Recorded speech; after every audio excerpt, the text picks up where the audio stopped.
Hey yo, I just want to say shout out to my red bike. It got stolen about a year ago, and I think about you every day.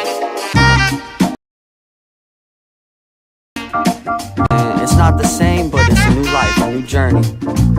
So rest in pedals, red.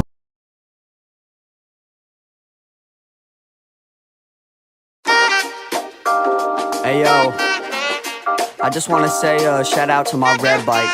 It got stolen about a year ago, and I think about you every day. Hey yo, I just want to say shout out to my red bike. It got stolen about a year ago, and I think about you every day. But you know, now I got a blue bike, and it's not the same, but it's a new life, a new journey. So rest in pedals, red bike, I love you. I like to bask. Hey yo, I just want to say shout out to my red bike. It got stolen about a year ago, and I think about you every day. But you know, now I got a blue bike, and it's not the same, but it's a new life, a new journey. So rest in pedals, red bike, I love you. I like to bask in the tropics with a flask in my pocket. If you act no brolic, I'll start laughing and mocking like a charismatic parrot that isn't comic. Now I'm feeling like the shit, cause I'm rapping with fondness. Loose off of Jen Ricky's, perusing Sin City, riding my Schwinn smooth like the swing of Ken Griffey. And the felt of the velvet, I said hell with a helmet. I can tell that you're jealous of the smell of the shellfish. Yeah, Eid Mubarak, you know what I'm saying? Just a little bars for the Eid Mubars, you feel me?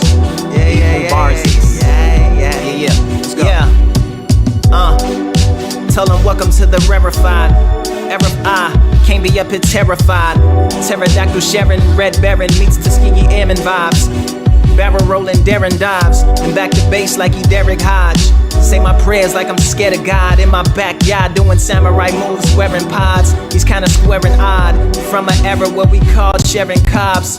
Being on Ohio, we want sharing cars. Mind of Aristotle, larynx of a professor emeritus. You might be your cities, but I'm America's. Fill in the blanks, kill 'em with thanks.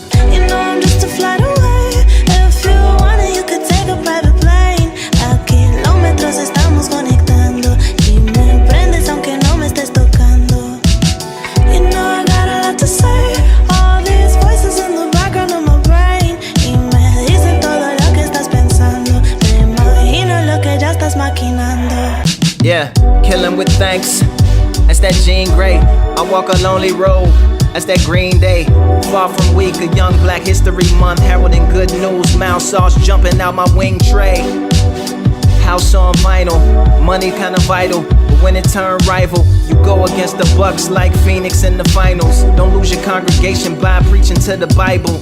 I'm in the zone, my friends are still alive, and I'm rhyming like a diamond in my dome. Wordplay, tell Huggy I want a Uzi for my birthday. All these push-ups and curls got me filling out like surveys. I'm just studying religion, chill, interrupt my sessions with phone calls from prison. Been out the game, Hall of Fame reported me missing. When the goal is album mode, I'll be back to get my position. You know I'm just a flight away. If you want it, you could take a private plane. A kilómetros estamos conectando. Y me prendes aunque no me estés tocando. You know I got a lot to say. All these voices in the background of my brain. Y me dicen todo lo que estás pensando. Me imagino lo que ya estás maquinando.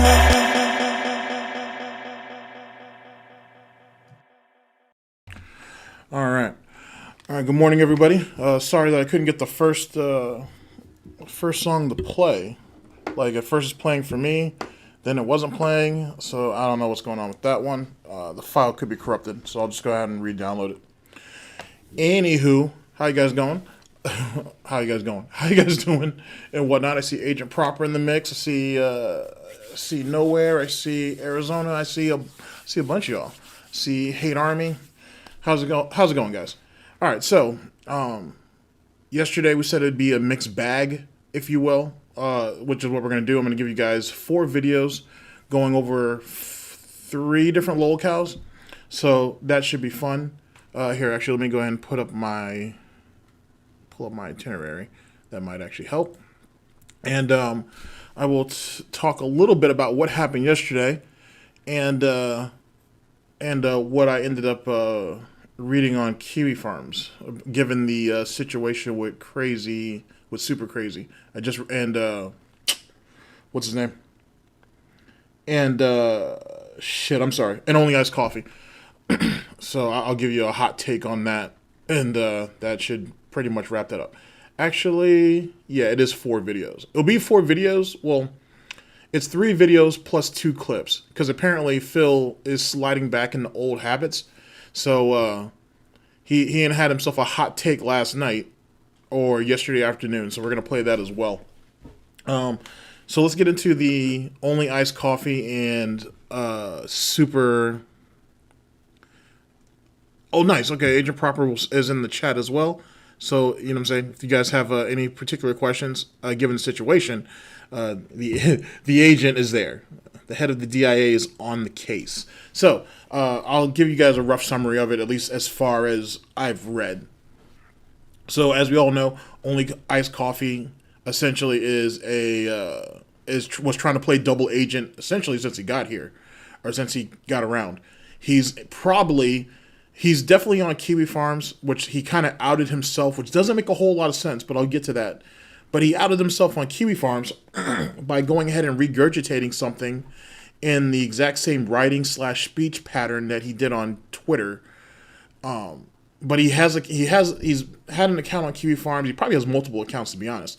Like I've told you, he's probably, actually I'm pretty confident, though I don't know for sure, but I'm confident that he's in every detractor Discord. And he probably has multiple accounts. Someone outed him, or someone suspects that he was in, LSB's Discord, and they had figured that for a while now, just by the way he was talking. So, anywho, apparently on Kiwi Farms the other day, he was soliciting, or he had tried to solicit one of the farmers over there to help him dox Super Crazy, coming off of the doxing of Anonymous and Timbo Slice, and possibly a third being Evil Librium, I believe is dude's name.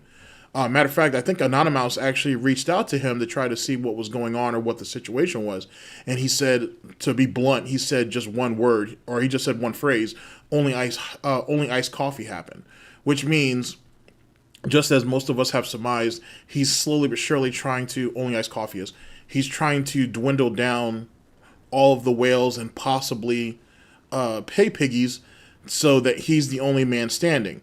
Now, I want to make sure I emphasize this because this is important.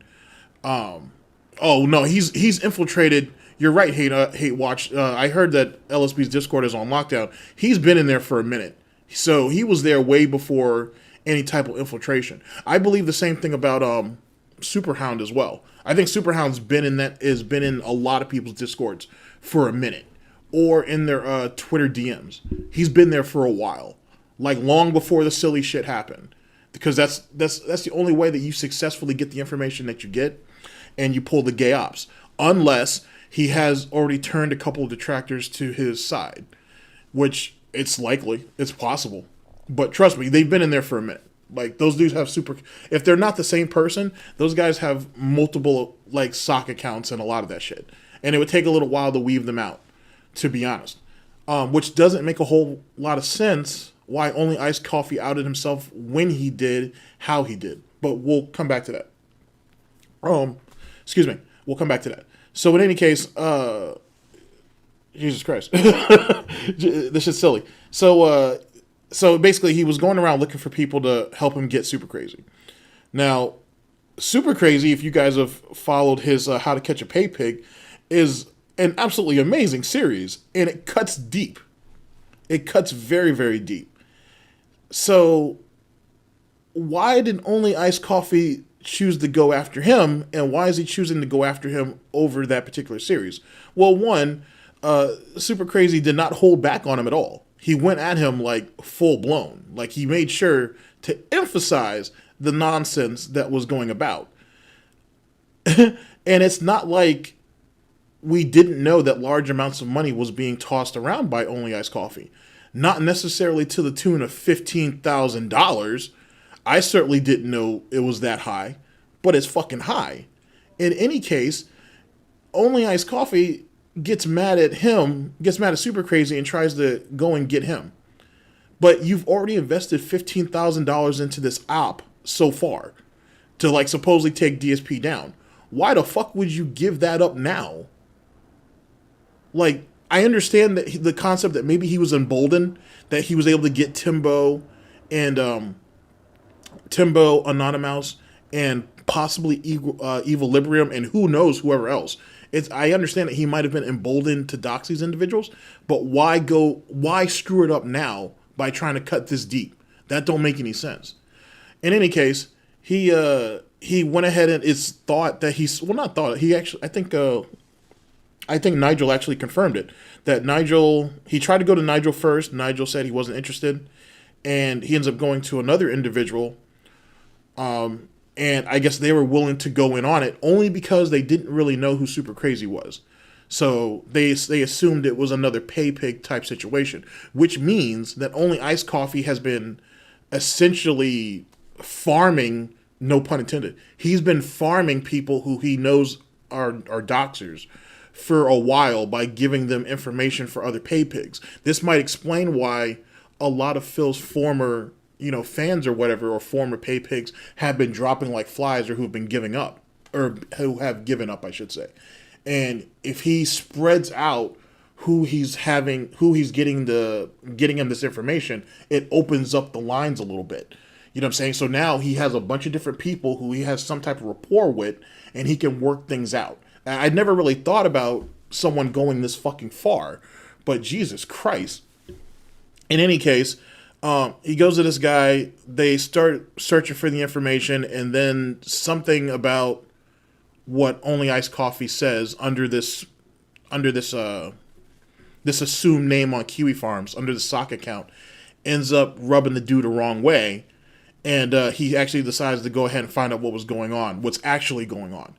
Right around this time, Only Iced Coffee ends up actually outing himself on Kiwi Farms, and then essentially DMs get dropped, basically opening up the whole operation.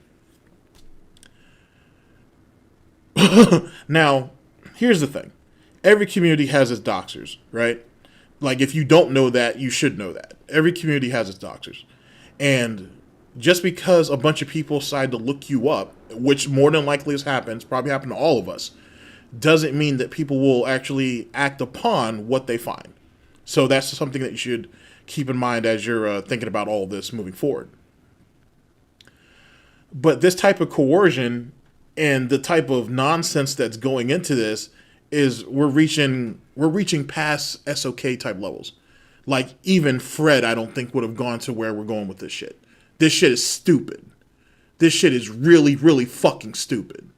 You know what I'm saying? Like, at the end of the day, Crazy's just putting out an opinion based on fact. That's it. Now, is that even worth any of this? No. Which goes back to the situation with Only Iced Coffee. I know it's fair to say, oh, it's just autism. It's whatever. He's a pig. He's a pay pig warhog, or whatever the case may be. He's the ultimate whale. He's King Whale, whatever you want to call him. He's King Cuck. So that's why he's mad. But you've invested $15K into this op.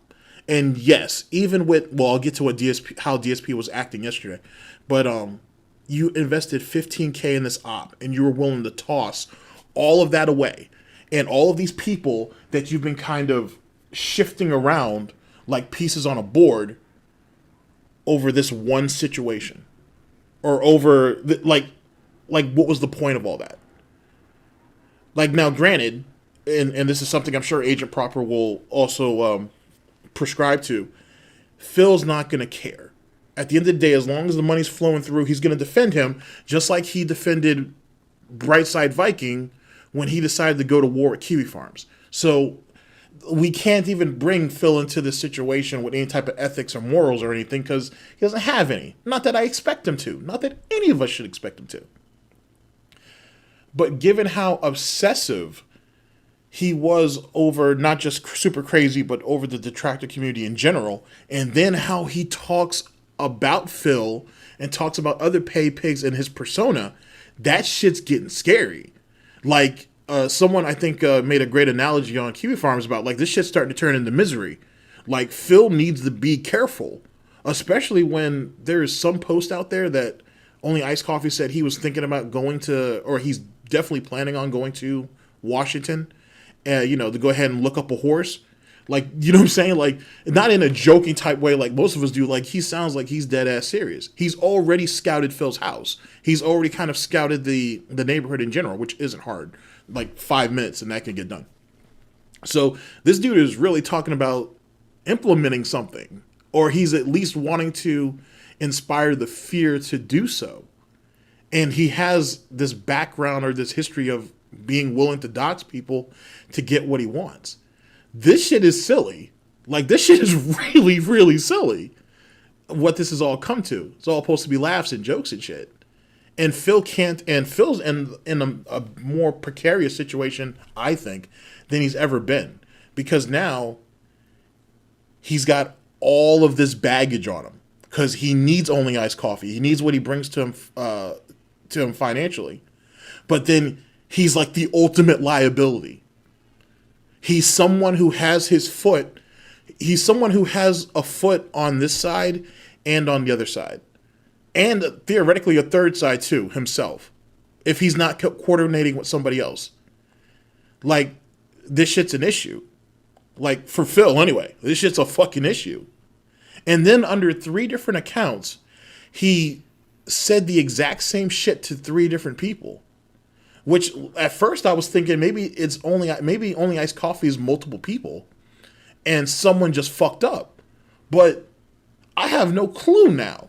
I have no clue where the fuck he's trying to go with all this shit, and what's supposed to come out of this. That's dumb. This is really fucking dumb. Now let's talk about how Phil was handling this shit. I'm sure Hate Watch actually has a video already on it, because I'm pretty sure I watched it just a little while ago, where Phil is essentially trying to do damage control, which is what you would expect.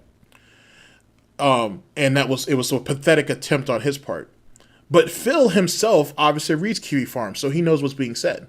So Phil had a scare last night, thinking that that a burglar or an intruder was coming in, and it was coming into the house. Yeah, I did see that actually. Proper. He said something about Only Iced Coffee was using people's email accounts for PayPal to basically get at people, or something along those lines, I should say. Yeah, sorry, he was using tipping as a way of getting people's emails. Jesus Christ. But Phil had a scare last night, thinking that someone was possibly breaking into his home, which it wasn't. It was Kat. But so Phil had a scare on that one, and his story changed, because at first he said, I'm going to have to try to handle the intruder, and then he said he was going to try to, I guess he implied he was going to have to barricade himself in his room until the cops show up. 5 minutes. 5 minutes, by the way, ladies and gentlemen, is actually 15 minutes according to his area's response time. Something from a friend. So with that being said, Phil feels it too, and he knows what kind of situation that he's in right now. Oh, Ann Lee made a video on that too? So he also knows how, big ups, I'll have to check that out. So even he knows how bad of a situation that he's currently in. Matter of fact, that might have been the Ann Lee video I'm talking about. What the fuck? What the fuck? Like, is it really worth it at this point? Like, this is like the ultimate pig hunt and shit. This isn't worth it. No, I think I'd say he's gone even further than SOK. TJ. I think he's gone further than SOK. This is one, but then again, how it's being orchestrated, it makes me wonder if it's more than one person. I'm not sure if this is, yeah, there you go, jump into action. Yeah, you're right, it was an Ann Lee video. Alright, big ups to Ann Lee, yeah, that was his video. It makes me wonder if this is actually more than one person and someone slipped up, or it was done on purpose. Now, so I've essentially laid out what your situation is on both sides. You know what I'm saying? For whatever reason, Super Crazy was targeted. DSP is getting more and more anxious by the day. And I think any and all detractors pretty much have the idea that they're being watched if they didn't already know about that. Here's where the shit gets silly. Just roll with me on this. What if Only Iced Coffee outed himself on purpose? He has multiple accounts. So he essentially has, and people were already starting to put two and two together on him. So it doesn't necessarily matter if he gets essentially outed right now, because he has multiple sock accounts anyway that's already in play. What if he outed himself now because he already saw that people are starting to turn in on him, or people are starting to close in on him? The fact that he's giving $15,000 doesn't mean anything to him anyway. And what if there's something even bigger afoot? What if him choosing Super Crazy was just a misstep, but he just follows off on that misstep with, okay, it is what it was. That was a bad play. Let's just go ahead on to whatever the next phase is. If there's even a next stage or a next play. Because if not, what is he going to do? He's going to bail out for a little while and then come back and be a pay pig again? So then what was all this worth? You're right. You're right, Red. This is going to end up badly no matter what. This is true. This is definitely going to end up badly. You know what I'm saying? But the thing is it really falls on Phil. And it doesn't even fall on Phil on an internet level. It falls on Phil like, hey, whoever this individual is, seems like he's to the point where he's ready to bring it to your front door. That's where we're at with this. Or that's where this could go. Like, you know what I'm saying? Like this, and there's no real clear end game. Just because Only Iced Coffee or whoever has presented it as, oh, I'm going to fuck with the detractors, I'm going to fuck with the pay pigs, and then I'm going to eventually do this, I assume, I'm going to do all these chargebacks to leave Phil in this huge-ass deficit. The detractors will go ahead and get what they want, and then what happens after that? Essentially. Like, what happens after that? Like, is it one of these situations where we're going to sacrifice a few pieces on the board for the overall end game? Or what's his actual move? If Only Iced Coffee it depends. Is he gonna first off, I personally need to know how much can he charge back? And what I mean by that in actuality is how far back can he do a chargeback? That's the first thing. If he can go back, I don't think he can get all of it. And I think whoever it is knows they can't do that. But if they can walk away with anything over 10K, Phil's fucked. Phil, 90 days. Okay, so then I'd have to go back and see what he's done in 90 days, but it's certainly not going to be 10K because Phil has been off Twitch for like 2 months. No, he's been off Twitch longer than that. He's been off Twitch since April. Sorry, he lost the ability to make money on Twitch since like April 21st, if I remember correctly. Excuse me. So you're only talking about whatever he's been given basically to Phil on YouTube. And I don't even know if he can even charge any of that back. The only thing that I can think that Only Iced Coffee can charge back is whatever money he's given to Phil behind the scenes. And clearly that's something that's happened. So who can say? Okay, so they can't charge anything close to 10K. So I don't know if he can really do any major dents to Phil. I mean, granted, a $2,000 or $3,000 chargeback would fuck Phil royally. Would fuck him royally. But I feel like but then again, if it's where is he getting all this money anyway? And that doesn't really matter. But just putting out there for sake of argument, where is all this money coming from? I'm told that one of the cover stories is Bitcoin money. Okay, you're gonna throw all this Bitcoin money, not even all of it, but you're gonna throw Bitcoin money or the residuals of it on this worthless piece of garbage right here for an op? Like, what's the point? The most he could charge back, or the most you've ever seen charged back is 5K. Was that 5K done at once, or was it done over a period of time? Three or four whales out to make 7? Jesus Christ. Nah, he didn't lose that. He hasn't actually really lost at trolling, Red. He's still in play. It's assumed that he's left, but he'll eventually come back. They all do. 5K at once? Okay. Well, this guy hasn't done 5K at once, as far as we know. He's been doing it over a period of time. 3 or 4 whales out to make 7. Jesus Christ. Nah, he didn't lose that. He hasn't actually really lost at trolling, Red. He's still in play. It's assumed that he's left, but he'll eventually come back. They all do. 5K at once? Okay. Well, this guy hasn't done 5K at once, as far as we know. He's been doing it over a period of time. So I'm not sure, man. And then another 5K. Holy shit. Susan's back. Dolphin, let's see here. Or Ravensdolphin. Yeah, someone at Google Moderation got you. Well, got your message. I didn't even see what your message was, but it wouldn't. Here, let me put chat over here. So this way I can kind of see what that's about. I know you didn't say anything that would warrant any of that. All right, well, we had like 2 or 3 of those yesterday, so we're at 1 today. We'll see where it goes from there. Yeah, actually, I did hear about that. That DSP brought up chargebacks again. I did hear about that. Hey, Jesse, how's it going? Good morning. Yeah, I did hear about that. I don't know. The whole situation is just a mess, dude. It's a mess. And like I said, it was, you know, $15,000 that essentially that kind of sort of went to waste. Whatever it was he was trying to build. It doesn't make a whole lot of sense, man. And now, granted, though, you'll need someone like an Agent Proper, for example, to kind of fill you guys in on some of the others. What's up, Pounder? To kind of bring it all together. To be honest with you, I'm just kind of giving you guys the cliff notes from what I've read. That was silly. That was really, really silly.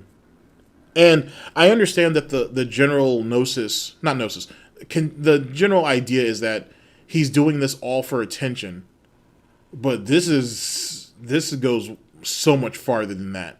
There's been a lot of people on this side and on the other side who have done this for attention. This is different. this is definitely different. And this is definitely going a little bit further than just attention, in my opinion. And yet again, I don't see what his end game is. Because I saw his earlier post too, or one of his earlier posts on Kiwi Farms. It's well put together. You know what I'm saying? And it lays out quite well exactly what Phil's financial situation was, how much was Phil depending on. Whoever this is, or whoever they are, certainly has a very good idea, as well as some decent insight into what they were doing, what they were trying to do, and how to accomplish it. It's just for whatever reason, the trigger got pulled early, I suppose. What's up, Jackal? I ain't seen you in a minute. So I don't know, man.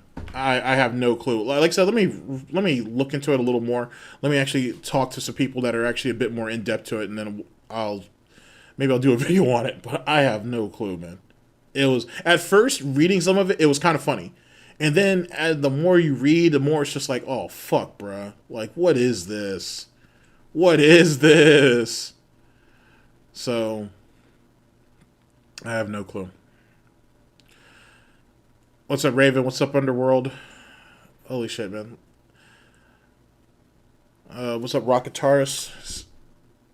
There's Grim.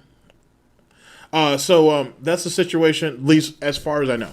Like I said, there's someone else that will definitely give you guys a better overview, but there's some of the cliff notes as it pertains to that silly shit. I'm going to let me go ahead and show you guys this real fast, to be honest, and then I'll give you guys the layout of the show for the day, or for the stream. Let's see here. Let me give you guys a background first. All right.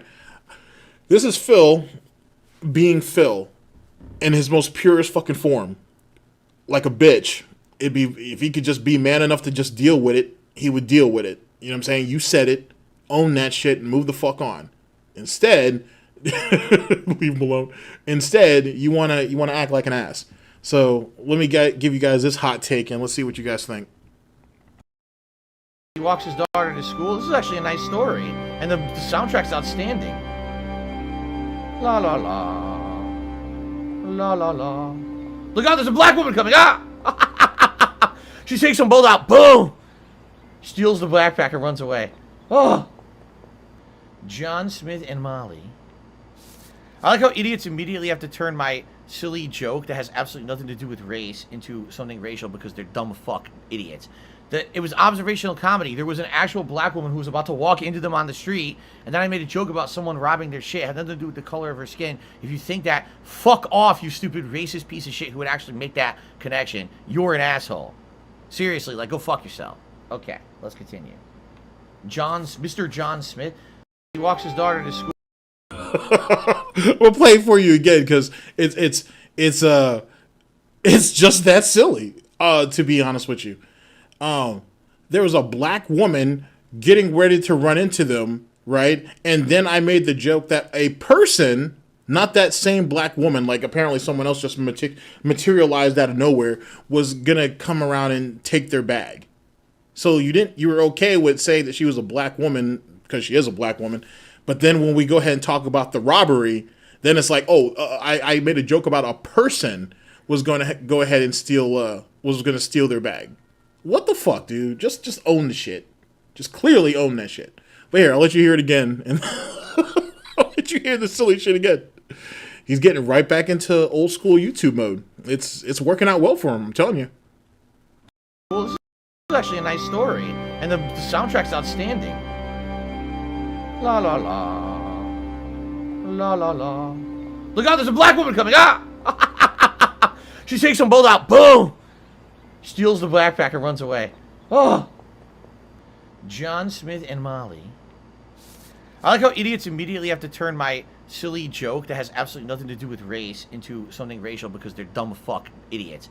That it was observational comedy. There was an actual black woman who was about to walk into them on the street, and then I made a joke about someone robbing their shit. It had nothing to do with the color of her skin. If you think that, fuck off, you stupid racist piece of shit who would actually make that connection. You're an asshole. Seriously, like, go fuck yourself. Okay, let's continue. Mr. John Smith.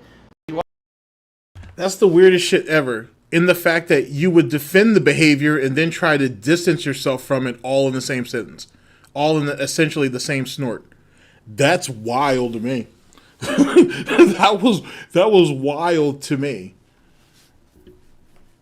That was special. That was real. That was really fucking special. I mean, I don't know if he would even have been brave enough to try that on Twitch, to be honest with you. And then the black pack. He didn't say backpack. He said black pack. I mean, I think the little girl was dark skinned too, so maybe he just put the words together, like that stationary N-word thing that we had or whatever. But same shit. That was stupid. That was really fucking stupid. Holy shit. That was just fucking special. Anywho, so that's DSP falling back into old habits, because you really can't change what you are. All right, ladies and gentlemen, we're going to have 3 videos that will make up our stream. First one will be by MrHuth Stuff, 10-year DSP, or DarksydePhil, sorry, 10-year plan. That was from that was from April 15th of 2019. Links in the description. Then we're going to jump over to Junk Media. ReviewTechUSA admits to flagging critical videos, featuring more lies. This is from July 23rd of 2021. And then our last video is coming from a guy named T-Virus Tay. I'm not sure if you guys know who he is. He kind of does a bunch of different videos on a bunch of different topics. But he apparently, he's gone over some low-tier God type stuff as well. But apparently, low-tier God's ex-girlfriend was on some bullshit on Instagram, and he decided to kind of call her out on it, and he got blocked. So we'll go from there, and we'll get to watch that. That was from July 14th, 2021. Link to that is also down in the description. Let's see here. Set your chat to live instead of top. Okay, let's take a look and see what we got here.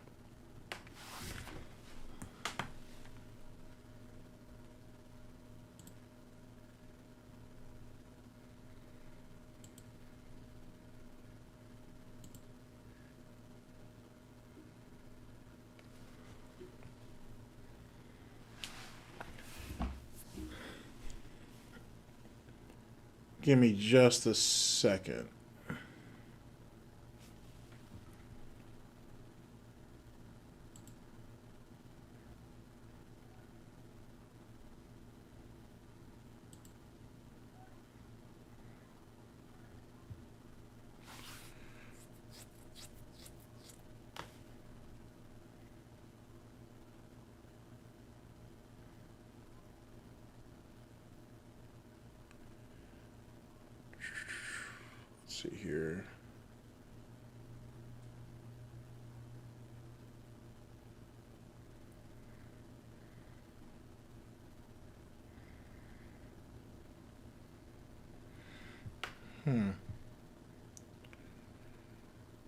Interesting. Why do I see... I see a difference on my end, but I don't see... Well, not really, actually. I don't see a difference on my end, nor do I see a difference on your guys' end.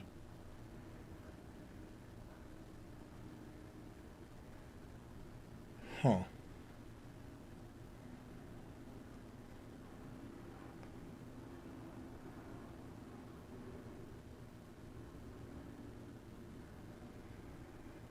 Okay, hold on a second.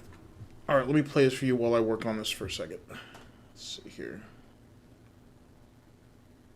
Let's do... Let me do this. Give me just a second. Yeah, Eid Mubarak, you know what I'm saying? Just little bars for the Eid Mubars, you feel me? Yeah. Let's go. Tell them welcome to the rarefied RFI. Can't be up here terrified.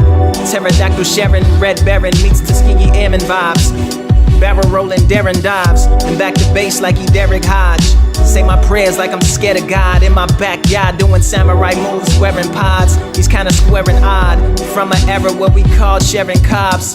Being on Ohio, we want sharing cars. Mind of Aristotle, larynx of a professor emeritus. You might be your cities, but I'm America's. Fill in the blanks, kill 'em with thanks. You know I'm just a flight away. If you want it, you could take a private plane. A kilómetros estamos conectando. Y me prendes aunque no me estés tocando. You know I got a lot to say. All these voices in the background of my brain. Y me dicen todo lo que estás pensando. Me imagino lo que ya estás maquinando. Yeah, kill 'em with thanks. That's that Jean Grey. I walk a lonely road. That's that Green Day. Far from weak, a young Black History Month. Heralding good news. Mouth sauce jumping out my wing tray. House on vinyl. Money kinda vital. But when it turn rival, you go against the Bucks like Phoenix in the finals. Don't lose your congregation by preaching to the Bible. I'm in the zone. My friends are still alive. And I'm rhyming like a diamond in my dome. Wordplay. Tell Huggy I want a Uzi for my birthday. All these push-ups and curls got me filling out like surveys. I'm just studying religion, chill, interrupt my sessions with phone calls from prison. Been out the game, Hall of Fame reported me missing. When the goal is album mode, I'll be back to get my position. You know I'm just a flight away. If you want it, you could take a private plane. A kilómetros estamos conectando. Y me prendes aunque no me estés tocando. You know I got a lot to say. All these voices in the background of my brain. Y me dicen todo lo que estás pensando. Me imagino lo que ya estás maquinando.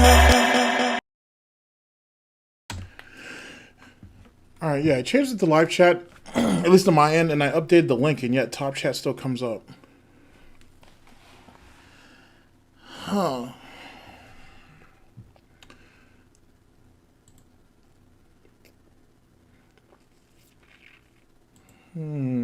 Interesting. I wonder if I can...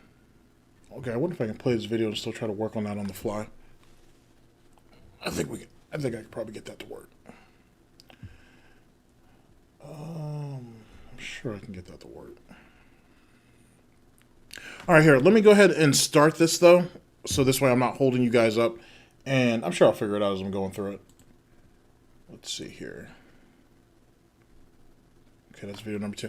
All right, so here, we're going to start off with the MrHuth stuff video, and then, like I said, allow me to go ahead and play my cards out on this, and let's just go ahead and get the situation going. Yay.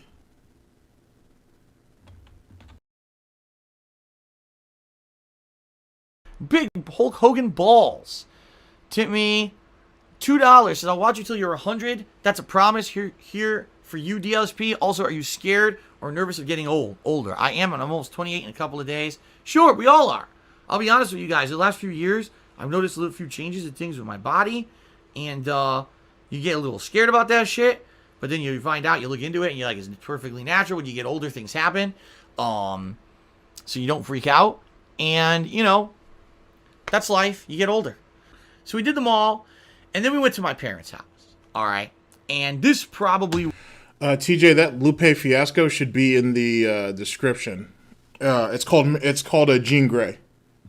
But like I said, I should have the link in the description. If I don't, let me know and I'll drop it in the chat. Was one of the nicest things because my parents and I just had a really honest talk about how everything's going. And basically my mom said to me a couple things, all right? And I'm not going to reveal every single thing that was said. You know, I have a lot of things that I agree with and I disagree with my parents. We are very different people, very, very, very different people. If you met my parents, you'd be like, you're Phil's dad and mom. You know, they're not like me.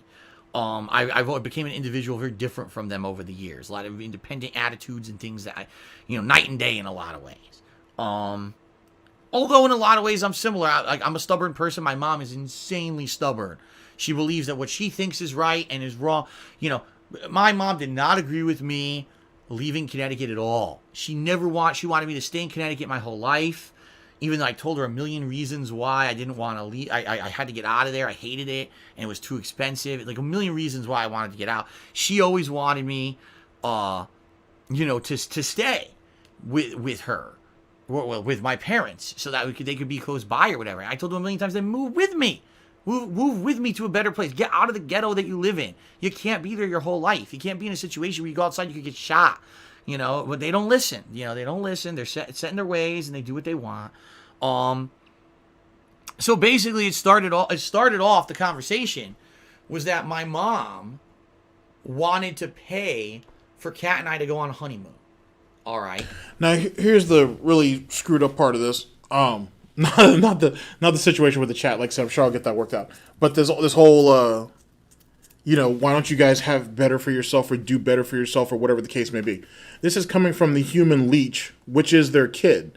The very thing that may possibly be holding them back.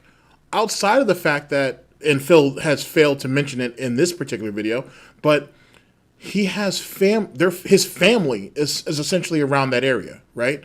So there's no real reason for them to leave because their family is all basically centered apparently in this hood or in this ghetto. So they don't see a need to go and do so. But he don't see that. On top of, yet again, he's like their largest financial deficit. I would hope that they have little to no debt at this particular point in their life. And maybe they don't. But he certainly is. He still is active debt for them. And who knows how much he siphoned from them over the span of 10 years. Who knows what they could have had in the last 10 years if they weren't still propping him up. Yet again, he doesn't see it as he's the problem. He's like, why aren't you guys working harder? Why aren't you guys doing better for yourself? And if they were doing better for themselves, Phil, theoretically, that would be more money for you to siphon, right? Isn't that essentially how that's how that's supposed to play out? Yeah. Let me go back to try to work on this. And there were no specific discussions about any of that. Like where would it be or whatever. But basically I told my mom, I said, I appreciate that.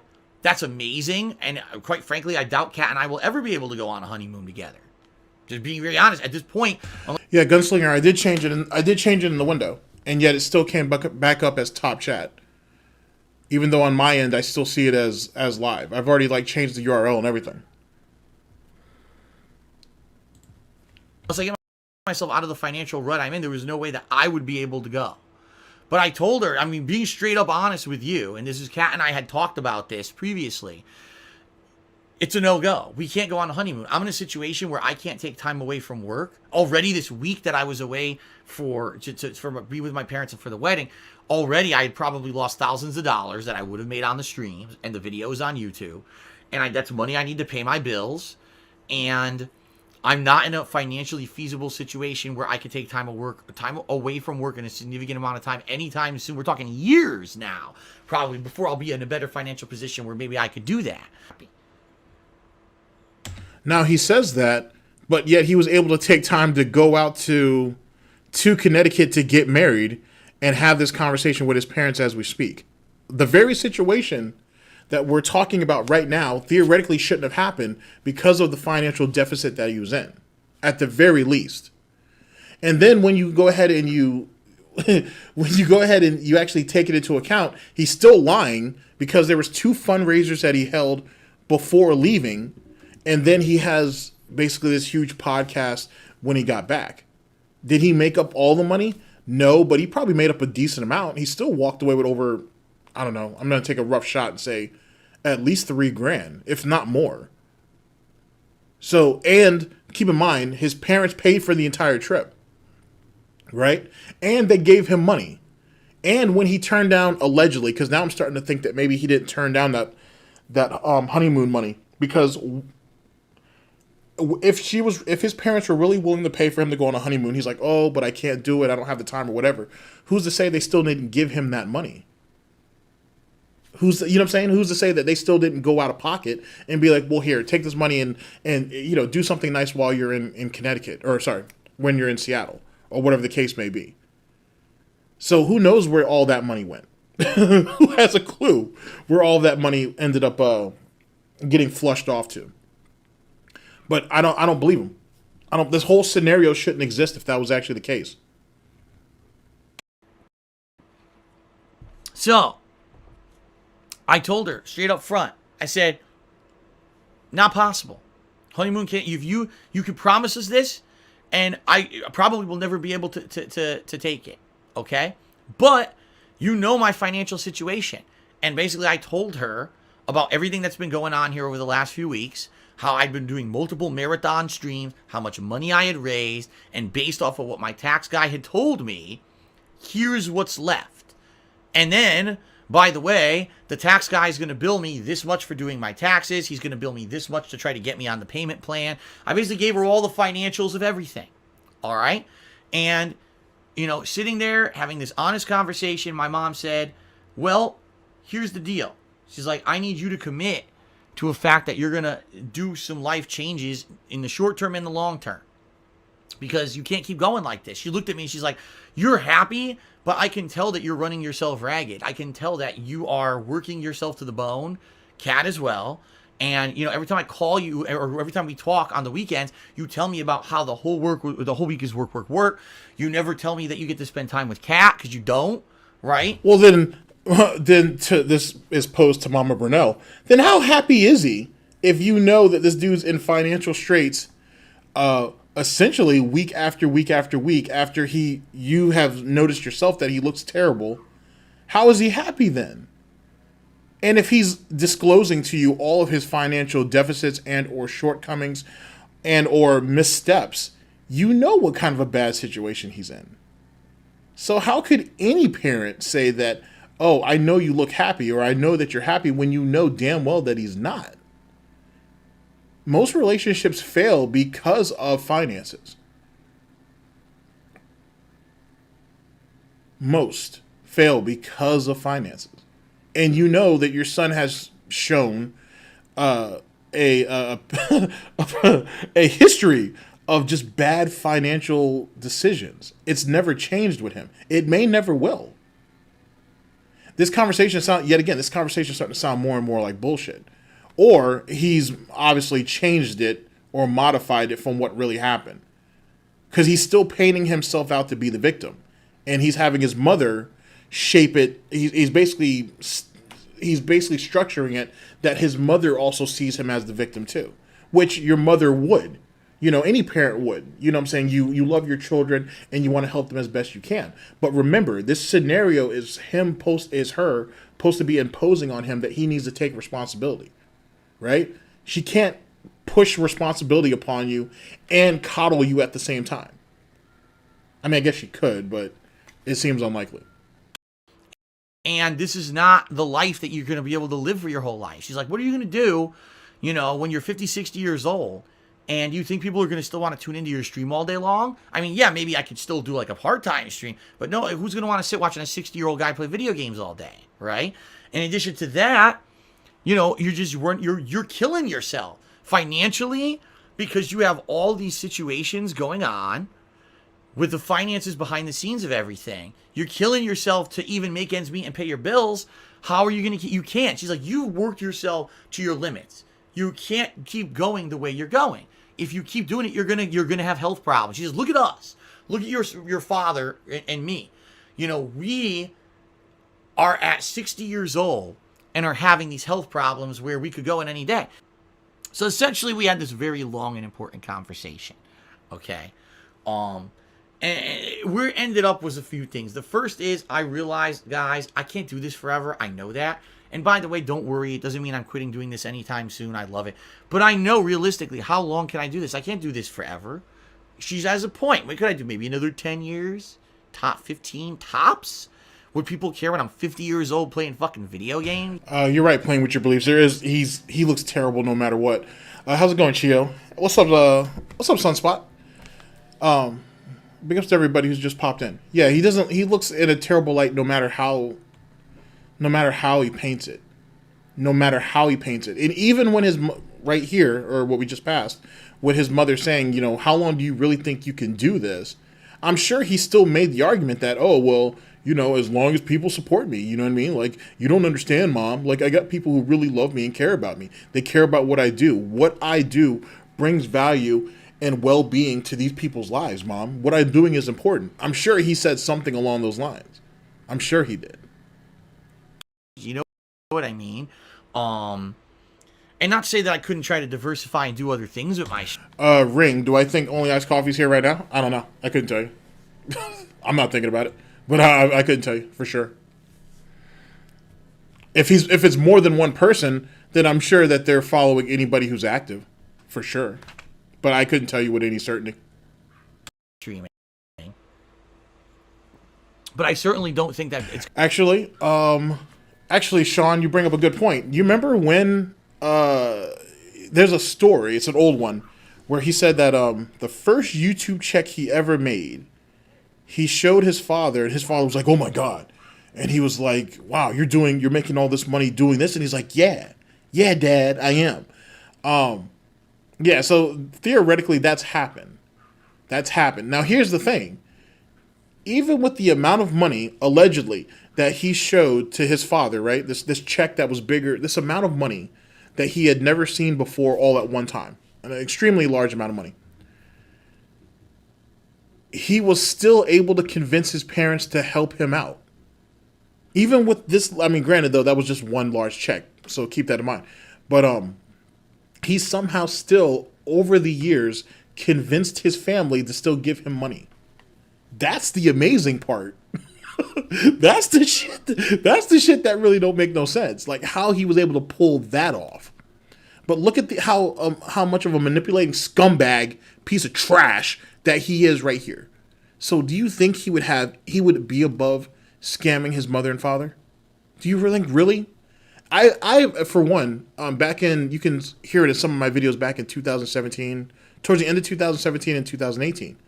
I said that if he could convince his parents to put their house up for his, he'd do it. I'm almost convinced he'd do it. And he would do it, and he wouldn't even care. And he would take that equity, right? And he would go ahead and spring and pay off his credit cards and go back to spending like and nothing ever happened. Which is the whole point anyway, ladies and gentlemen, because over time, I won't get into it too much, but over time, you guys, since he's the bankruptcy, the bankruptcy, he has told you guys exactly how reliant he was on credit cards, if you guys didn't already know. If a large financial influx comes into play, he doesn't want to have liquid cash. He doesn't want to have money in the bank. He wants to be able to spend that money and then defer payments for a later time and date. That's the only way how he knows how to handle money. He's always been that way. He always will be that way. So if he can go ahead and get the equity in his own home, which is part of his end game, by the way, if he can actually get his equity in his home to go ahead and pay off those credit cards, which is what he initially wanted to do before bankruptcy was even a thing, he would have just gone ahead and blown all those credit card limits again. He would have blown each and every fucking one of them. And then he would have complained that, oh, well, my mortgage is so high because I had to refinance and I rolled all that debt into my mortgage and now my mortgage payment's huge. He would have just used that as another way to continue the legacy. You know what I'm saying? And it would have never stopped. Now, granted, he hasn't missed, as far as we know, he hasn't missed any payments in Connecticut. And with the situation not in Connecticut, in Washington, and with the situation in Connecticut with him stopping those payments, he would have had the money to cover, I would assume, if he did refinance and his home in Washington State. So he would have been able to cover. But he still would have found a way to bitch and complain about it. No matter what. He still would have found a way. And if you know your lore, if he would have just sold the Connecticut condo, whether he sells it at a loss, which I think he said that the realtor said he might take a hit of like $20,000, or if he or if he just broke even on it, he would be in a much better position. Instead, he sat there and was like, he wanted the profit. And there's nothing wrong with that, but you clearly were not in a position to profit, and you clearly weren't willing to put in the work needed to put yourself in that situation to do so. You got people trying to call you and be like, hey, Mr. Burnell, we want to go ahead and try to get this worked out. I told you to email me, dumbass. How did you expect anything to get done? How did you really expect to get anything done? Which warrants, as I told you guys on yesterday's stream, which warrants us going back and looking at that tax saga, because that whole situation with his tax guy in Connecticut, there's holes. It don't sound right, and so I think that needs to be reevaluated as best as possible, I should say.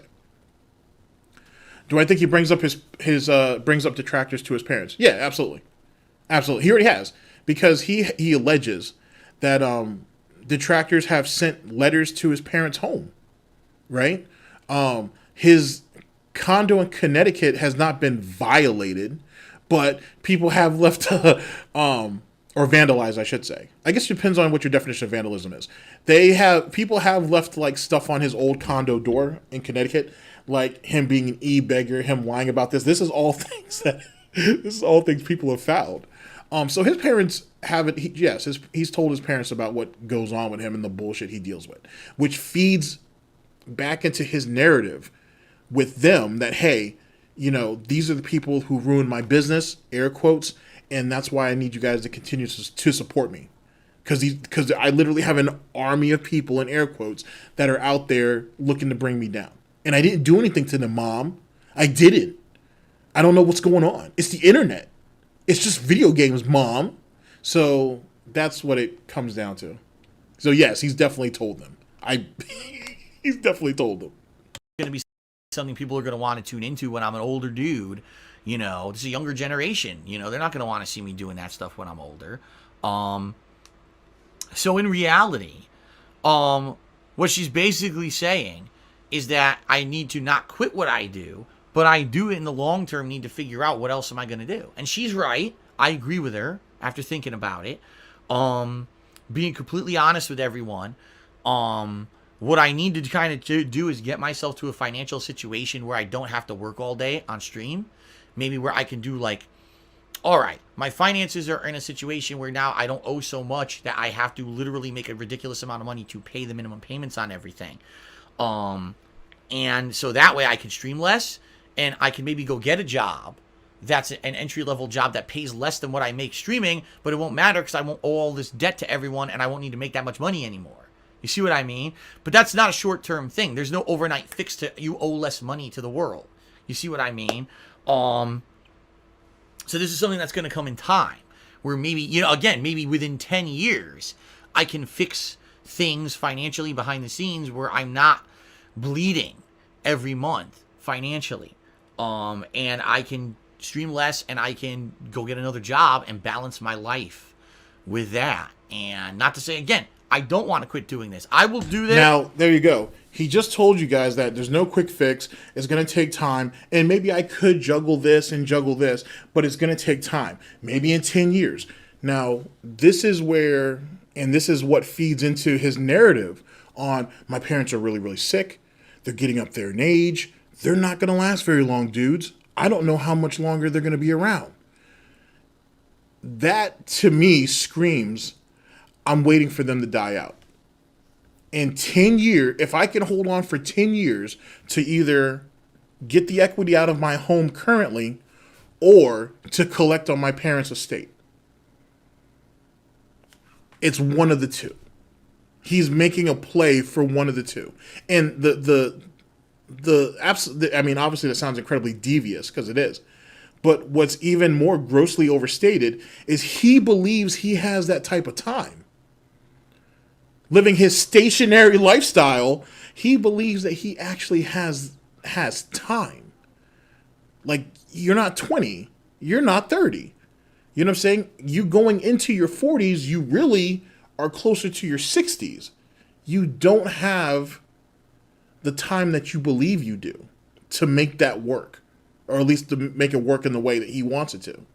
Because if he gets sick in the next, well, let's see, it's already been, 3 years? It's been 2 years? No, he got married in 2000. You guys got married in 2019. Yeah, you guys got married in 2019. So, yeah, so it's been 2 years. Well, going on 3. So still, do you think nothing really bad's going to happen to him or could potentially happen to him in the next 7 or 8 years? You know what I'm saying? People get sick every day. And if he thinks that, him, basically barricading himself in the snort fort, thinking that nothing's going to happen to him, isn't exactly realistic if you think about it. Because Catherine, if Catherine has a job, is out there, is interacting with a bunch of different people who have made choices that no matter what can affect you positively or negatively. And whatever she's dealing with out there, she brings that home. Now, that goes back into something else that happened yesterday. We talked about a little bit in the beginning where he thought there was an intruder. It's actually Catherine, and he left the mic on. There was no hello, hey, how you doing, or whatever. Oh, you're not a burglar. Oh, okay. I thought I was gonna have to barricade myself in here and shit. Okay, well, all right, well, whatever. No text message saying, hey, I'm on my way home, to at least for Kat to let Phil know what her situation is. Phil's basically saying, I don't know what her work schedule is. There is no communication whatsoever. She doesn't even come in and at least peek her head into the door to let him know, hey, I'm home. It sounds like she was coming up the stairs going right to her room, the office, or going to their bedroom, or even hitting a bathroom or something. Because I assume the one downstairs, the toilet's still broken. So that shows, in some ways, he's already shown a little bit about what the dynamics are in that home, which is what, ladies and gentlemen, say it with me, chat, it's more like roommates than an actual relationship. And possible, yeah, it's possible that she was sneaking Tyrone in. It's possible. It's very possible. So that's my thoughts. Let's continue. As long as it's within my power, guys, I will stream and share my daily gameplay and just fun experiences and interactions with you guys as long as I can, as long as people care. But nothing's forever. Nothing lasts forever. And my mom's right. She's like, you're going to be our age. How are you going to be fucking doing this at 60? Look at us. We could barely move.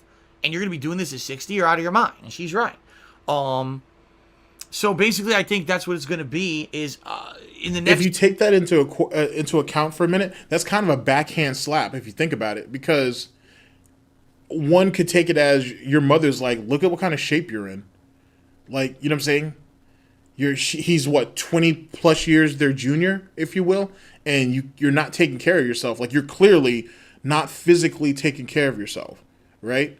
So it's like, and even in his job where we just sit down and play video games, she doesn't have enough confidence in him, according to what he's saying.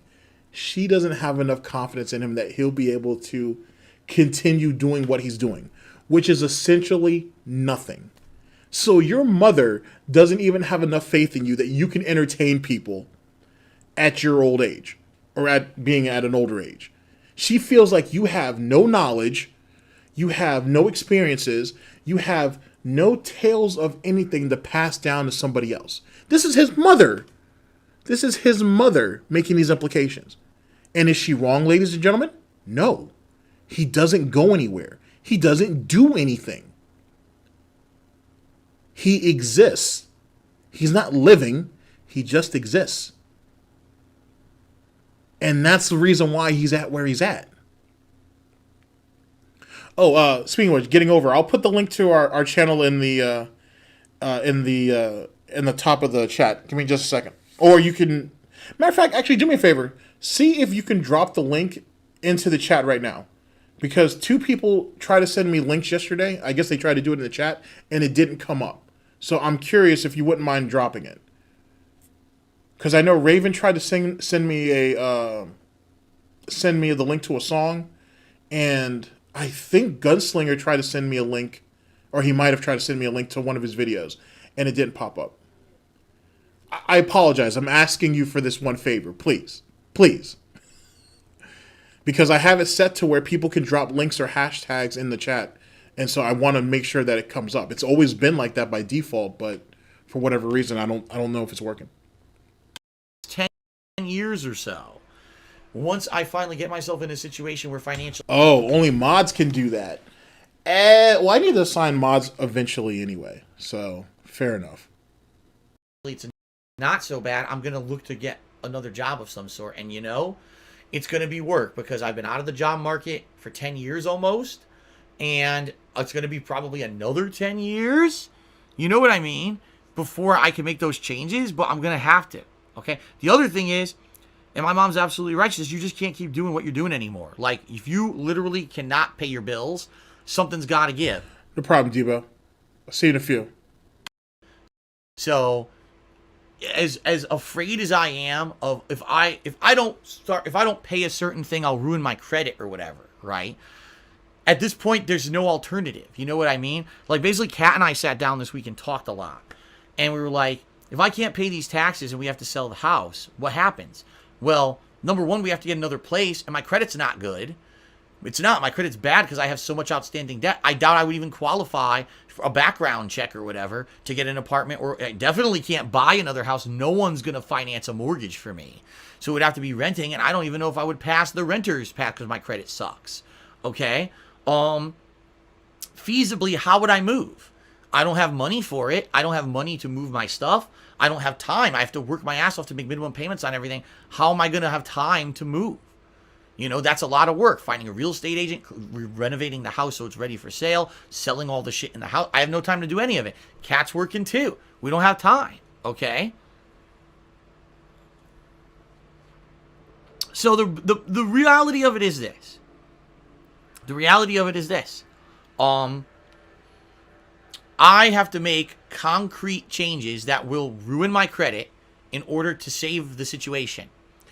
I cannot leave this house, period. This house is where I work. This house... Okay, let me cut in there for a minute. Let's see. The Chance Productions, do I think anything will come out of Only Iced Coffee trying to dox people and Super Crazy Situation reporting him for anything? They're Super Crazy reporting the nonsense that Iced Coffee's been doing. Sadly, probably not. It really, I guess it comes down to who sees the report. I guess it really comes down to who sees it, to be honest with you. I guess that's what it really kind of comes down to. Who sees it and how he structures it, to be honest. But Jesus Christ, who else did DSP have that was doxing for a minute over there? Or he was attempting to. It used to be KG before he became the king of hate forums. It's hard to say. Something clearly probably should be done, but I doubt it. And that and Only Iced Coffee has so many sock accounts, it doesn't really matter. You know what I'm saying? It's essentially like a snake shedding their skin. Is where the business is that makes me money. And this is the primary concern, is keeping this house, because if I lose this house, okay, then that means that I can't work, okay? I might not be able to get the internet I need to stream every day. I might not be able to do the work that I do in an office setting that's this quality, okay? So, it's just simple. As of now, my primary focus is this house and paying this mortgage and keeping the electricity and all that on. And whether that means that my credit gets permanently destroyed because I'm not paying the mortgage in Connecticut, or I'm not paying credit cards, or whatever it may be, so be it, because this is the important thing. And eventually what's going to happen depending on what happens, how much I can afford and the like, is probably eventually that condo that I have in Connecticut that's a money pit that I can't get rid of and I can't rent and I can't sell, they're going to get foreclosed. They're going to foreclose on it and take it out of my name. And that's going to be a tremendous financial burden off of me. It's going to be at the expense of my credit, but... Yeah, but you don't deserve good credit anyway. Let's see here. Bell, do I think DSP's scared that it turn into another Vidal Viking? Possibly. If nothing else, it'll be worse. It'll be a whole lot worse. Because for all intents and purposes, Brightside Viking wasn't trying to screw DSP over. So, yeah, this is gonna get this could be potentially ugly. This could potentially get ugly. And yet again, as I was saying before, Phil doesn't deserve good credit because he's screwed up his credit multiple times throughout his life.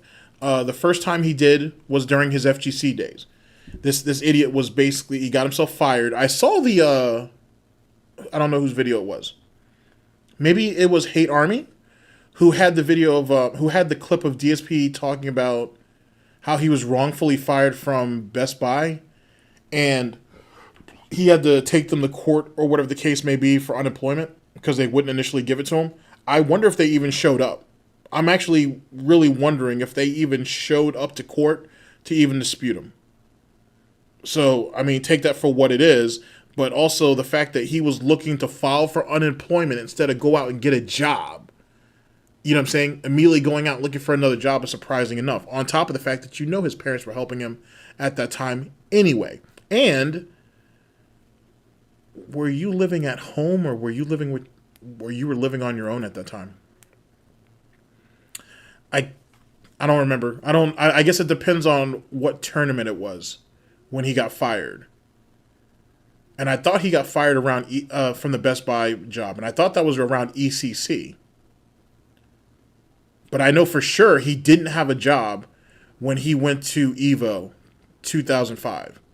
That's why he was okay with going out there a week early, essentially, and fucking around for a week, knowing damn well he didn't have a job to come back to. So, make of that what you will. Make of that what you will. I don't see another way out. The other thing with the credit cards is I know that with certain credit card companies, you can call and negotiate and say, listen, I'm in a bad financial position. Oh, yeah, my bad. Let me get back to my original point. I was looking at Raven there. Let's see here.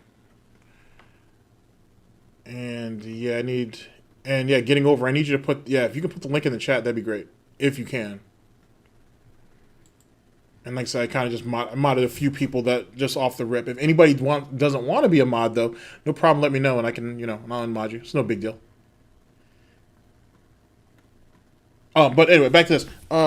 When it comes to the situation with his credit cards, yet again, it was during his FGC days, and he carried that debt over into YouTube. Ended up fucking up his credit again on YouTube because this fucking tard was propping up a YouTube channel with credit cards and fucking business loans. With credit cards and business loans to keep a fucking YouTube channel together. So he screwed up his credit there, which actually kind of bleeds over into our situation now. This idiot ran up 100. I want you to look at his fucking face when I say this. This idiot ran up something like somewhere between $120,000 and $140,000 worth of debt propping up a YouTube channel. And in actuality, in truth, it's really him propping up a lifestyle that he couldn't afford. That's what fucked him. He was trying to keep up a lifestyle that he just couldn't afford. He had no business having. He should have minded his fucking business with that shit. You can't afford it, you can't have it. If you want it, work hard for it. Couldn't do it. Didn't have it in him. And look at where it brought him. Oh, Jacko, I got you. So I got you right now. If you give me just a second. That's what happened. So this dude doesn't deserve credit. But that's all he knows. That's all he knows. Either he's too scared or he's uncomfortable with carrying cash. It is what it is. You know what I'm saying? How many of us are carrying more than, I don't know, a good rule of thumb is to keep at least $50 on you just to be on the safe side, because you never know. But how many of us are really carrying cash? I can't fault anybody for that shit. But holy shit, to completely and totally live off credit cards like that, when you're making large amounts of money that can be put into a bank, or that is being put into a bank, and you can just, you know, pay everything off your debit card coming straight from your checking, there's no excusing that at all. And then believing that paying the minimum monthly payments was going to get him through. You're talking about an individual, ladies and gentlemen, who was putting his taxes on his credit cards, putting all of his utilities on credit cards. Jesus Christ, I don't know if you could pay your mortgage on a credit card. I've never tried it. I don't know anybody else who has. But I assume if they would accept it, he probably would. He's done all, and then thought, oh, I'll just pay the few $100s that they want for the minimum, and I'm good. Even though he was in positions, he was in a few positions where he could have just paid off the entire balance and chose not to. What do you say to something like that? Someone like that doesn't deserve credit. You clearly don't know what you're doing with it. You clearly have no idea what you're doing with it, so you don't deserve it. Right now, I'm just in dire straits.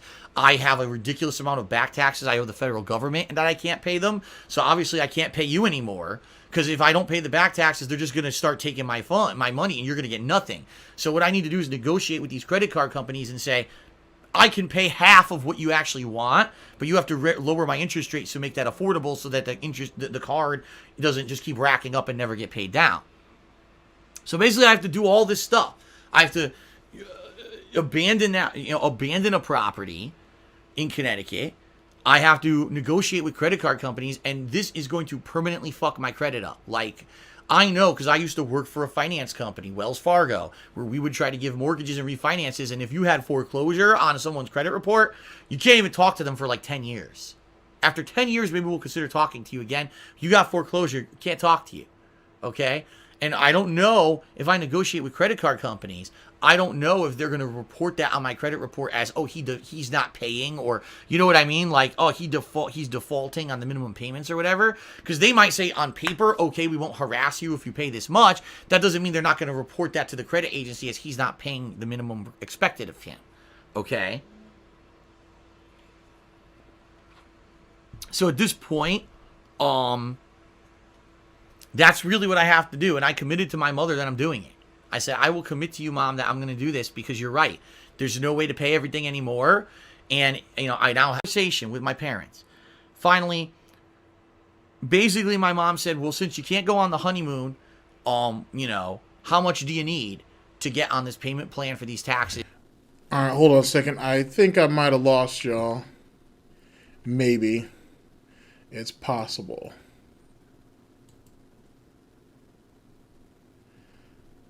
Oh, let's see what we got here. There you guys go. Okay, cool. I have... Yeah, Susan's back and forth. F in chat.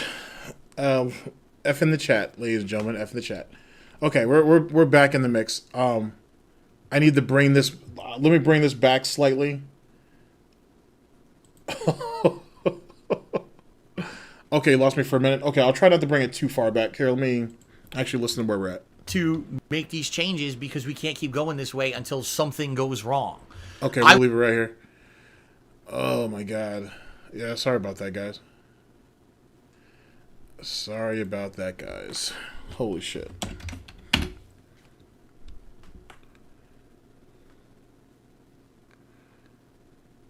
Yikes. Yikes. Okay. Actually. Okay, Mike, I'm gonna hit you with that. Okay. All right. I think. Hopefully, we're so early in the show too.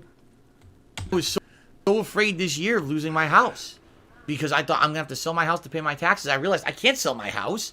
If I sell my house, I can't work. This is the place I have to keep. Everything else goes to shit. this is the place I have to fucking keep. Okay? So, after this long, I mean, this was hours. This conversation was hours. All right? After this long conversation with my parents, finally... Sounds more like an argument than just a conversation. That sounds like a long-ass argument, being like, hey, you need a real job. When's the last time you updated your resume? When's the last time you did anything? And you're right. Yeah, I could definitely use a couple snort bucks myself. And I think Phil spent the majority of that time trying to defend what he's doing. He just needs to get out of this financial hump. Like, think about how he structures his conversation to the pay pigs and to the cult, right? Now, just apply that same type of logic to his parents to some degree.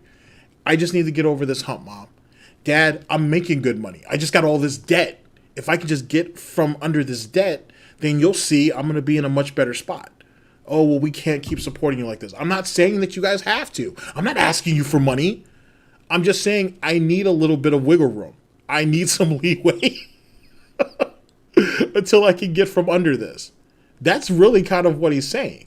Or that's what I imagine he would say. Basically, my mom said, well, since you can't go on the honeymoon, how much do you need to get on this payment plan for these taxes and basically not get completely screwed over? I told her, she gave me the money. So, essentially, the reason that right now I'm going to be able to get on a payment plan is because you guys supported the shit out of me for the past month with these marathons, combined with the money that my mom was able to afford. Now, here's the thing. This money came with conditions. She says, your dad and I are old. We can't work anymore. She said, we got to retire. This is it. We can't do anything else. We can't help you if this happens again. So you have to commit to doing what you're saying you're going to do, because if you don't, we have nothing else. This is it. This is the end of it, This is the end all be all. So the situation is, she gave me enough money to qualify for the payment plan. Now, she didn't pay the taxes. Fuck no. She doesn't have enough money to pay $17,000 in back taxes.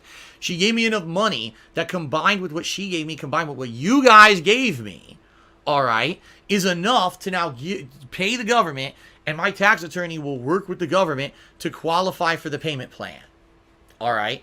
So, essentially, I am still going to have to try to make a lot of money, because I'm going to have an additional new payment coming out of nowhere now. I don't even know what it's going to be. I was assuming probably $500 to $1,000 a month, but it depends on what the terms they give me for this payment plan. And what I'm going to have to do is, like I said, number one, dump the... Okay, real quick. So your parents are willing to send you on a honeymoon, right? They're willing to pay the whole thing.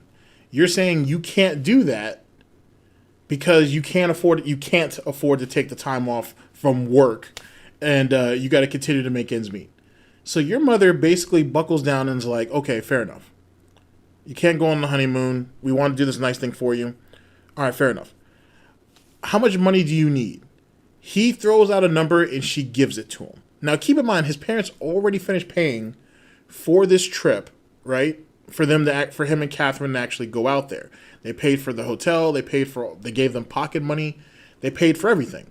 Then they even gave him a sum of money while he was out there. Then he's in this alleged conversation. For hours, apparently. And he essentially wears them down, or he wears his mother down enough to where he's like, okay, how much money do you need? And he goes ahead and throws out an amount. Now, ladies and gentlemen, or the chat, what's the over-under on what do you think that amount of money is? How much do you think DarksydePhil was brave enough to ask his parents for? Anybody have an idea? And actually, James brings up a good point. With the idea that he's like, well, the government's going to put me on this payment plan, so that you got to think about that, Mom. And we know his money, and we know his mother gave him money for that payment plan as well. So place your bets. Also, the link to me and Asian GTG's second channel is pinned up in the top of the chat. And eventually I'll put the chat back up over here. Actually, there we go. That's Hate Watch. I was actually just waiting on you. There you go.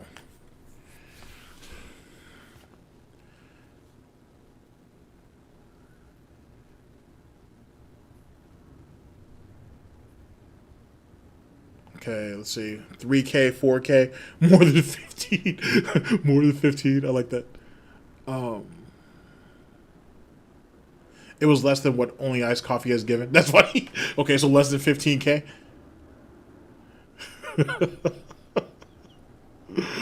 Holy shit, 20K. It's a pretty strong numbers. I'm leaning somewhere between. Yeah, Jeopardy music. Oh, speaking of which, so for any of you guys who were on the stream yesterday, remember how I said that I'm definitely gonna do it now. But I was looking at doing. I'm gonna do some type of giveaway, yeah, and or maybe we'll do like a trivia thing. I might do both, and I would give out like Amazon gift cards or whatever, or Amazon gift codes, I should say. Well, the homie Jay came through yesterday and was, I'm sure most of you guys remember, Jay came through yesterday and was like, hey man, put this with whatever that you're about to go ahead and set up, so whenever I have that event. So he dropped 10K in credits on us, not 10K, sorry, $10 in Amazon gift credits yesterday. So big ups to him. And like I said, I've already purchased some myself. I'll get a few more, and then, like I said, whenever we do that event, we'll be able to pass that out. He didn't have to. I didn't ask him to, but thank him so very much for that. So Jay, if you end up hearing this in the playback, or if you eventually pop up on stream, thank you so very much for that, man. I appreciate it. I was super generous, man, coming out like that, man. What's up, Ben? So thank you so very much for that. So that's something for you guys to definitely look forward to. So that should be cool. Let me figure out how I'm going to do it, or I'm just going to drop. I'll drop it randomly. Should be fun. So, but big ups to the homie Jay, though. Condo in Connecticut, just don't pay it anymore till they foreclose. That's money in my pocket. And number two, make negotiations with all my credit card companies to pay like half. Because if I could pay half of what I'm paying now, that's a lot of money in my pocket. And between those two, I should be making enough to not only pay all my bills that I absolutely need to pay to keep the business going and keep this house, but also enough to pay my taxes. All right? That's the deal, everybody. That's what's going on. So the good news is this house is not at risk right now anymore because of the changes that I'm going to make and the fact that both you guys and my mom helped me out. We're out of the water for the short term.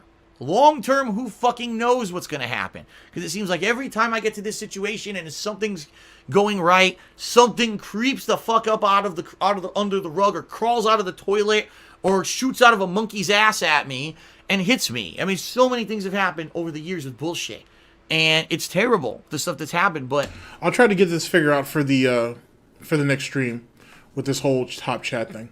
Like I said, I'll get it worked out. I probably just need to just reset everything, and then I'm sure it'll come up. But so big ups to Playing With Your Beliefs and Gunslinger for that. You know, it's very simple. It has to happen. You know what I mean? It has to happen. So that's what I'm doing. And that has to start this week. You know, as early as this week, I'm going to contact my mortgage company for that condo in Connecticut and tell them that's it. You know, 2 years ago, I tried to short sell my condo in Connecticut and they denied me. Say, it's your fault. I gave you a chance. 2 years ago, I told you I was serious. I didn't have money for this stuff. You denied me, and now here we are 2 years later, and I owe $17,000 in back taxes that I didn't pay, so you're fucked. You're not getting any more money from me. But no, you're fucked. You're fucked even to this very day. But even before the bank denied him, he had an opportunity to get that condo off his hands, either at a loss or breaking even. And, all right, Jackal, I'll go ahead and take a look at it, man. I'll take a look at that. I appreciate that, dude. He had a chance to get that off of his hands then, and he couldn't. He was too greedy. But this guy didn't mind paying, $1,200 on the condo plus, $400 a year in waste, and then I can't remember what James's calculations were, but like a couple of thousand in property over a property tax or whatever the case may be. He did it to himself. So it's nobody's fault yet again but his own. He was greedy, he was stupid, and it came back to haunt his ass. And he deserves every bit of it. Every bit of it. Speaking of which, side homework, if you guys will, side project. Long term, clearly. As we're going over some of these older videos of DSP, especially the older ones, I'm trying to get an idea. This is me being an asshole. I'm trying to get an idea of when that droop happened. You know how, his face is uneven and everything? I want to establish when that happened. So I'll try to remind you guys periodically.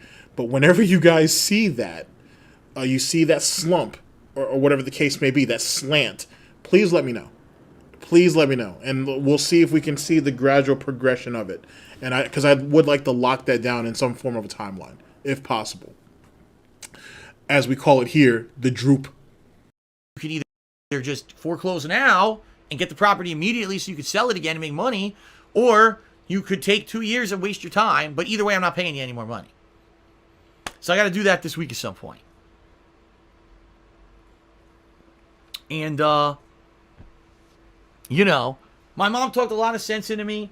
I agree with her. And it's just something that inevitably what I'm hoping to happen here is within 10 years, it has to be a 10-year transition. My credit gets ruined, but because I'm not paying the crazy credit card payments anymore. I'm not paying for this black hole condo in Connecticut. That money goes towards taxes and pays my basic bills. And now things finally start to go down to the point where, let's say in 10 years, now I don't have to do full-time streaming anymore, and I could go look for a job, and I could balance that with the streaming until eventually we phase out and I'm in a position where I'm healthy and I'm not overworking myself. That's the plan. I don't know how it's going to go. I'm sure there's going to be more ups and downs along the way, but that's the plan. This trip to Connecticut was literally, in more ways than just the marriage, was a life-changing experience for me. Okay? The same life-changing experience that weeks prior he said he wasn't going to be able to do. He couldn't do it. He didn't have the time. Ripping pepperoni for mommy and daddy Brunel. And then it turned into a life-changing experience because he walked away with thousands upon thousands of dollars and a bullshit promise that I'm going to actually change up. That same change up that you guys are looking at even up till yesterday, and you've seen nothing. The best we're doing is what? Put 25 push-ups in 25 seconds off stream with no proof? Like, you know what I'm saying? Like, nothing changed. Everything that's going on right now was as it was before he went on that trip. Not a goddamn thing has changed. And I'm not saying that Phil would lie to his parents and say, oh, I have a job now. Yeah, I just stream on the side, but I have a job now. I wouldn't say he's above that, but I don't think he's actually doing that either, at least not yet. So it's an ugly situation when you think about it. It's messy. It's very, very fucking messy. So keep that in mind. All right, ladies and gentlemen, we're going to go into video number 2. Let me actually pull up my notes here. And this is going to be the ReviewTechUSA. This is junk media, so please look out for that. Also, whenever the next stream happens, if some of you guys find that you guys have a wrench, don't ask questions. You have one. If anybody, though, who doesn't want to be modded, just let me know. Like I said, there's no harm done. Nothing like that. You know what I'm saying? I just like to just hit people who I know who are regulars or who I've seen on the regular. For the most part. All right, here we go. I mean, look, if you're flagging people who are like troll channels, like I've had like review in, because I don't want to give anyone credibility. Review insert troll name USA. Not going to name names. And there are people who are making up straight up lies about me. And those channels, fuck yeah, I flagged them. They were pieces of shit. You know what I mean? And it's funny, Keemstar, like everyone. Here, let me give a little bit of context to this, because I've talked about this a little bit. So, and some of you may remember. Like I said, the link to all these videos are down in the description, by the way. Let me actually tell you what the title of this is. Okay, this is by Junk Media. This is ReviewTechUSA amidst to flagging critical videos featuring more lies. And this was from July 23rd of this year, 2021. Now, this situation right here leads into a theory that I have with him and Monday Matt. Yes, and also the Anna Doyle situation as well. Because he's already admitted to doing that, to flagging that channel. He just says that he only did it once, which is not true. Because Ann Doyle was on his ass for years. So it wasn't just once. Is Super Crazy in here? I'll hit him. Oh, yeah, I'll hit him right there. And I'll also hit Agent Proper too if he comes back in, or if not, I can just do that later offline. But yeah, definitely Super Crazy catches one. Super Crazy definitely catches one. So I believe that ReviewTechUSA, this is just my theory, I have no proof. I think ReviewTechUSA has something to do with that Monday Matt situation. Now, if you guys have seen the Monday Matt thing, if you guys want to see that in a future stream, we can, but I've already done like a 4 or 5 hour video on that shit. But, you know, that was a while ago. I'll go over it again if anybody really wants to see it. But when the Monday Matt thing happened, right, that opened up like the floodgates, because it's essentially an unspoken rule to be flagging videos like that. You know what I'm saying? Like, it's just something that you shouldn't do. But it is what it is. Every content creator does things the way they do it, so on and so forth. When, wait, Monday Matt? No. Actually, I have some older videos on Monday Matt. What's up, King Bean? I have some older videos on Monday Matt when he talked about DSP. We're going to go over some of those. When I think Rich is involved in that in some way. I have no proof or no evidence, but those guys were friends for a while, and theoretically, if the story that was told to me is correct, and I believe this person, it's because of Rich that Monday Matt actually got doxxed, allegedly. So if that's the case, yeah, I'll have to find that video for you. If I can find that video, then yeah, I'll go ahead and link it in the chat for sure. It's because of Monday Matt it's because of Rich that Monday Matt got doxxed, at least according to the mythos. So if Monday Matt was on his campaign to take down all these videos and he needed help, Rich is a good person to go to. Now keep in mind, this is, you're right, all alleged, but this is all me theorizing. But they're birds of a feather flock together when it comes to some of these situations. Now let's jump ahead. So we fast forward from the Monday Matt situation, and I swore that Rich and Keemstar were on the kill stream, but in actuality, or maybe it was a separate situation. I don't know. I could have just misremembered, but it actually was on Andy Worski. It was on Andy Worski Live that Keemstar, I guess, was talking a little bit about the Monday Matt situation or whatever, and brought up Rich's name. Rich ends up coming up there to try to defend himself and says, I'll divulge my whole flagging history to you. I'll give it all up if you want, because he wants to make peace. Now, here's how this scenario works. Back in like 2016, everybody hated Keemstar. Like, everybody hated him. Like, fuck him. Like, fuck him. Everybody hated him. So at this time, it was okay. It was okay to shit on Keemstar and put your boot to his neck. All right, or whatever the case may be, because it was a popular thing to do. He was a scumbag. He was a troll. He was a gnome. He was all that bullshit. No one gave a fuck. Well, once he started cleaning up his act, and once he kind of got cool with Medicare and some of these other dudes, right?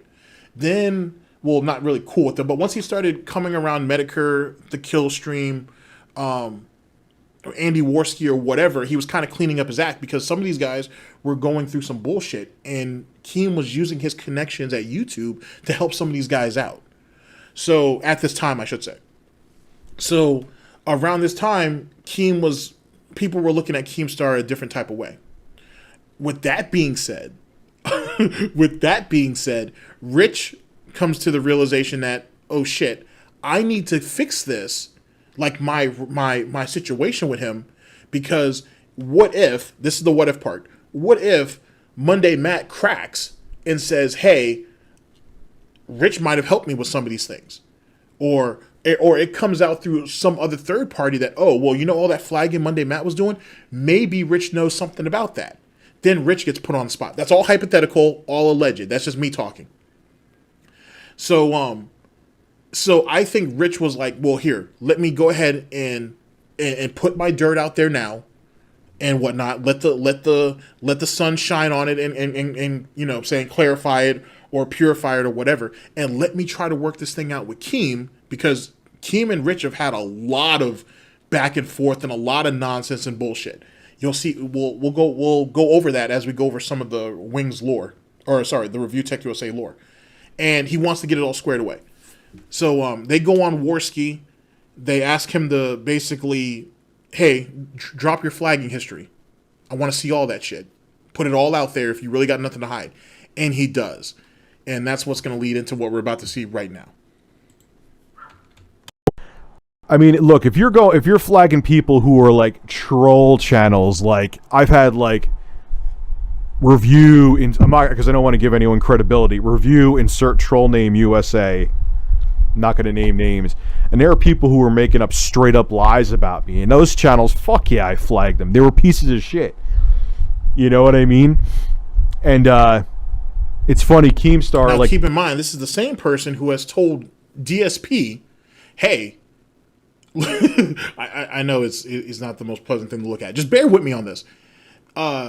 This is the same person that told DSP, oh, you should let that shit go. Oh, it's not that big of a deal. Oh, why are you going ahead and you're just making more problems for yourself? He's theoretically correct, but as I've always tried to say about Rich, he's done this exact thing himself.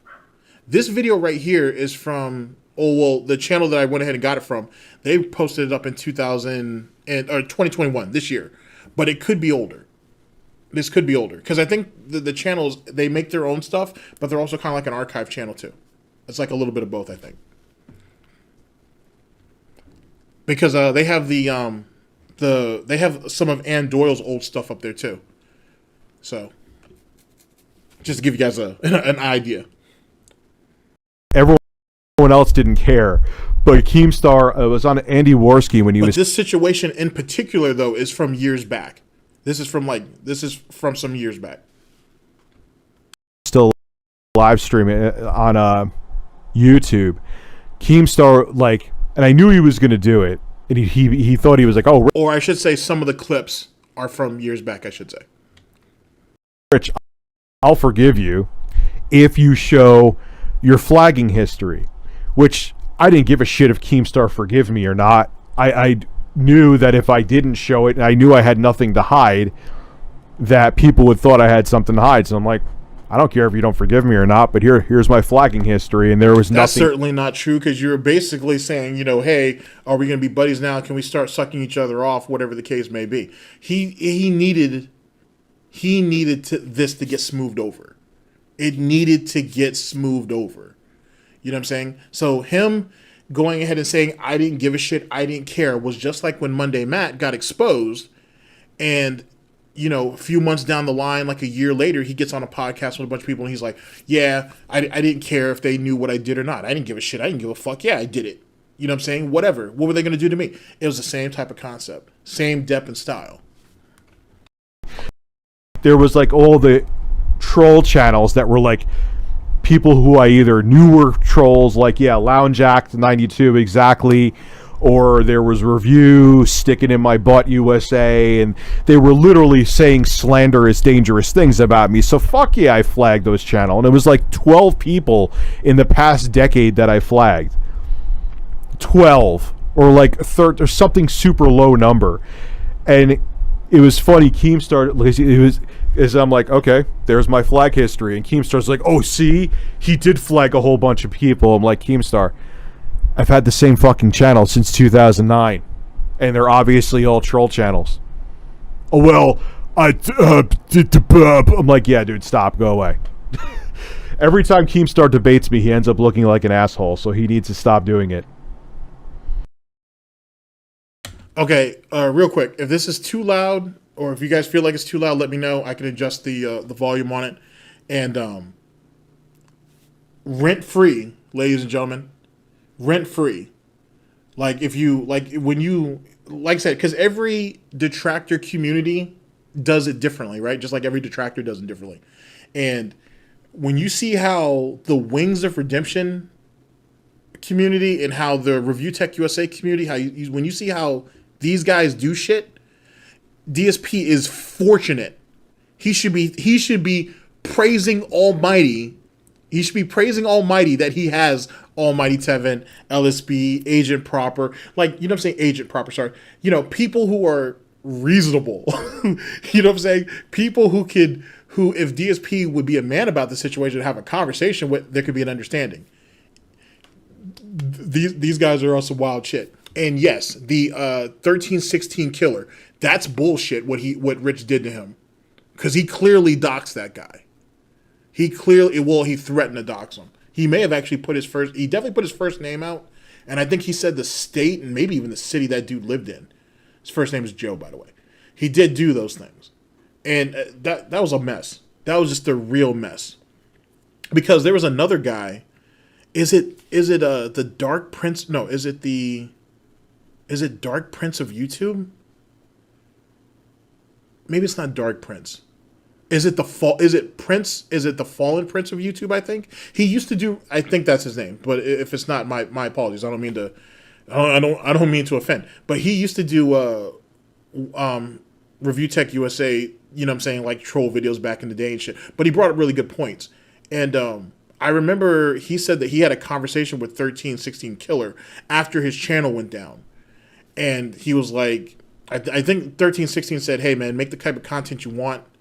It's not worth it. You know what I'm saying? It's not worth losing anything over this shit. It is what it was. He was reasonable about it. But 1316 was funny, dude. Like, that dude was funny as shit. And clearly he struck a nerve with Rich. Like, clearly Rich couldn't debate that dude on points. Like, the way 1316 broke all that shit down, you couldn't debate any of that. It's really, really hard to do so, unless you're willing to come out and divulge the whole story or go ahead and lay out the whole situation. Rich wasn't willing to do that shit. Rich was okay with making videos dismissing him or dismissing his claims, but he never really addressed the claims directly either. He never said, this is what he said in the video, this is what really happened. He never really did that. But it is what it is. The guy that was literally criticizing him and calling him on all his bullshit. He had a whole channel. It was like a parody channel making fun of Rich. And I'm assuming most of the videos are going to be from that guy. Oh, okay. Will it show, though, if those videos were deleted? Won't it say video deleted? I don't know. I don't know how it works. I think that's... All I know is Rich is literally Matt Mundane too. There is Information about this vehicle. Wait. Video is not available. So, yeah, some were deleted. See when they're deleted? Some were deleted. All right, Those are probably from like 5 fucking years ago. All right, so Review Tech sexually assaulted someone, DSP Gaming. Gee, I wonder why I flagged that down. I don't know. Look at the name. E-begging. Now, here's the thing, and I'm really going out of my way to try to do this. I'm not asking any of you guys to do anything. This is something I'm wanting to do. I want to know what that DSP video was. I want to know what that DSP video was. And that title looks super fucking familiar too. And that must have been that had to have been somewhere around 2017 when that video got flagged. So somebody somewhere has a link to it, or at least a screenshot of that page. So I want to find that video. I want to find out what's in that video that Rich was like comparing him to DSP or whatever the case may be, that he felt that needed to come down. I want to find that video. And eventually I will. I will eventually find that video. So that'll be fun. But yeah, that was something that Keem was pushing pretty hard too. After the situation with Monday Matt, he was like, Rich is next. Because what has Rich done? You know what I'm saying? Let's talk about what Rich's situation is. You know what I'm saying? So that's what the play is on that. So we'll find out. We'll find out. A manipulates and damage control response video. Review Tech, who is Anna Doyle? I see people mentioning her in the chat. That is a dude who has put out my personal information. Whose name put is out Anna? and honestly, I wasn't even though I did flag him once, I wasn't even the one who got his channel taken down. There was other people that flagged the shit him without me saying to flag him, by the way. Will you show your YouTube history report like Monday Matt did, because there is rumors you reported Anna Doyle? I'm not showing any reports. I didn't report him, but I'm not showing any reports. And honestly, I wasn't even though I did flag him once, I wasn't even the one who got his channel taken down. There was other people that flagged the shit him without me saying to flag him, by the way. And that's it. Sure. Sure, there's other people who flagged him, but not on my orders. They did that on their own accord. You see why why I have my suspicions that him and Monday Matt may have coordinated to take down some of Monday Matt's namesayers and some of those videos? Just saying. That's my flagging history. So, Keem, can we kiss now? I mean, at the end of the day, I mean, anyone that criticizes you, you just flag the video. You thought that I wasn't going to show you. Way worse videos made on me. I've never flagged a video. Never. The way I see it is Rich shouldn't have an opinion on anybody. Because all these people, all these videos right there are opinions on him, and he tried to silence. That's not. Come on, Keem. That's not. You're a goddamn. Hold up. You're a goddamn YouTuber, and you can't defend yourself with your own voice. I defend myself all the time. You know how many videos are made on me, Keem? Come on, stop. Listen to me. Defend yourself. Be a man and defend yourself with your own voice. I defend myself. Listen to me. And I've manned up and owned up to the mistakes I've made with you. And I'm even showing you this here without any hesitation. You said before that you would offer an olive branch. I know I made mistakes with you in the past. And I've admitted to them even before this. This isn't like breaking news on Andy Warski's stream. Okay? You've made mistakes too, and you've talked about them. I've owned up to mine. You've owned up to yours. Let's move on. Rich, most of the shit that I got from you came under, like, in the year 2016 when the whole internet hated me and everybody thought my career was over. And as soon as I regained, my channel, and now you want to be... Yeah, you're right. He did, you're right, Station. He did ask DSP to do that. That's in a Mighty D video, actually, because it was during one of DSP's Street Fighter streams. And, DSP shot that down. Now, to be honest, if you saw the Wings of Redemption ReviewTechUSA interview, let's be frank. ReviewTechUSA has followed DSP for a number of years. I don't know if it's necessarily day one, but he's been following DSP for a very, very, very long time. Like a number of years, certainly. Over a decade at the very least. I think he generally has an idea of what kind of questions Phil would answer and not answer. Do I think that conversation or that interview would be as bad as the quartering or the quarter pounder one? I would pray that it wouldn't be, but I don't think it'd be much better too. I don't think Rich would be able to pull anything out of DSP without DSP reacting terribly. On top of the fact that DSP is going to have demands, just like he did with quartering. I don't want it to be live. If it is live, I'm sure first off, someone has to pay up something to get DSP there. That's the first thing. Secondly, it's not going to be live. And if it is going to be live, that means Rich isn't going to be able to collect no money. And that's what Rich is going to want to do. He's going to want to collect off that because he's going to bring a lot of attention onto that. You know what I'm saying? It's not like when Medicare interviewed Kraut and T. It's not going to be like that. Like, you know what I'm saying? Like, at the end of the day, Medicare was going for the entertainment value and the information. He was willing to give up super chats to make that happen. I don't think Rich has that in him. I honestly don't. And so you got to think Rich is going to walk into this interview, probably going to have to pay money to get him there. Then he's not going to be able to collect anything on it. If it's pre-recorded, who knows how well the video is going to do. The quartering video, I'm sure he thought he was going to pull a couple 100,000 off that shit. We all saw what happened with that situation. I don't even know if it's at 100,000 views now. I don't know if it's even at 100,000 views now. I would hope it was, or that it is, I should say, but I don't know if he's even made it now. Yeah, Crowd did kind of turn himself around, to be honest with you. He did turn himself around. I will say that. So trust me, I don't know if there would be any benefit of even doing that. And DSP holds so much animosity against Rich because of when DSP called his fans lazy on that live stream. This was many, many years ago. It's like 2016-ish maybe. When he did that nonsense, Rich was one of the first people on Twitter to talk about it.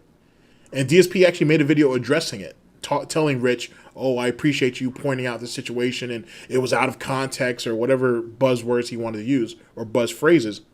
But at the same time, he holds it against Rich. It's like, you had no right to do this to me. You had no right to hurt me and my business and my reputation. So, yeah, actually, Memology 101 has a bunch of ReviewTechUSA, or he has not a bunch, but he has a couple of ReviewTechUSA versus DSP videos. We can go over one of those. Go over a few of those, actually. No, I'm not like that. I'm Rich, not like that either. There's popular people out there I can't stand. Rich, real quick, can you refresh your page? Videos and they were getting 20,000 views. You wouldn't be apologizing to me right now. No, that's not true. What are you talking about? It's absolutely not true. Yeah, I showed my history, and it wasn't bad. Well, I can't. No, it was bad. Your history was very, very bad. No, one in the chat of his history was bad. Matt Modane, he flagged like 7 videos of people criticizing him. You flagged 13, 17, or whatever. No, Monday Matt had flagged way more videos than that. Like, the page kept scrolling, and the theory is that there were probably one page, maybe even 2. Well, there is one page, but there may be 2 pages or more. What's up, Alpha? So we don't know exactly how many people Monday Matt ever flagged down. That's kind of like one of the great mysteries of that whole situation, is we don't know how many people he flagged. We don't know if he released some of the claims, if he released them beforehand, or if he had used some type of tool to modify the page altogether. We have no clue, and we'll never know. And if anybody was to say Monday Matt has some type of victory out of that whole situation, which is a victory is not even the right word for it, but whatever, it's that he's like your killer who admits to some shit, but then lets one thing go to the grave with him. Yeah, you guys caught me on this flagging shit.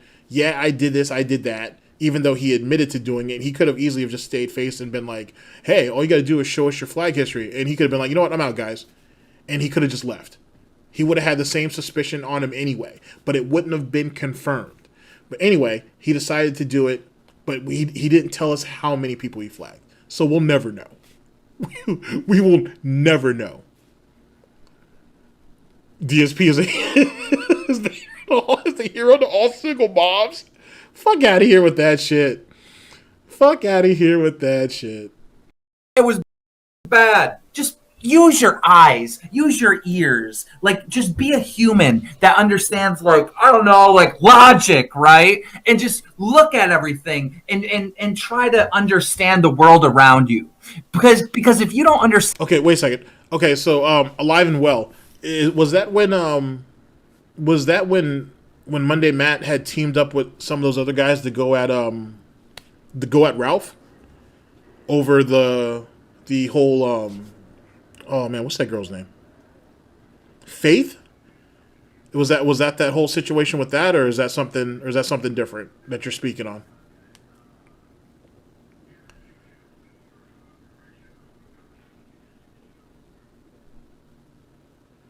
Okay, yeah, the PPP and Godwinson thing. Okay, yeah, I remember what you're talking about.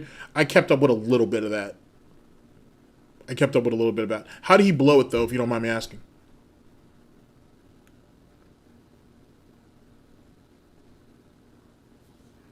How did he blow that?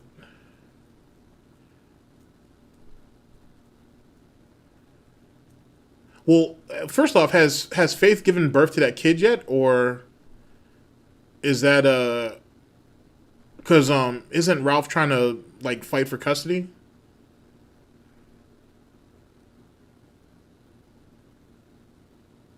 Oh, he asked for money. Okay, yeah, he blew the fuck out of that then.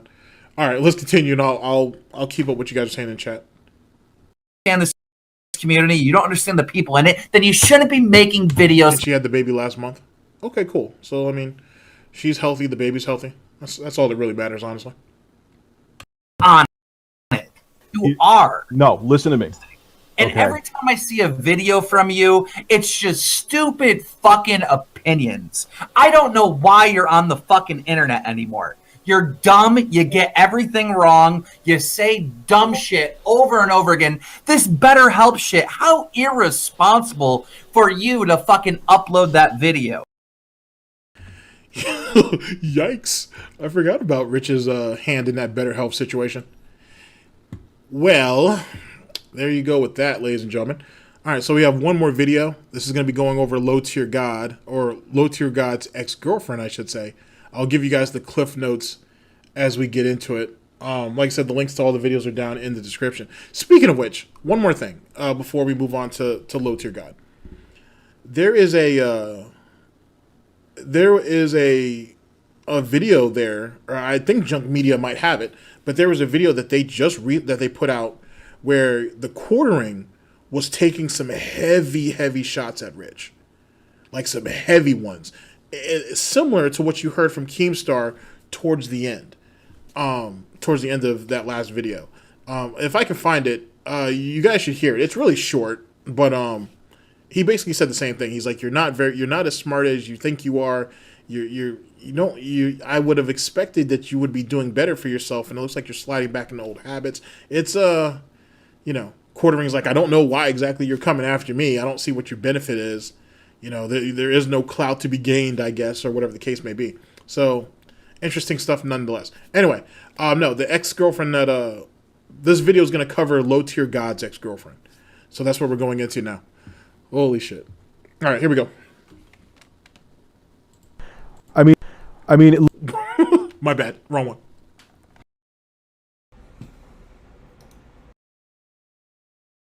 What the fuck? Hold up. Let's see here. Did I do a Wings video? Let's see here. Oh, that's right. My bad. We're going into Wings next. Sorry. My fault. Low Tier God's last. Yikes. So there was 4 videos. Sorry, guys. My bad. We're going into Wings of Redemption. This is going to be a slow one, so if you guys want to get up and grab a snort buck, you can. But this is Wings of Redemption, his first stream back on YouTube after he was banned. Yikes.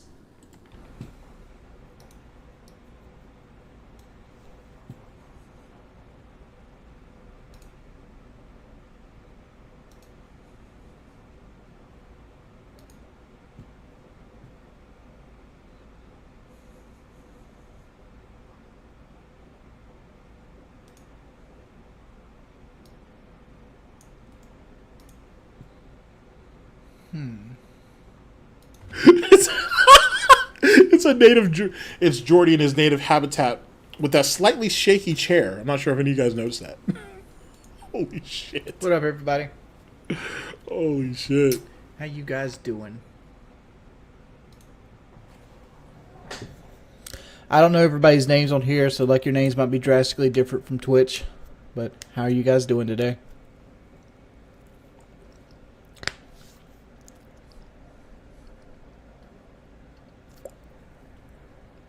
Honestly, the way the email was read and the way I've dealt with Twitch before, there is no fixing it. Twitch pretty much sticks to their guns when it comes to things like this.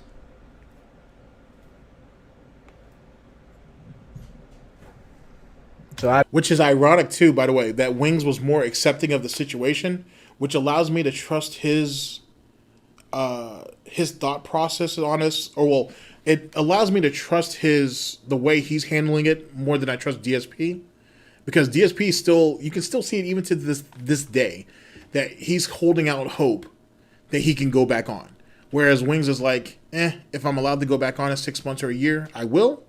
And if I can't, I can't. No biggie. So I find it extremely funny how Wings is like, hey, they were going to come and get me eventually. I got hit. I'll just serve my time. And DSP, a constant prisoner in his own world, is with his little tin can up against the fucking gates, up against the bars, saying, let me in. It's fucking silly. It's so fucking silly. I know nothing about how YouTube works or how it's set up, so it is what it is.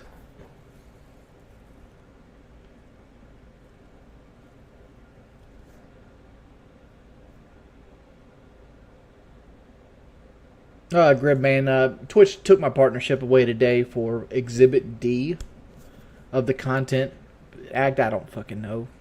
Honestly, they sent me a link to click. It says, click send us an email at the bottom, and it's just a page that sends you to like contact support, and then you got to go through like a bunch of hurdles, and it is what it is. Is what it is.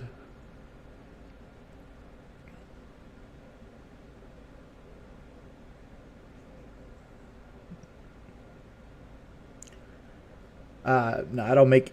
I am no longer a Twitch partner at this point.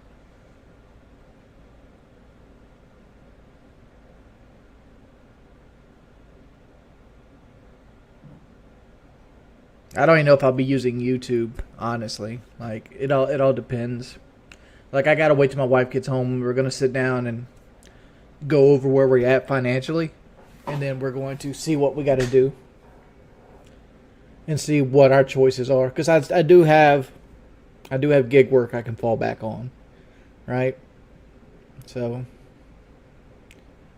it is what it is. Which brings up another good point about his door dashing or whatever the case may be on that. There is speculation, I should say, going out there that he's not making as much as he says he is. Which I guess none of us should be surprised by that. But Kelly essentially, I guess, is going to have to carry the day for a minute. Matter of fact, I think yesterday I went over there to Wings' channel just to see when the last time it was that he streamed. And there hasn't been anything up there for like the last 6 days. That doesn't mean he didn't stream yesterday. It just means that either he's not keeping his streams up or he didn't stream yesterday. So make of that what you will. He named his first stream Living Failure Struggles with Play Call of Duty. Did he really name it that? That would be hilarious. I need to look. Give me a second.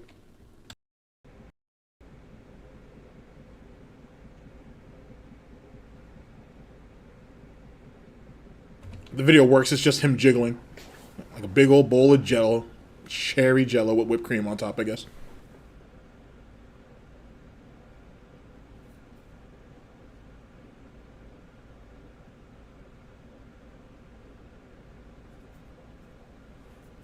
I mean, is there any way to put slow mode on YouTube? Because like I can't keep up with the chat at this pace.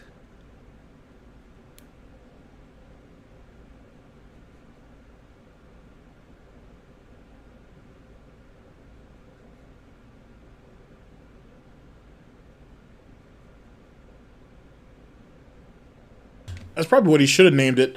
No, he actually hasn't done anything in 4 days, at least according to what I see up here. The last stream he did was Dark Souls 2, Iron King DLC. So I don't know. He's slacking. He's slacking. Let me see if I see YouTube streaming slow mode. Moderate chat. Oh, he got rid of it? Ah, damn you, Wings. That's right. One of the troll channels has it, I'm sure. How do you turn on slow mode? Can I just get a text-based? I don't need a video. Let's just try to say slow. No, that's not how that works.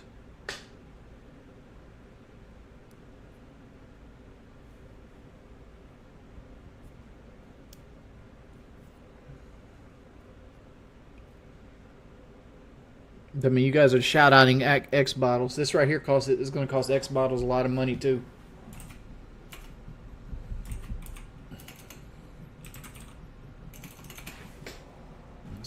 Yeah, that goes back to that talk of that the Wings troll channels pay him. Which, yet again, I've spoken about this before. I've seen no proof. To be honest with you, certainly no one has admitted to such. So I'm not even sure how that's gonna play. Damn, that sucks. Oh, he did stream yesterday. Okay, he privated the video. Okay, that makes sense. Poll, custom emoji. I'm sure that the trolls already have it though. Like they've ripped it from like Jump Street, so he'll never be able to hide it. Slow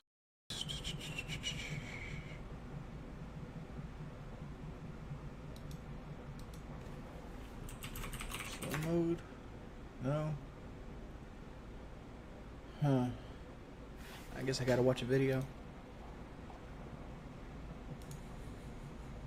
Hello. So imagine you're in this scenario and you have. I'm sorry. This is Wings, ladies and gentlemen. He's slow paced. He's very, very slow paced. With that being said, if DSP gear. All right, I need you to calm that down for a minute. He must be looking at a cheeseburger or something, the way his mouth's open. Anyway, it's if DSP had a similar setup to Wings, he'd barely play games. Those pre-streams would be forever. I guarantee it. If you think the pre-streams are long now, those pre-streams would be super long if DSP had to sit at a desk and play games. I guarantee it. I absolutely guarantee it. He would be too distracted. On par, yeah, Wings is definitely like a slow burn, like Chris Chan. I agree, 100%. Wings pops off more though. I think. No, I'm hungry. It's almost lunchtime. Almost. Huh.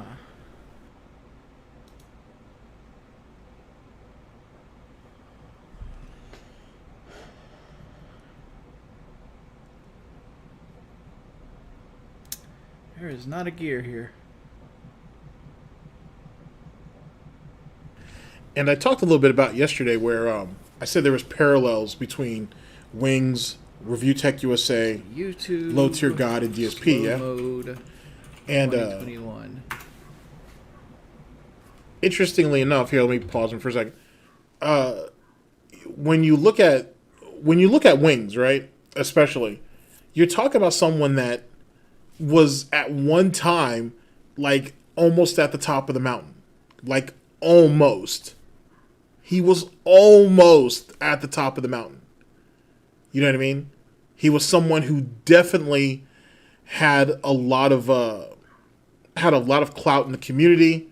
He was at least decently liked for all intents and purposes, and he was able to actually elevate people. And he let his insecurities basically bring him down, which allowed people to take advantage of him, and has led him to where he's at now. All of this off Call of Duty. Now, don't get me wrong. There's some odd people. Like, look at Drifter. Drifter is kind of strange, especially these days. But even though he went through some shit with 8 Thoughts, I don't even know if that shit ever even got resolved. Now that I think about it. But you know what I'm saying? There's a lot of old school Call of Duty heads who have had their ups and downs or whatever, but none of them hit rock bottom like Wings of Redemption did, and it just doesn't make any sense. Like, it really don't. He shouldn't have fallen like this. You know what I mean? And like DSP, he was his own worst enemy. He did it all to himself. And unlike DSP, he actually understood how to work YouTube without completely being scummy about it. But then he brought all those different women in, and they basically they kind of cleaned him out financially, and they just kind of left him in this position. Like, there's no reason why Wings of Redemption and DSP, to be honest with you, shouldn't be set up for life.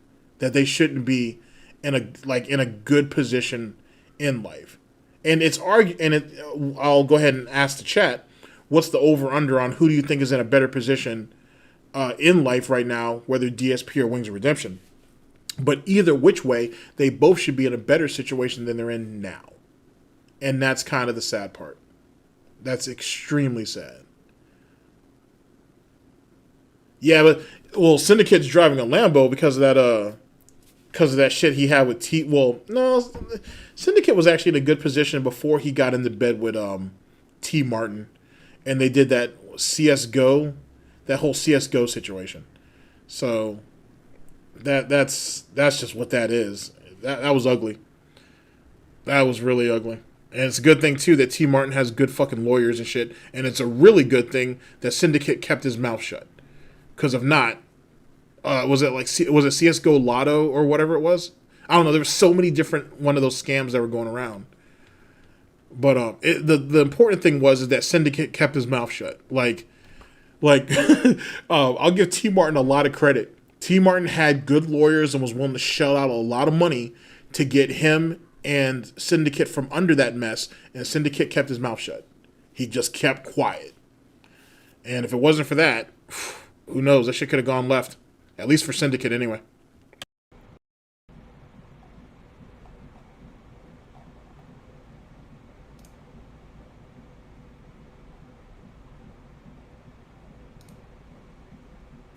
Click settings, click live chat, toggle on slow mode. Where is the settings at? It's alright, Wings. I had some problems with that earlier in this stream, too. Man.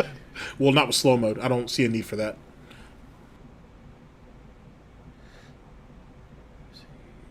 Cancel.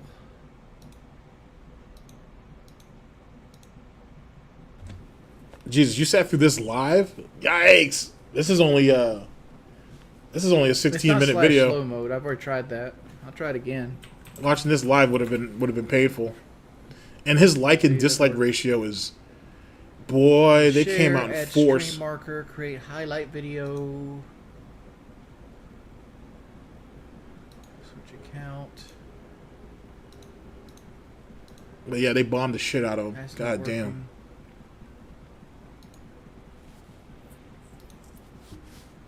Oh, stream settings. Here it is. Oh, here's stream settings.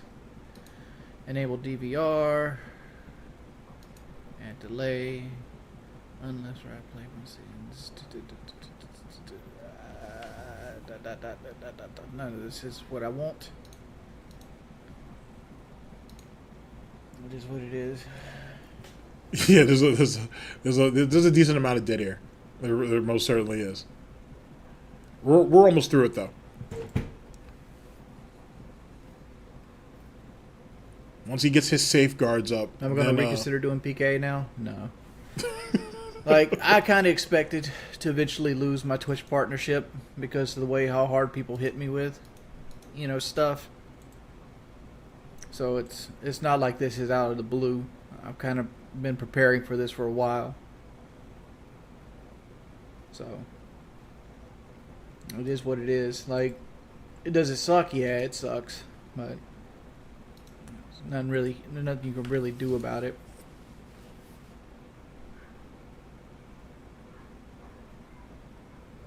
Hey, Rest. Hey, Wings. I hope things can work out. Me too, buddy. Me too. He's lost all fight. God damn, he lost all fight. And that's the thing about Wings too, that doesn't make him as fun as like DSP fans. Like I was under a Lummox video yesterday, sometime I guess it was yesterday afternoon or whatever, and someone had mentioned that now that Jordie's back on YouTube, it doesn't look like the troll channels get as many views. I don't know if that's true or not, but he said that. But this person was basically saying that it shows that the trolls are real fans. And someone else I think commented under that, and it says it kind of makes sense when you look at the dichotomy between Wings and like DSP. Like with DSP, there's just more. There's way more options. There's just a lot of options to go to that you don't have to waste a view on DSP. Between Dark Dave Mirrors, between DSP Raw, and then between any restreamer who's restreaming anything, and then the people who chop them up, you don't have to worry about it. Like, I don't know anybody except for maybe X Bottles who actually restreams Wings. I knew there was like another channel that kind of just had the raw streams, but I don't know if they're still in play. And some of the names that used to do Wings content, I don't even know if even any of those guys even really post like that. Because like Lean is like every once in a while. I don't know if Conway Conman does anything. I know Fat Man has come back into the mix a little bit. Obviously Lummox is pretty much at the top of the heap. Sean Ranklin jumps in whenever they feel. I think there's a few other channels here or there. I think Webby puts up work with the clips.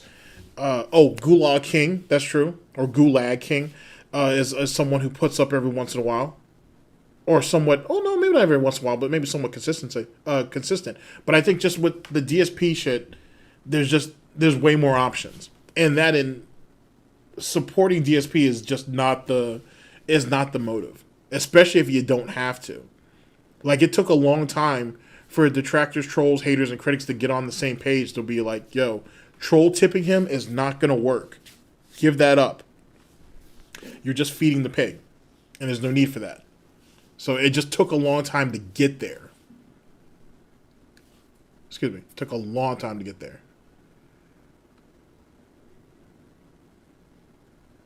Oh, wow. He has a 24... Really? Wings has 24-hour sub mode now. Rip to that. That's damn. Why? That's just a fundamentally bad idea. You can look at DSP and see that's a fundamentally bad idea. Matter of fact, there is a ReviewTechUSA video out. I think it was made by Junk Media, where Rich went ahead and pulled that bullshit too, like midstream. He goes ahead and he's like, "Oh, I'm activating sub only mode," and he did get some subs, but like people were like leaving. Like one of his longtime mods, and someone who had been on the channel with Rich for years was like, "What the fuck are you doing, dude?" And he's like, "Oh, I'm just testing it because this bot keeps spamming." And he's like, "That's not how you test a bot." And he's like, "You know, I'm out." And there was a whole situation around that.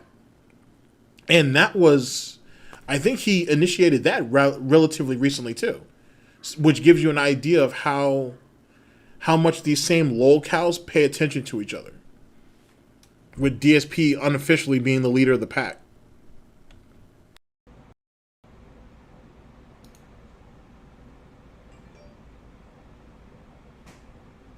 That's my live dashboard.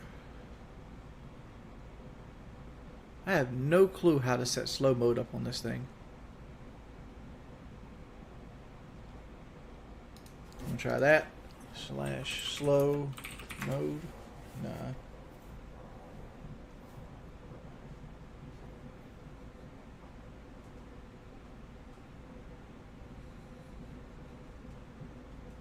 Oh, Jordie. Fuck, man. Jesus Christ. Everybody in the chat's telling me to get a job, and you know, that's a possibility. But at the same time, like, getting a job and doing this is not something I can do together. So I had to choose between one or the other, because Wait, isn't he doing DoorDash right now and streaming? So how can you not do a job and stream? Oh shit. What's up, Declan? What is up, Declan? DSP's finally first or something. That was just by coincidence. If I had thought about it that way, I would have put him second or third in the rotation. If I had really thought about it, I should have done it that way, just out of spite. Just out of spite. ends up happening if I were to work outside the house, which I already do. I already do gig work 25 hours a week. But if I was to do something else, like another type of job, I'd have to keep it really secret. And because people would just call in and harass me there too.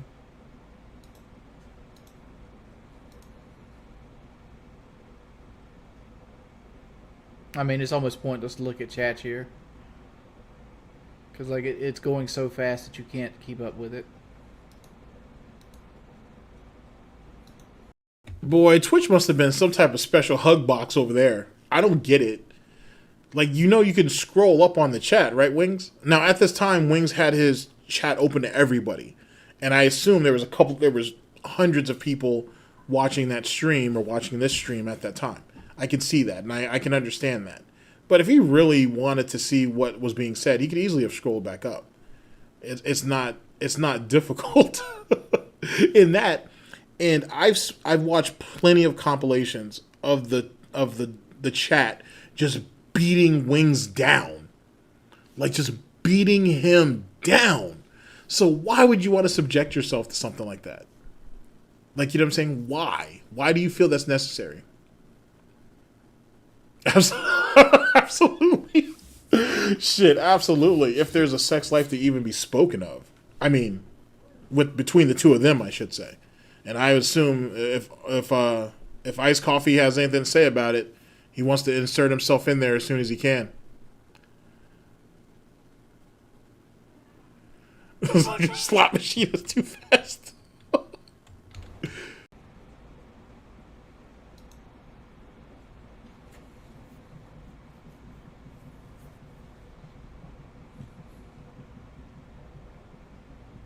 And here's the really sad part too. It's this type of this is kind of the stereotype for your gamers, for your average gamer, if you will. This is what's being portrayed. You know what I mean?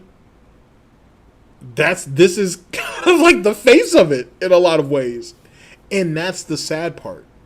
And this is what people try to impress on DSP. Like, dude, if you took better care of yourself, people would respect you. I'm trying to pick out stuff to talk about in the chat, but it's honestly going too fast. God. But there's no way to actually see.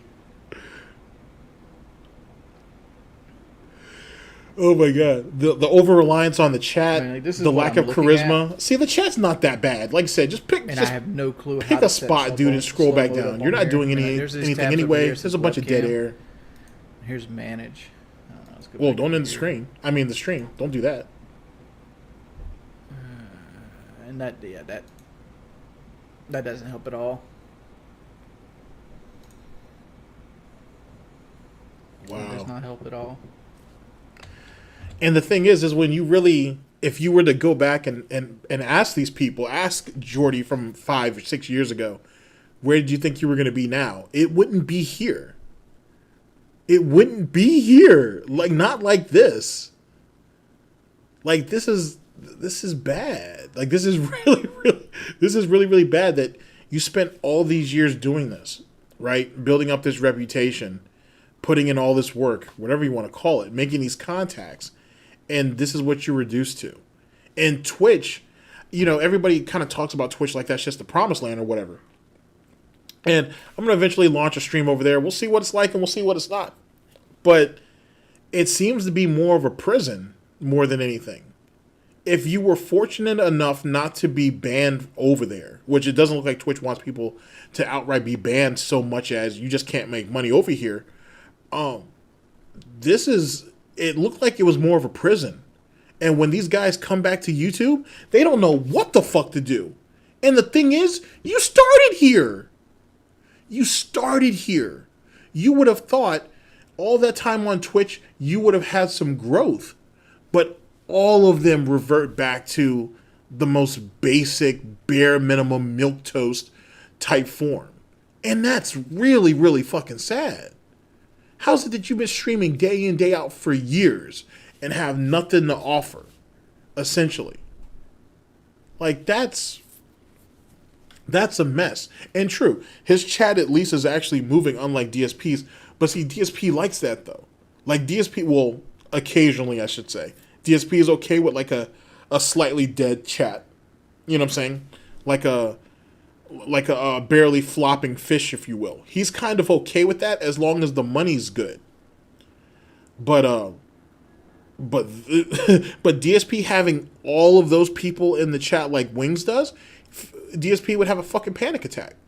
You know what I'm saying? He would lose his fucking mind if that happened. Because he's scared of that type of interaction. He's done everything in his power to discourage that. You know what I'm saying? Having 10 or 50, let's say this. DSP would probably be comfortable at max with like maybe 20, 30 people. That's it. Anything over that, he's going to freak the fuck out. He's going to freak the fuck out. Just general interaction like that is not what he wants anymore. He's too scared of it. But he doesn't want to go offline either because he needs the money. Yeah, exactly. Exactly. The moment that chat starts to move, gets a bit of life into it, he gets scared to death of it. I'm gonna go on Twitter. He was like that on Twitch too. And maybe that slow mode is something that they use to hold up to kind of keep their anxiety together. I don't know, but scared to death. And So let's just talk about the thought process I'm going through. okay, well, before you do that, give me a second. You know what I'm saying? Go ahead and grab yourself some DoorDash or some shit for a minute. Grab me a coffee while you're out there and give me a minute. Oh, maybe that's how they regulate their anxiety, or maybe DSP does. I don't know. I do know this. Twitch is a deficit, or at least it was a deficit, at least for them. At least for them, that was a major deficit. There was some type of decline being over there for all those years. I don't know what it is. I don't know how to explain it, because I like watching Twitch Streamers Reloaded, which kind of gives you like a weekly update of the nonsense that goes on Twitch. Some of those people are just falling a fucking apart. Like, I'm not a big fan of XQC, but Jesus Christ, the years have not done him any favors. Like, he comes across as more and more unhinged as time goes on. That shit looks horrible. Thanks for coming by, Chio. Have a good day. And big ups. And Jesse said you'll be right back. Like, it's a mess. It's a mess. Oh yeah, that's right. When Veggie Gaines showed up to DSP's chat, I mean, because DSP knows who all these people are, in the fact that Ninja as well. Yeah, Ninja looks terrible. Ninja look fucking horrible. No one's trash talking your fucking Overwatch. I'm just saying that Overwatch is fucking toxic as shit. Overwatch is toxic as fuck. Or Jesus Christ, I'm surprised you guys haven't turned on each other yet. Well, outside of what you guys already have. That's why pro Overwatch is kind of shaky a little bit. It's kind of shaky. There's some good dudes there, don't get me wrong, but goddamn, there's a lot of toxic motherfuckers in that shit. Horrible. That's the reason why XQC ain't playing. That's exactly why XQC ain't playing. Because they were willing to shell out all this money to have him play, and he couldn't keep it together. Or, what about that story that you told me about? That dude over there in Europe, who's supposed to be like, maybe overall one of the best Overwatch players. And for whatever reason, he just wasn't committed to the game. He's scared of all the money he's getting. I don't know what it was, but he quit, being offered hundreds of thousands of dollars, and just like, no, I can't do it, and went back to whatever. Nah, bruh. And XQC, wasn't that contract almost $1 million with some very good options, and he went ahead and pissed that off. Nah, bruh. Nah, B. There's something wrong with fucking Overwatch. I can see why everybody's running the Valorant, or is it Valorant or Valorant, whatever it's called. I can see why people are running over to that. I don't know how that pro community is going to work out, but I can see why they're leaving. People are up and leaving CS:GO, because that shit's a crapshoot already, and it's just the competition's too goddamn thick. And if you're not going to get banned out of Overwatch, you probably will. So you might as well go ahead and move up out that bitch now while you can. Like, it's a mess. It's a mess. And like I said, XQC was a big name. A lot of people loved him and shit, but he couldn't keep his shit together for whatever reason. He just couldn't do it. And you see that on stream. When the slightest thing doesn't go his way, he freaks the fuck out. He freaks out. And I will admit that there's a lot of clips that comes out of watching that dude play, because when he plays was it Rust or whatever the case may be, the moment he left that server, or he was banned from that server, whatever that situation was, that server died out. But at the same time, when they were doing the role playing for not The Sims, for GTA or whatever, he was constantly fucking people over in that shit. He was constantly being a fucking asshole. And people were like, I can't play with you because you're fucking toxic as shit and you're making the game horrible. GTA 5, thank you. Like, you can't... that dude's insufferable. You know what I'm saying? Like, it's... Holy shit. Holy shit. Yes, I did see that. I actually saw that chess game when he got busted like that. But let's be honest, XQC don't play chess, so I don't blame him. I don't blame him. It is what it is. He didn't really know what he was doing. He was just doing it for the fun of it. And that's a community that's kind of toxic too. Not everybody, but some of the people in that community. In the chess community, on Twitch. Some of those people are toxic as hell too. A lot of gatekeeping. A lot of gatekeeping. You know what I'm saying? Like, Jesus Christ, bruh.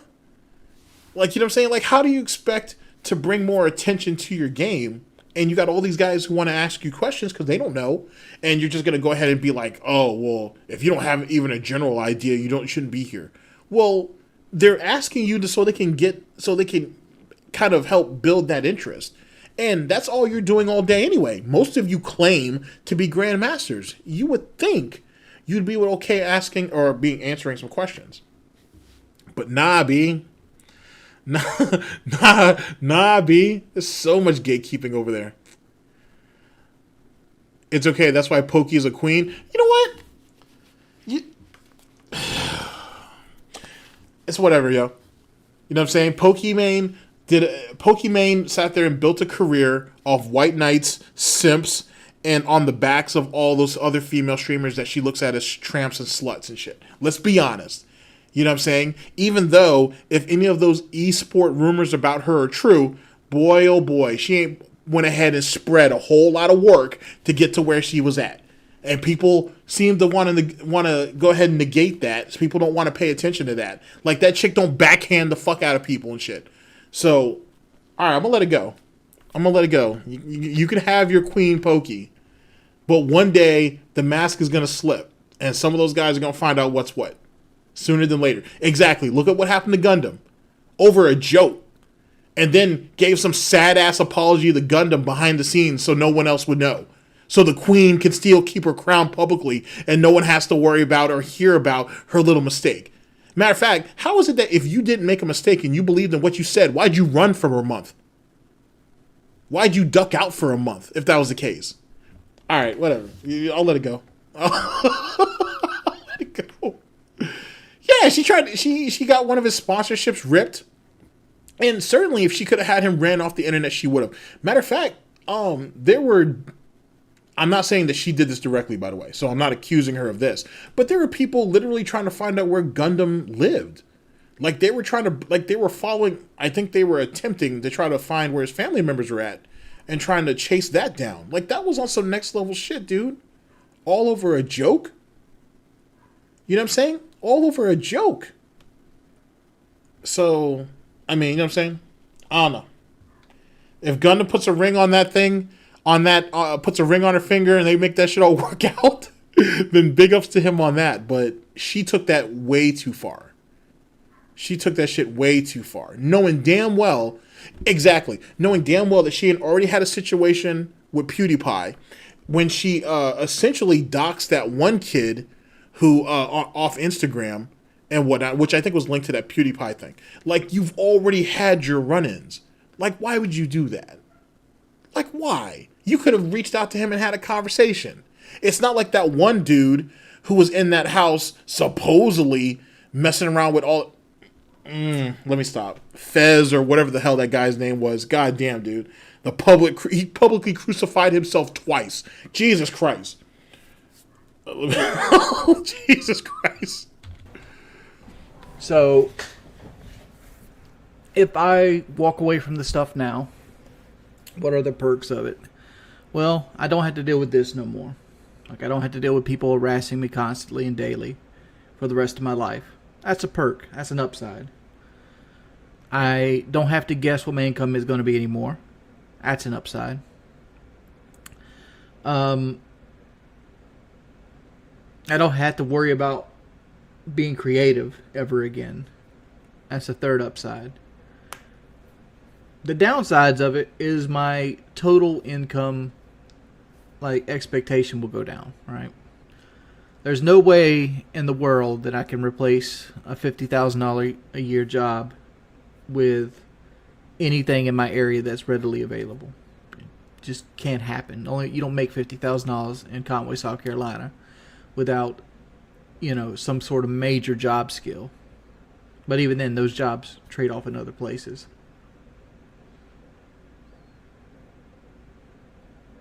Okay, so you're gonna have to leave the county then.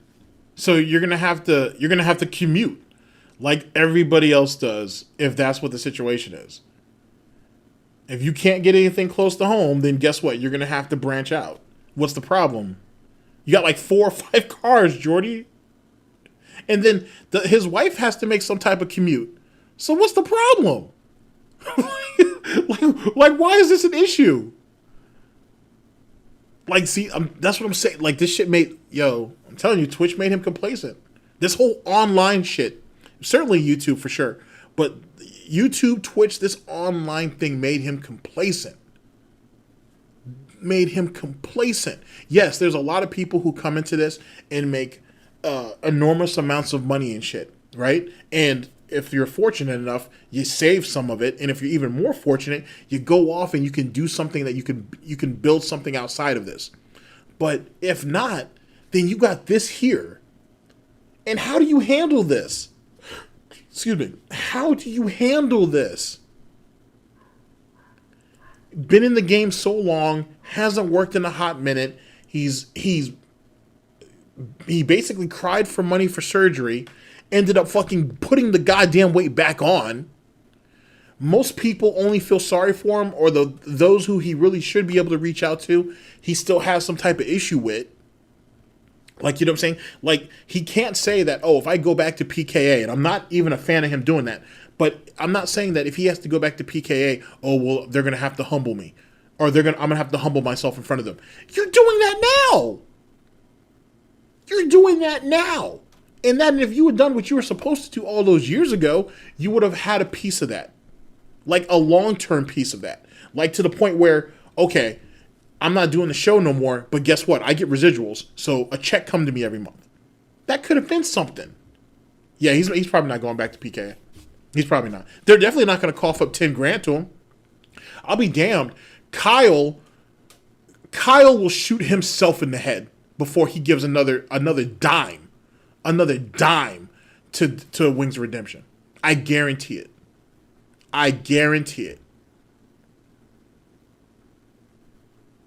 Kyle will not drop another dime at Wings of Redemption if he don't have to, and he certainly don't have to. That's not something that he needs to do. So why would he even bother with it? You know what I mean? Pure and simple. It is what it is. Out of all the people, out of the 3 in that group, Kyle holds onto that the most, and in a lot of ways, to be honest with you, he has a right to. You invited this dude into your home. You had to remodel. You did a lot. He did a lot. No one will ever deny that. Kyle did a lot to get Jordie off of his ass, to get him in the right direction. You know what I mean? At personal expense, at time, even at the discomfort, I guess, in a lot of ways, to his girlfriend at the time, I think, or unless they're still together, whatever. His girlfriend and to their roommate. You know what I'm saying? Like, he did a lot. He did a whole lot. And I think that kind of gets brushed under the rug a little bit, or it's something that we kind of forget about, but that also it's understandable on why dude holds the type of animosity against him. And don't get it wrong, it is animosity. And Kyle has a reason to. He has a reason to. Woody has some reason for it as well, to be honest with you. But yet again, that's the reason why Jordie got cut out that money. That's why he wasn't in that huge sponsor deal and everything that PKA became. If he had gone on that trip, and if he had toughed it out, just like the rest of those guys, he would be part of the group still. He would be in the money like that. And it is what it is. He could have had everything. Now, granted, his Call of Duty skills would have diminished as time goes on. That's something that would happen and whatnot. But his main source of income would have been from PKA. Everything else is his money. Everything else is whatever. It's whatever. You know what I'm saying? He would have had the type of financial security if he had gone on that one trip than he could have ever imagined.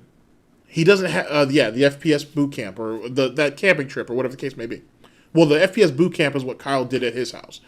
And then I think Kyle ended up getting him in contact with that personal trainer too.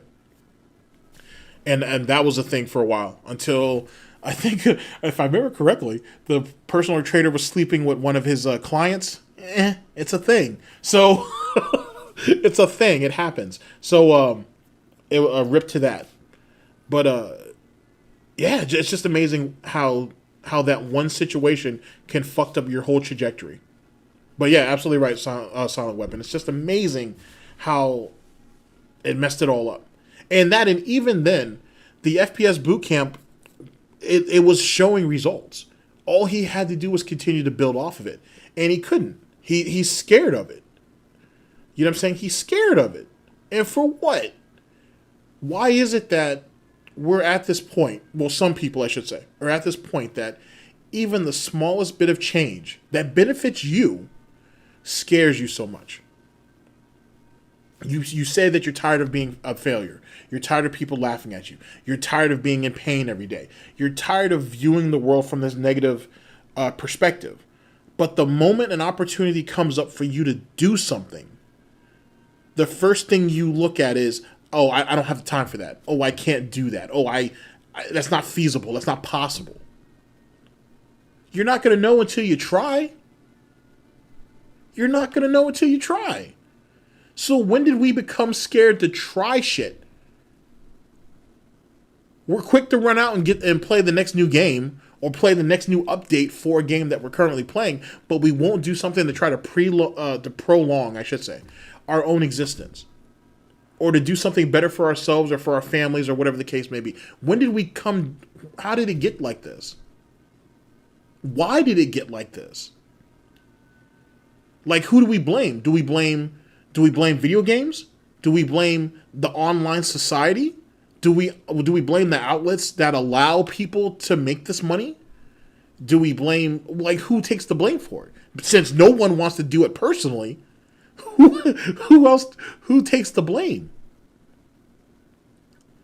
Because when you look at Wings and when you look at DSP, it can't feel very good to go online and say, hey guys, I really need this money to pay my bills, or I need to hit a certain amount of subs this month, or I'm not going to be able to cover my bills and shit. That can't feel very good. So why do you want to keep doing it?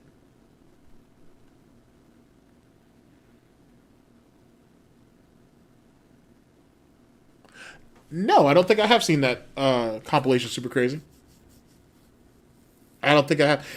If you wouldn't mind, you mind dropping it in the chat for other people who haven't seen it as well. But no, I have not seen that. I'll definitely look over it though. But yeah, I don't know. Hey, let's continue.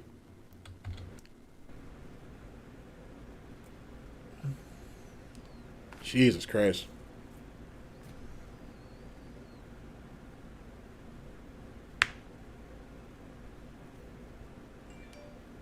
This is it, huh? This is how we're going to spend our days from here on out. Damn, Jordie. Oh, shit.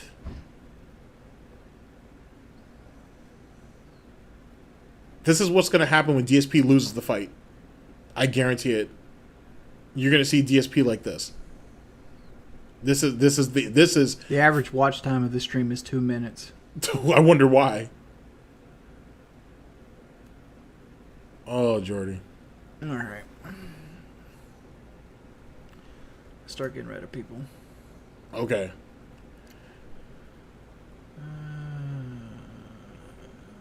Oh my god, this is rock bottom. This isn't even Leon-Manuel Band. This is like, I don't know, reaching for the chili or some shit. Or I have no clue. Thank you for the link, Super Crazy.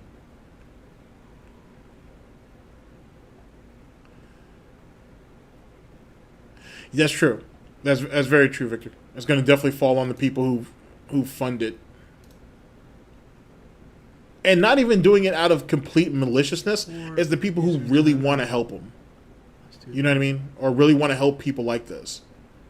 I mean, shit, look at what happened with the Chris Chan shit. This guy. User in timeout.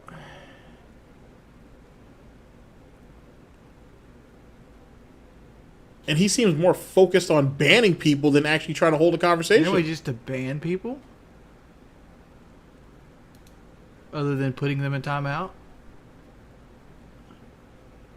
Wow. And that's another thing too. That's another speculation I've had.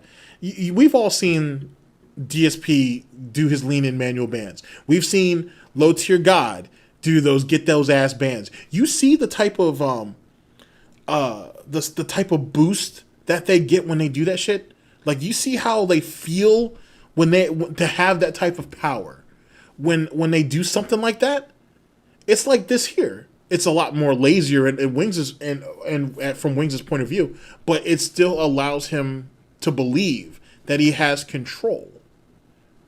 And it's like you shadow banning, or like I said, you hiding you banning people, timing them out, you hiding them, or shadow banning, or whatever the case may be. Dude, that doesn't take care of the issue. Like, if someone's really getting unruly, do what you got to do. But if you got people being like, hey, Wings, you need to make a change, you can't do this forever, you have no choice but to face that. Unless you are going to do something to make the content better. Unless you're going to do something to put yourself in a better situation.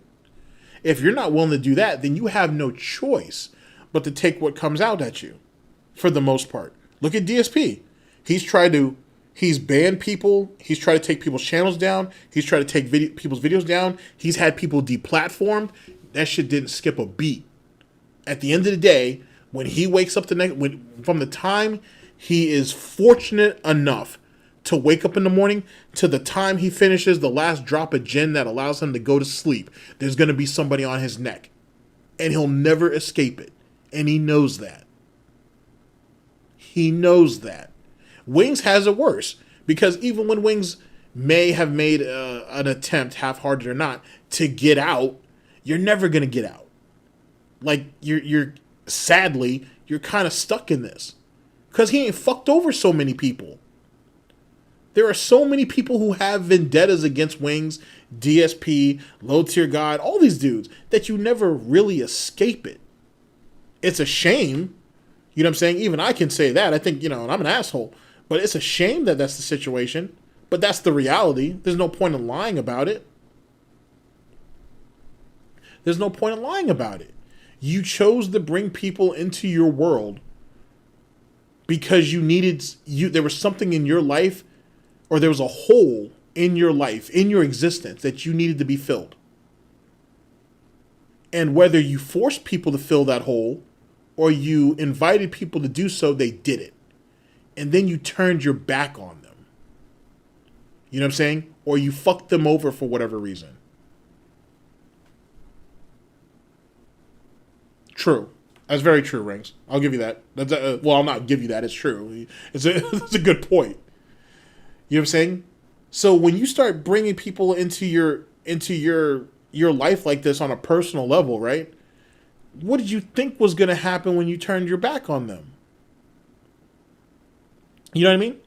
Like, think about let's use the detractor community for an example, but hypothetically, of course. Let's say Super Crazy, Hate Watch, Red, let's say Agent Proper, let's say Declan, let's say Jackal's Lair, and one more person. Let's say myself. I'll use myself. I'll be the bad guy. I'm good at that.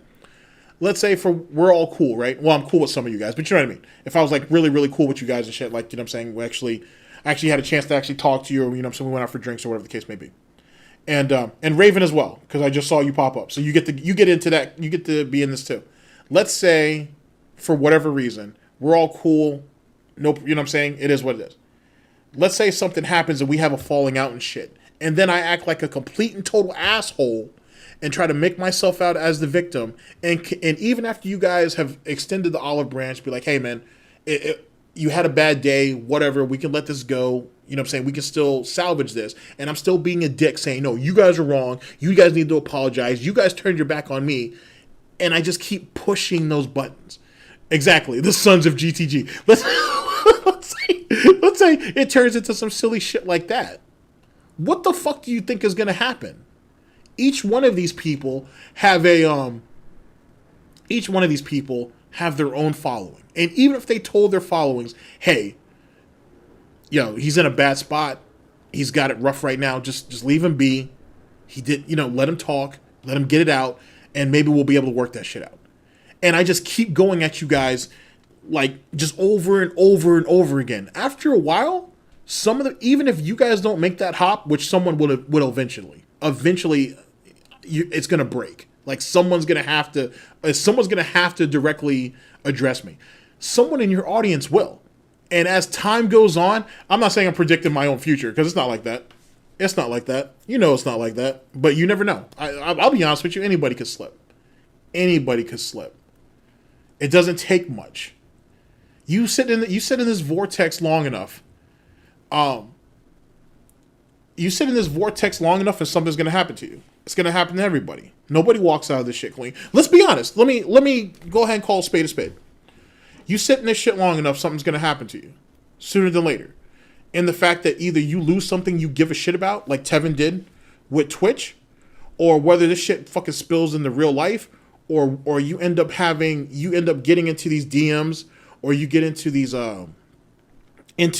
discords, and because of a small disagreement, everybody's against everybody. Sooner than later. You know what I'm saying? Everybody is essentially chasing something. And somebody has to, sadly, some people will get to the point or get desperate where someone has to get stepped on to make it happen. No one wants this. You know, no one wants that. You know what I'm saying? Even, how do I word this? Even this, let's take the situation with Fred, right? I know it's kind of taboo, but let's go with that. Do you really think when Fred Fuck started doing all this shit, do you really think you really think he imagined it to pan out the way it did? It didn't need to, certainly, but do you think he actually planned for it to be that way? And then when he had the conversation with Medicare, that's when Brightside Viking was supposed to go up there to debate him or whatever. When you heard Medicare sit there and tell him, hey, DSP is always going to be around, man. He's always going to be there. You can always facilitate or manipulate or do whatever you want to do to get your giggles. There's a lot of people out there that you can laugh at, man. You know what I'm saying? Why don't you guys consider spreading out or expanding, you know what I'm saying? And raising your horizons, if you will. There's more to life than just that nonsense, especially the way those guys are playing. The way that, you know what I'm saying, Freddie Boy and that group were playing at the level they were playing, you don't think Medicare saw it. Medicare was like, hey man, there's other things you can do, man. There's other people you can jump at and go after. And for whatever reason, they decided not to. And when they decided not to, that's when at least Fred is, so it seems, focused inwards. Anybody could slip. Anybody could slip. Here, I'll give you guys a funny, well, not funny, but an interesting story. This happened early on when I was when I started doing like the tractor shit.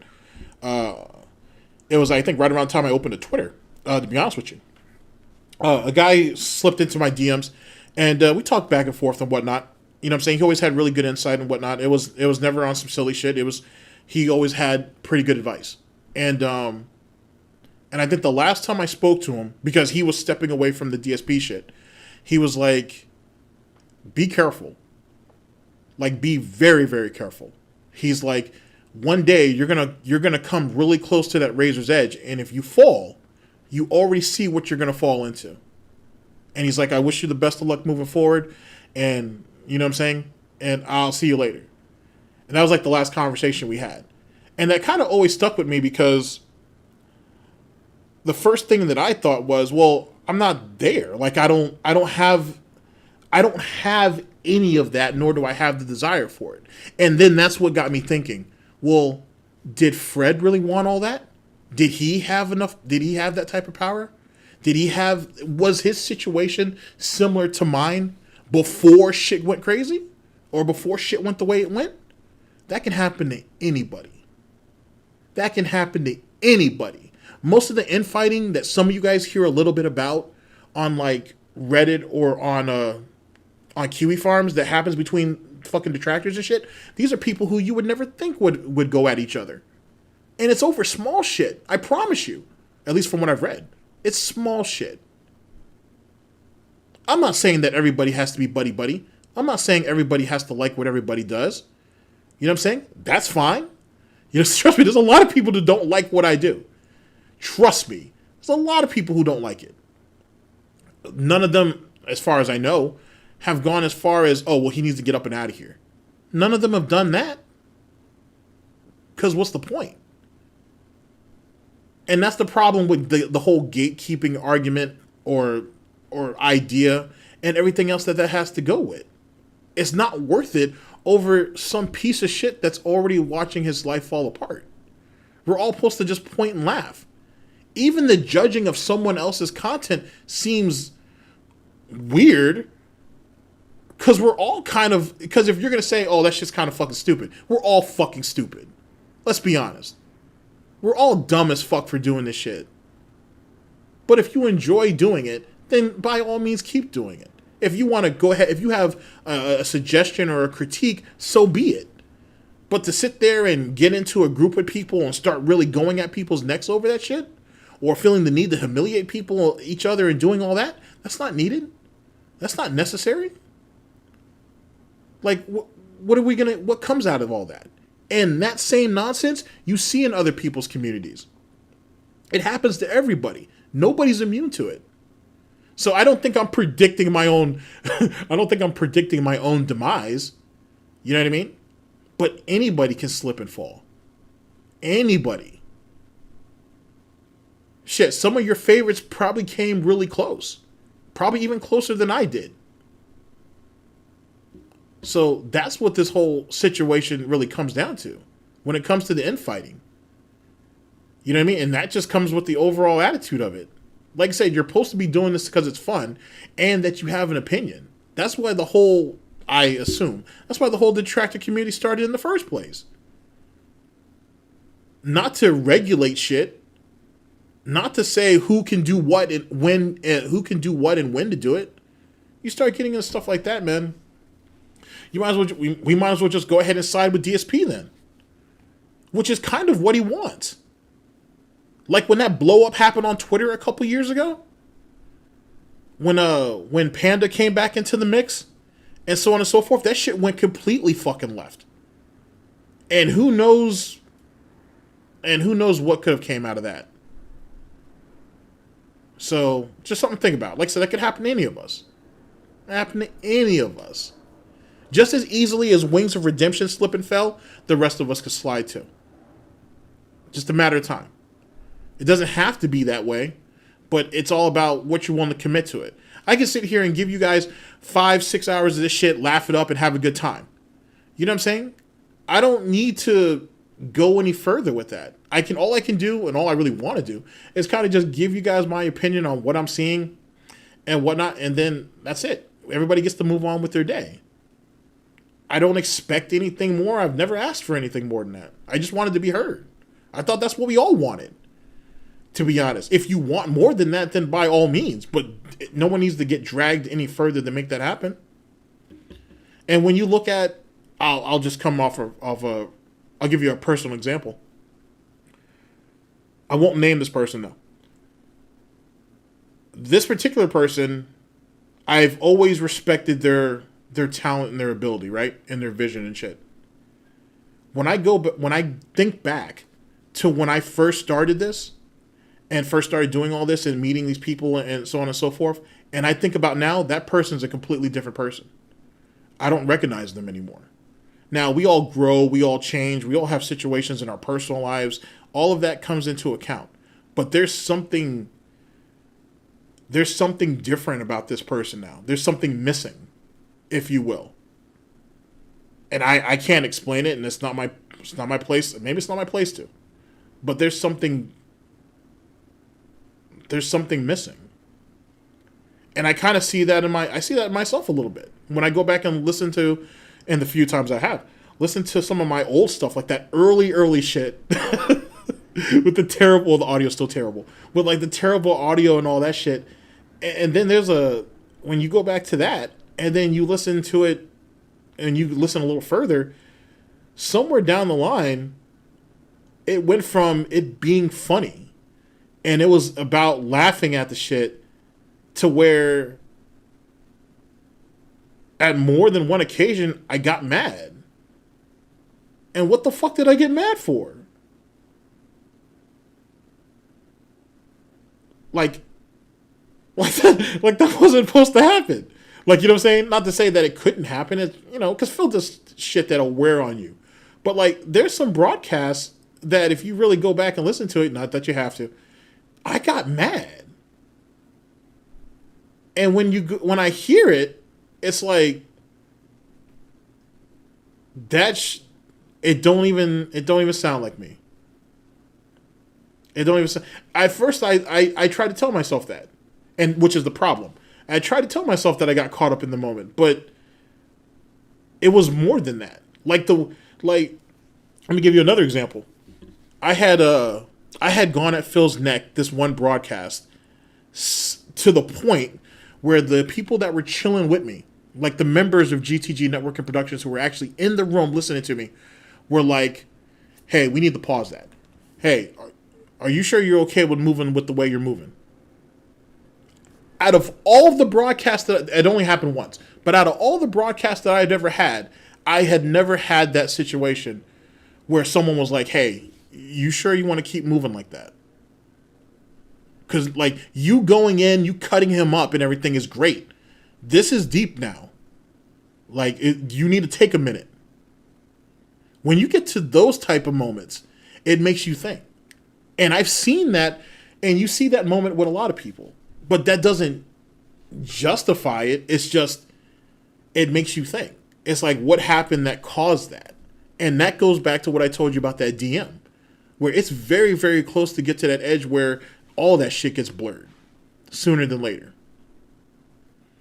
It's very, very close. Was it that one with Howard Stern? No, it wasn't that one with Howard Stern. It was no, it wasn't that one with Howard Stern. To just give you a quick run through, essentially I essentially brought the analogy of Phil being a literal pig and me cutting him open and ripping his guts out and shit. And it came, and in that conversation, there was talk about Kat and a pregnancy. And so it would be very easy to misconstrue me talking about actually speaking on Kat and not speaking on Phil. And when you hear it in the playback, you're like, oh. But then as it goes on, you finish hearing it. But it was real close. Like you could the way I jumped sentences and shit. It would have been really easy to kind of get that misconstrued. And just my overall attitude about Phil, that particular broadcast was rough.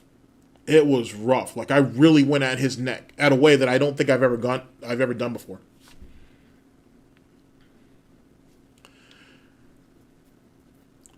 Well, I never understood the whole thing about the gay ops and doxing and all that. It should never go that way. It should never, for a pay pig or for a detractor, troll, hater, or critic, it shouldn't be like that. It should never be like that. That's going too far. You know what I'm saying? That's going too far. If I feel like what I said, because of the people around me, first off, until I actually heard it myself, if I feel like that's too far, you taking that shit into spreading, finding out who people are in real life and spreading their personal information and shit, it is what it is. What it really comes, actually, yes. If you want to, but that's the thing though. I'm not out to bring him down or to destroy him. You know what I'm saying? That's not the end game. That's not the end game at all. But what it does show is that the old narrative that, you know what I'm saying, to fight a monster, you have to be one. You're going to have to become one yourself. I don't want that. I never set out to do that. Yeah, I'm rant heavy. That's what I do.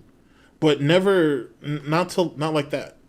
Saying that I'm going to sit there and cut a fucking strip of bacon off DSP's back is one thing. You know what I mean? But when you start getting into some real diabolical type shit, even just verbally, is just going, it's going far. It's going too far. You know what I mean? And that's just one example, to be honest with you. I'm sure if you went back, you hear a lot.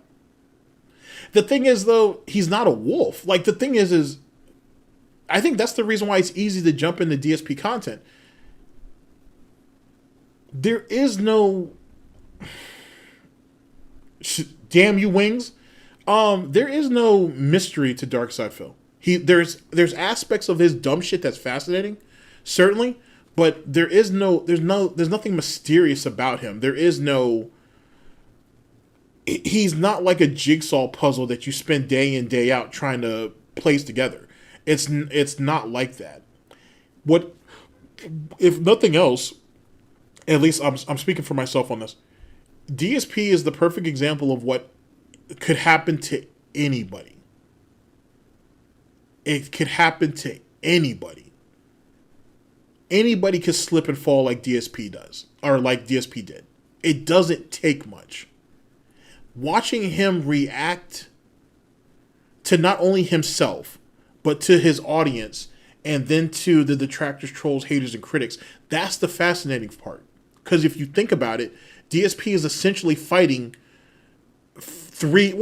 he's fighting 4 people. Well, he's fighting 3 people, no. Or 3 entities, if you will. He's fighting his detractors, trolls, haters, and critics. That's 1. He's fighting his own audience. That's 2. And then he's fighting reality. And he's losing on all fronts.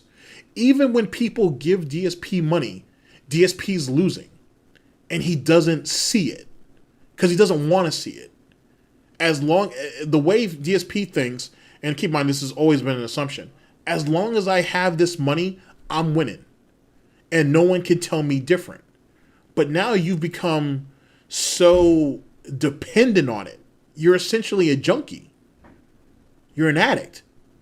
Now that you're so dependent on this shit, you can't get off. And it's not even that he's too old. He's too deprived to do anything for himself. He's too deprived to even do anything for himself.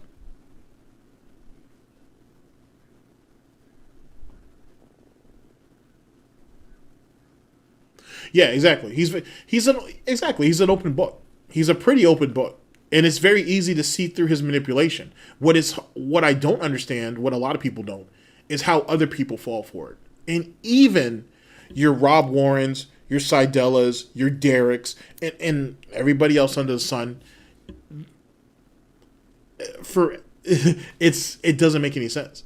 Like, if for all of those people, right, for all of these individuals, right, who have their disabilities, you would think there is somebody in their lives who would step in and be like, what are you doing? We saw that from Seidela. His father stepped in, but that was after a lot of time. Like, you got to understand, a lot of time came by before that happened. But for everybody else, where are your loved ones at? Where are your family members at? Why isn't there someone there to be like, who was this man and why does he have any core value to you? What does he do to make your life better? Or what is he bringing to your life that you feel the need to give him all this time and or money? That's a question that I don't think that any of those individuals could answer. I just don't think they have it in them. I think most people don't. And I think that's the dangerous part. It's, you know what I'm saying? Like, if you're going to do something, if you're going to do anything, it has to make sense to you first. And I think for a lot of people, it don't. That's funny. Maybe it does. Maybe it does cause gets the noggin jogging for him. I don't know. But that's the issue. And that right there is just one of my experiences in the vortex and shit. It's very easy to slip to this shit. It's very easy to slip to this shit. It's fun. I've met some really cool people. I've met some really, really generous people. I've met some really, really nice people. You know what I mean? Who, despite my shortcomings, were willing to give me the chance. You know what I mean? There's a lot of them. Because there was a lot of people allegedly. There was a lot of people coming from my neck. There was a lot of people who wanted me up and out. And were willing to do whatever they had to do it. So I get where Super Crazy is coming from to a degree. Because I don't know the full gist of that situation yet. So I get it. You know what I'm saying? I understand that for sure. And like I said, whether that's the product of the circuit of the vortex or just people just not liking me in general or liking my approach or whatever. But I've met a lot of really good people doing this. You know what I mean? So it's not like it was not like just to hate. You know what I'm saying? Like there was a lot that came with all this. Like I said, at the end of the day, it's supposed to be fun. If not, then why am I doing it? Why is anybody doing it? Even if you're profiting off of this, it can't be worth the headache. You know what I mean? So profit can't be the thing. If you're chasing after subs and views, subs are incidental, and views are whatever. Views come and views go. It is what it is. Look at let me give you a great example when it comes to views and subs. Look at Brittany Gates, I think her name is. You know what I'm saying? We've all seen some of her videos here or there. You see what happened not what happened to her, but I think she decided to pull out. I think she was like, you know what? Hey, I had a good time. I had a good run and I'm ready to move on. She got massive growth to the channel. She certainly hit 1,000. So that puts her in monetization. She's gotten great views. She has great insight. Look at Sunspot Gallery. Came in and shifted the whole game in how we look at profitability and how profits can be tracked and the begging that comes behind it. Like when you really look at it, when you look at what Sunspot does, it's like a triple metaphor. When you look at what Super Crazy does, it's like double and triple entendres. Like, you know what I'm saying? If you want to look at it from that standpoint, there's a lot there, to be honest with you. So I find myself not just watching the video and that's it. I usually come back to it because you'd be surprised what you find as you're going through it. There's a lot there. There's a lot of depth there that I think some of us only look at face value and move on. And if you're a DSP pay pig, that's what DSP is hoping for. He's hoping that you'll just see it at face value and then you'll move on because there's not going to be anything else there for you. He doesn't want there to be anything else there for you. And it's these type of things that it's not about being better than, you know what I'm saying, than DSP or whatever. It's what you know. It's what you know. And it's what you're willing to listen to. And that's the important part. At least I think.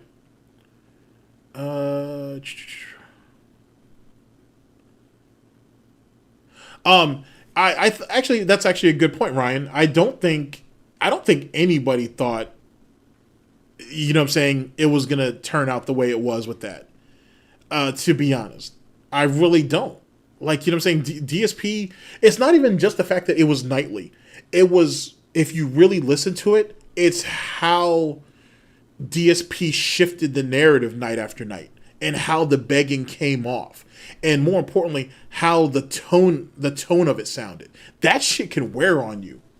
That shit can wear on you. And just imagine how much shit that fucking Sunspot had to leave on the fucking editor room floor. Imagine what Snorpernell has to deal with. Just imagine all the nonsense that they have to cut up and leave on the floor. Like that shit just, it's almost like a war of attrition. If you think about it, for all the individuals who do a lot of the edits and whatnot, that's a lot. That's a lot to deal with. And like when you think about Bacon Sweats, it's ambitious. It's incredibly ambitious. And I think even now it's monumental. I know there's somebody else that's currently trying to do it. And I wish them the best of luck. I don't know if you can follow up what Sunspot did though. I don't know if you can do that. You know what I mean? I really don't. Same thing with Snorpernell. You can't, I don't know if anybody can follow that up.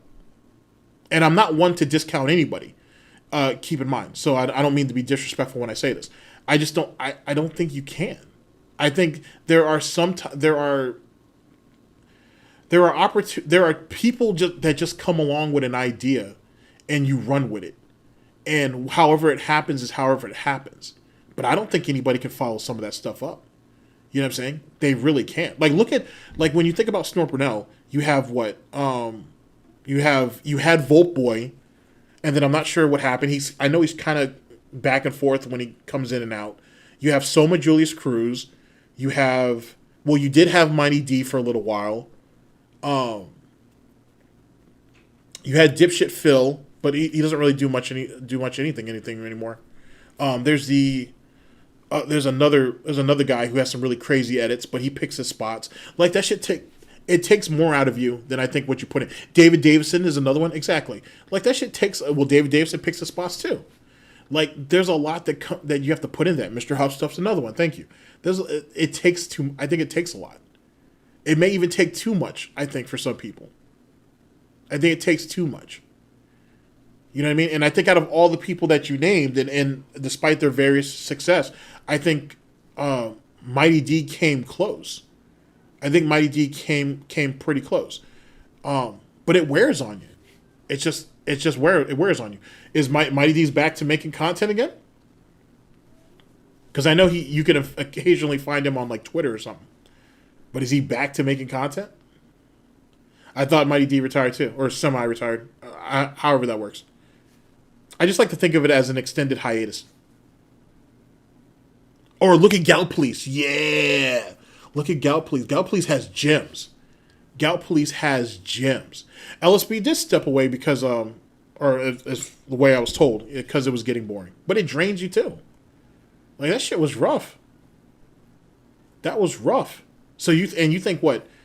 I think I saw LSB peak at what, 800, almost 900 people on a stream once. So just imagine what Tevin was going through. 12, 1,500, even further than that.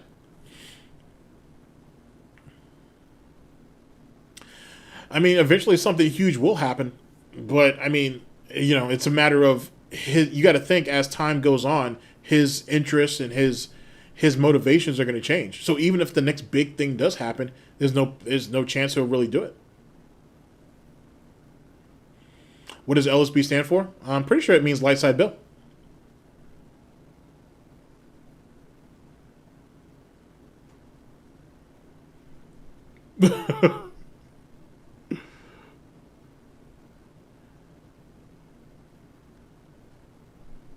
Oh, Anley's another one.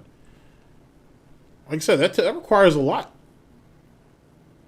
He's willing to sit through more than I am. Same thing with if we're gonna jump to restreamers, I forgot that. Well, I didn't forget, but Ann Lee does a little bit of everything. When you look at the restreamers, like, that shit takes a lot to sit there and go through that shit. Like, some of you guys think I torture myself. Just imagine having to deal with that shit live. Like, you know what I'm saying? I just don't have that. I would much rather be able to stop and go at my leisure, which essentially is going to make the video or the stream a whole lot longer, like in our current situation, than to have to try to do that shit live. Like, it's DSP, he says too much shit that's very easy to pass up. You know what I mean?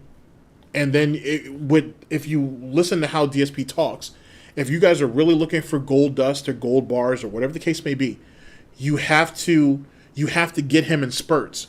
If you don't, you're going to miss out, or you're possibly going to miss out. Yes, actually, LSP. I've seen some of LSP's V streaming content and whatnot. It's actually really good, and you can see that he's put the time and effort behind it, and you see that he's obviously passionate about it. I'm wondering when does he decide to jump to Twitch, or at least dual stream, if he's not already, of course.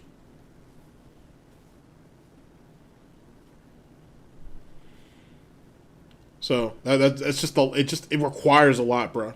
It really do. It requires a lot, and I think it's more than what it's even worth at times. You know what I'm saying, when you think about it.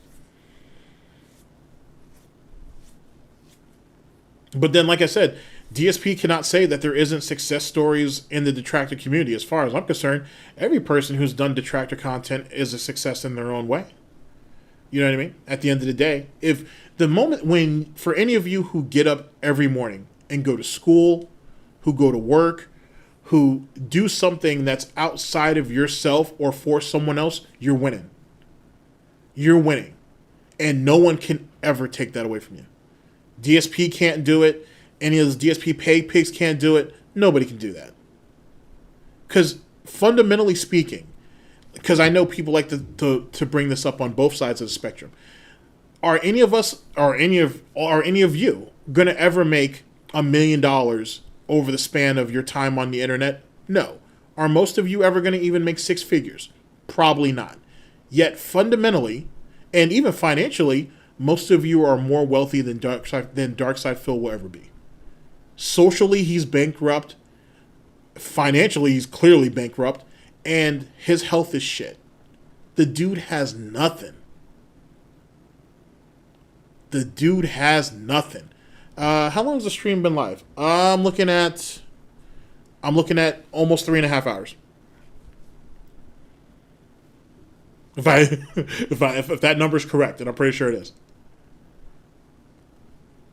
So, like, no one can ever beat you on that one. Like, you'll always have that. And spiritually as well. Like, you know what I'm saying? DSP can't win. None of them can, to be honest with you. That's what makes a lol cow a lol cow. You know what I'm saying? It is what it is. Just imagine you living your entire life dependent on the generosity of other people.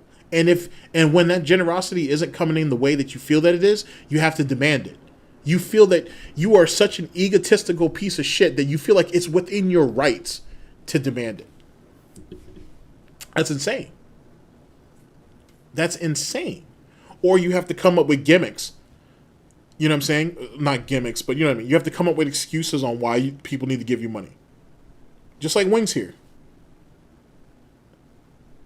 And do you think these guys started off like that? You wouldn't think so, but it's amazing how a situation can turn somebody. It don't take much.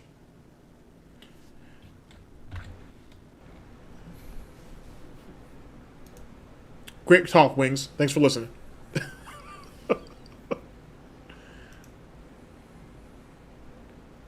Yeah, the vest is definitely a gimmick.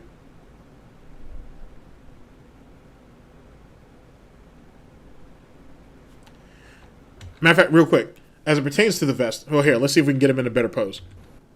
There you go. Good job, Wings. Pay attention. Now, let's say, when you think about the vest streak, the vest streak theoretically failed at what? So, I should have used this as a trivia question. But the vest streak actually... Here, chat. When did the vest streak actually end, officially? Look here, listen. Does anybody remember? When did the vest streak officially end? Yep, the last... Okay. You get the... It ended at 276. But when did it actually end? When he did that miscount that night. I see... Red, I think you got it. There we go. It ended at 74. It officially ended at 276. You're absolutely right. It ended initially, though, at 274 because he miscounted by like $6 or whatever the case was. Some nonsense like that. And, or no, it was it was either 73 or 74. We'll go with 74 for right now, for the sake of argument. And because he was off by like $6 or whatever the case was, and he decided to just run with it. Here's the problem with the whole vest streak as a whole. He pushed too hard for it. If he was willing, with all that money coming in, if he had dropped himself down to 5 days instead of 6, what's up, Doom? If he had dropped himself down to 5 days, that vest streak, honestly, would be going to this very day. If he wasn't so desperate to try to hit it, and if he gave these people some room to breathe, it could still, organic meme. It could very well still exist. But he became so desperate to keep that money coming in that he started relying on people. We got one more video. We're almost done. We're only one more video out. When he started relying on on only iced coffee and swaggins to essentially keep the vest goal going, he fucked himself. He royally fucked himself. He was making so much money that he just couldn't give it up. Greed eventually got him in the end. There's no reason why we didn't see the vest streak at 500, even 600, possibly. It was going to end eventually. But he didn't. Only ice coin. That's funny. But there's no reason why it needed to end the way it did. He fucked himself over. He overplayed his cards.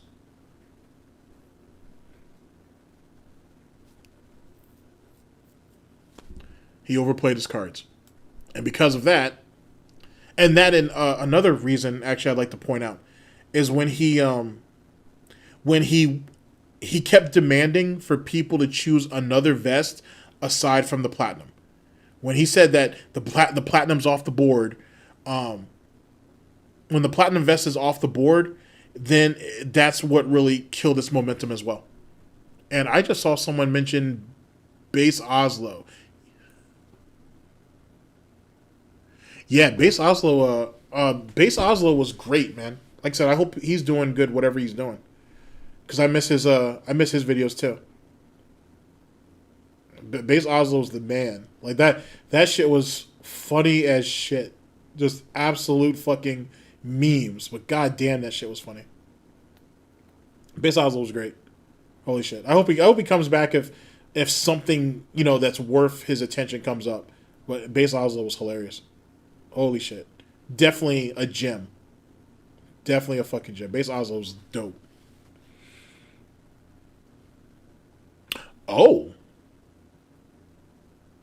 Does he still post regularly? Let me check my feed. I'll check my feed in a minute. Actually, we got, like I said, we're like one more video out, and then I'll leave you for the day. Yeah, like I said, Base Oslo is funny as shit. Base Oslo is dope. Very, very funny guy. Very easy to listen to. Like, very easy to listen to. That's which can be said for.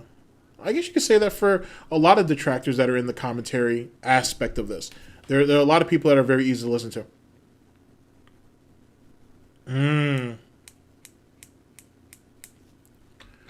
But yeah, definitely a good dude. I had a chance to talk to him a couple of times on Twitter. Definitely a good dude.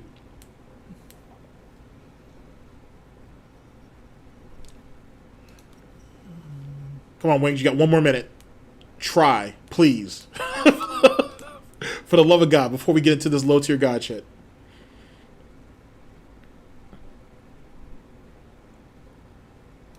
Alright, I don't know how to... Can we just hide?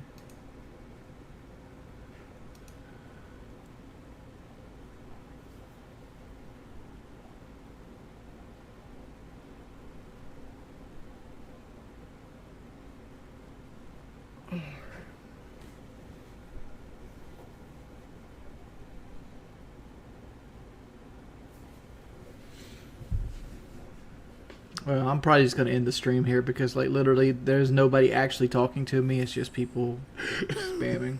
God damn it, Wings. Oh, my God. You can't be a quitter forever, man. So, see you guys later. Later, Wings. You guys have a wonderful day. Oh, God damn it, Wings. You cannot be a quitter forever. All right, ladies and gentlemen, we're in the closing stretch. God damn it, Wings. Holy shit. All right. Last video. Holy shit. I knew Wings kind of has a slow momentum like that. It is what it is. I knew what I was walking into. Okay, let's see here. All right, we're into this Wings. We're into the low tier guy shit now. This is how we're gonna finish it all off. So, let's go ahead and get it.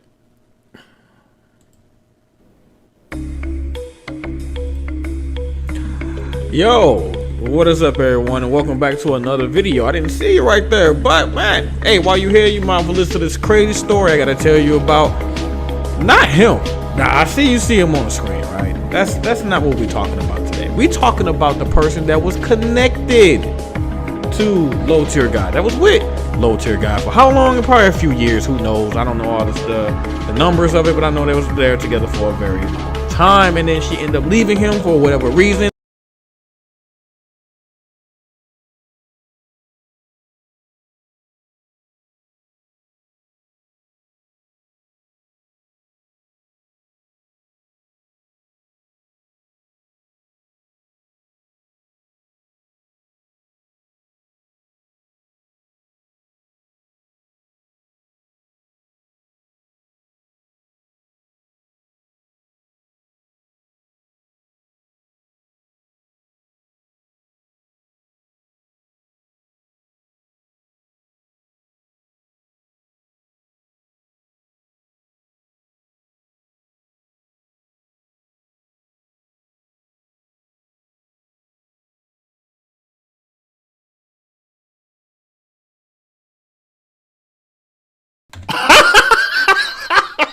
Sorry about that. I thought it was yikes. You got me. All right, so All right, so some cliff notes. Did I actually tell you guys what the title was and who did it, or do I need to do that part again? Oh shit! All right, just for sake of argument, let's go. Let's do this. Okay, we're here with T-Virus Tay.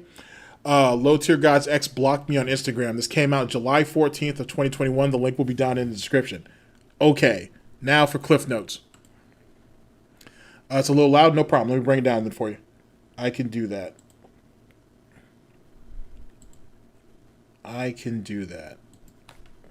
Let's drop this to a...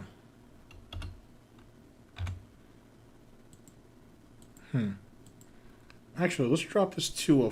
Let's drop it to that. Yo, what is up, everyone, and welcome back to a... All right, too loud, or you still want... Or are we okay? Just out of curiosity.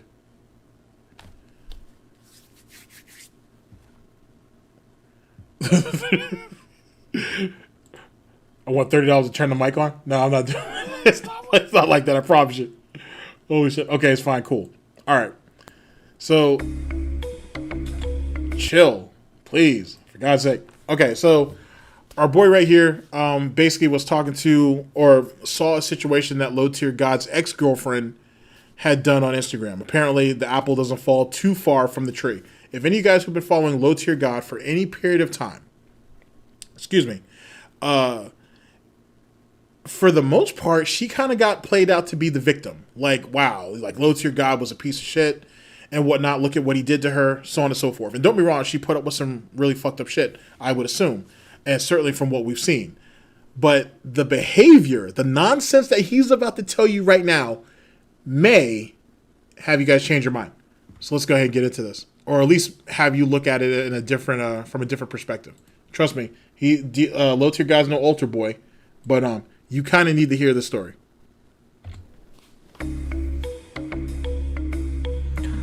Yo, what is up, everyone, and welcome back to another video. I didn't see you right there, but man, hey, while you here, you might listen to this crazy story I gotta tell you about. Not him. Nah, I see him on the screen, right? That's not what we're talking about today. We're talking about the person that was connected to Low Tier God, that was with Low Tier God for how long? Probably a few years, who knows? I don't know all the numbers of it, but I know they was there together for a very long time, and then she ended up leaving him for whatever reason. And you know, no, I wouldn't say he does detractor content. He's done some videos on Low Tier God, but he plays games and he talks about whatever is interesting to him. But he's done some Low Tier God content, but that doesn't necessarily make him a detractor. Just to put it out there, I don't think I would peg him as a detractor. Oh, everyone applauded. Everybody, good for you, Elena. Good for you. What, I don't know her last name. What's her name? Elena Hadass. We're gonna call you Elena Hadass right now. So Elena Hadass, you know, we applauded her. He's like, yeah, you left. The channel is T-Virus Tay. And like I said, I have the link down in the description. I can actually drop the link to the video. I can actually drop it here in the chat for you. Here, let me go ahead and play this and I can drop it in the chat for you. Left LTG, he was a bad person, blah, blah, blah. And you know, I don't know the reason why they broke up, but I'm pretty sure the reason why is because of his ego and a lot of the bull that he did do when they was together. Fine. But you're not here for the title of this video. We hear the title of this video is Elena blocked me on her Instagram. Now, was I following her? No, I was not. Once you check out someone's Instagram, I get recommended people's posts when you go to Instagram and check it out, because I like just going on Instagram to see whatever the hell I'm on Instagram to see. I don't know, just, you know, that's what Instagram is for. You go to that little thing where they show you a bunch of random stuff, and she just constantly pops up after that. So, Elena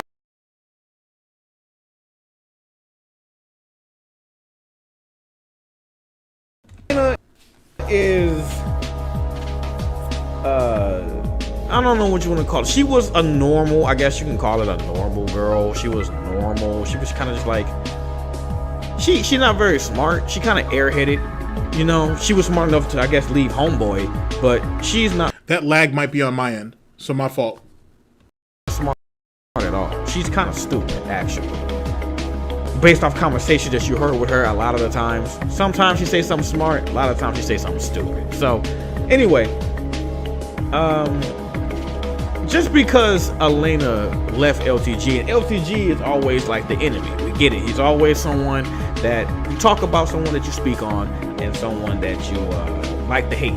So, okay, great, whatever. So, just because Elena left him doesn't mean that she don't get none of the smoke. I already made 2 videos on this dude, giving this dude hell. But your girl ain't gonna get no pass, boy. Or your old girl ain't get no pass, boy, because she left you. So, why does she block me? Because I gave her facts. And that's what the T-Virus stands for. T-Virus Tailing, Resident Evil. It stands for Truth Virus, because everyone thinks that the truth is like a virus. You tell them the truth, they get mad. They be like, I'm not hearing the truth. Lie to me. Suck my ass, kiss my ass, stuff like that. Nah, I'm not doing none of that. So, like I said, I'm just moseying through Instagram. I looked through her pictures one time because everyone kept talking about Elena. Elena left him, blah blah blah. And they start posting pictures and stuff. I saw one of them to see her new man and all that stuff. I was being a little nosy. I was on my Instagram surfing, boo. I don't be on Instagram that much, but so I went there. And after I seen I left. Then it's the things that I seen on there that kind of pissed me off, and it should piss you off too, is because she went with her new man. Her new man owns a gym or something. I don't know. But he makes a lot of money. Okay, fine. There's nothing wrong with that. You found you a man to make a lot of money. Great. Not too long into their relationship, as I've seen, they ain't been together that long, and he start taking her on, remember these things I'm saying, a private jet. He took her on a private jet to go, not a plane to fly somewhere, a private jet, not a public airplane, a private jet. To go to they went to Jamaica. They went to this place called Hoodlum. It's probably in Jamaica. I don't know how to pronounce it. They went a lot of places, and there's nothing wrong with that. But it's one thing that she posted. All of this stuff that she kept flexing on, all these expensive bags and hotel rooms, and when you wake up in the morning, these giant things open, and you can see like the water in the sand, and they zip lining in through a forest and through water and dirt bikes and jet skis, and she with a thong up her ass, and she's just dancing and having just a good old time, right? Then she wrote on her post. She said, "Some of y'all woke up to a broke man today, but not me. Y'all take care," or something at the end of that, right? That's what pissed me off. Not saying that I'm a broke man. I'm not saying that at all. Can I go to Jamaica and stuff like that? No, not right now. But am I broke? No. But, I still gotta live. So I'm not broke, but I can't go to Jamaica right now when I just want to. Let's go to Jamaica. Nah, I can't do all that. But one day, of course I will. But it's the principle of the fact that you flexing like that. And that's not even the bad part. You said that, right? But let me watch this. Guess what she did after all that flexing? And then also she posted another picture of her doing something, and she said they just got back not so long ago. The expensive champagne and wine and all this. Y'all savages! Holy shit! You guys are going. You guys gotta do what you gotta do. But God damn! Oh my god! You guys are funny. All right, here we go. Expensive stuff. Like expensive. And she said, "Take me back. I want to go back." She posted a picture, and then her man, I forgot his name, was Kevin Thomas or something, said, "Oh, next we about to see the entire world, baby girl. We about to see the whole world, baby girl." So okay, fine. Finna see the whole world. He got money for you to go different places. Okay, cool. So why does she post on her Instagram, and the link is there right now? She gonna post, "Hey guys,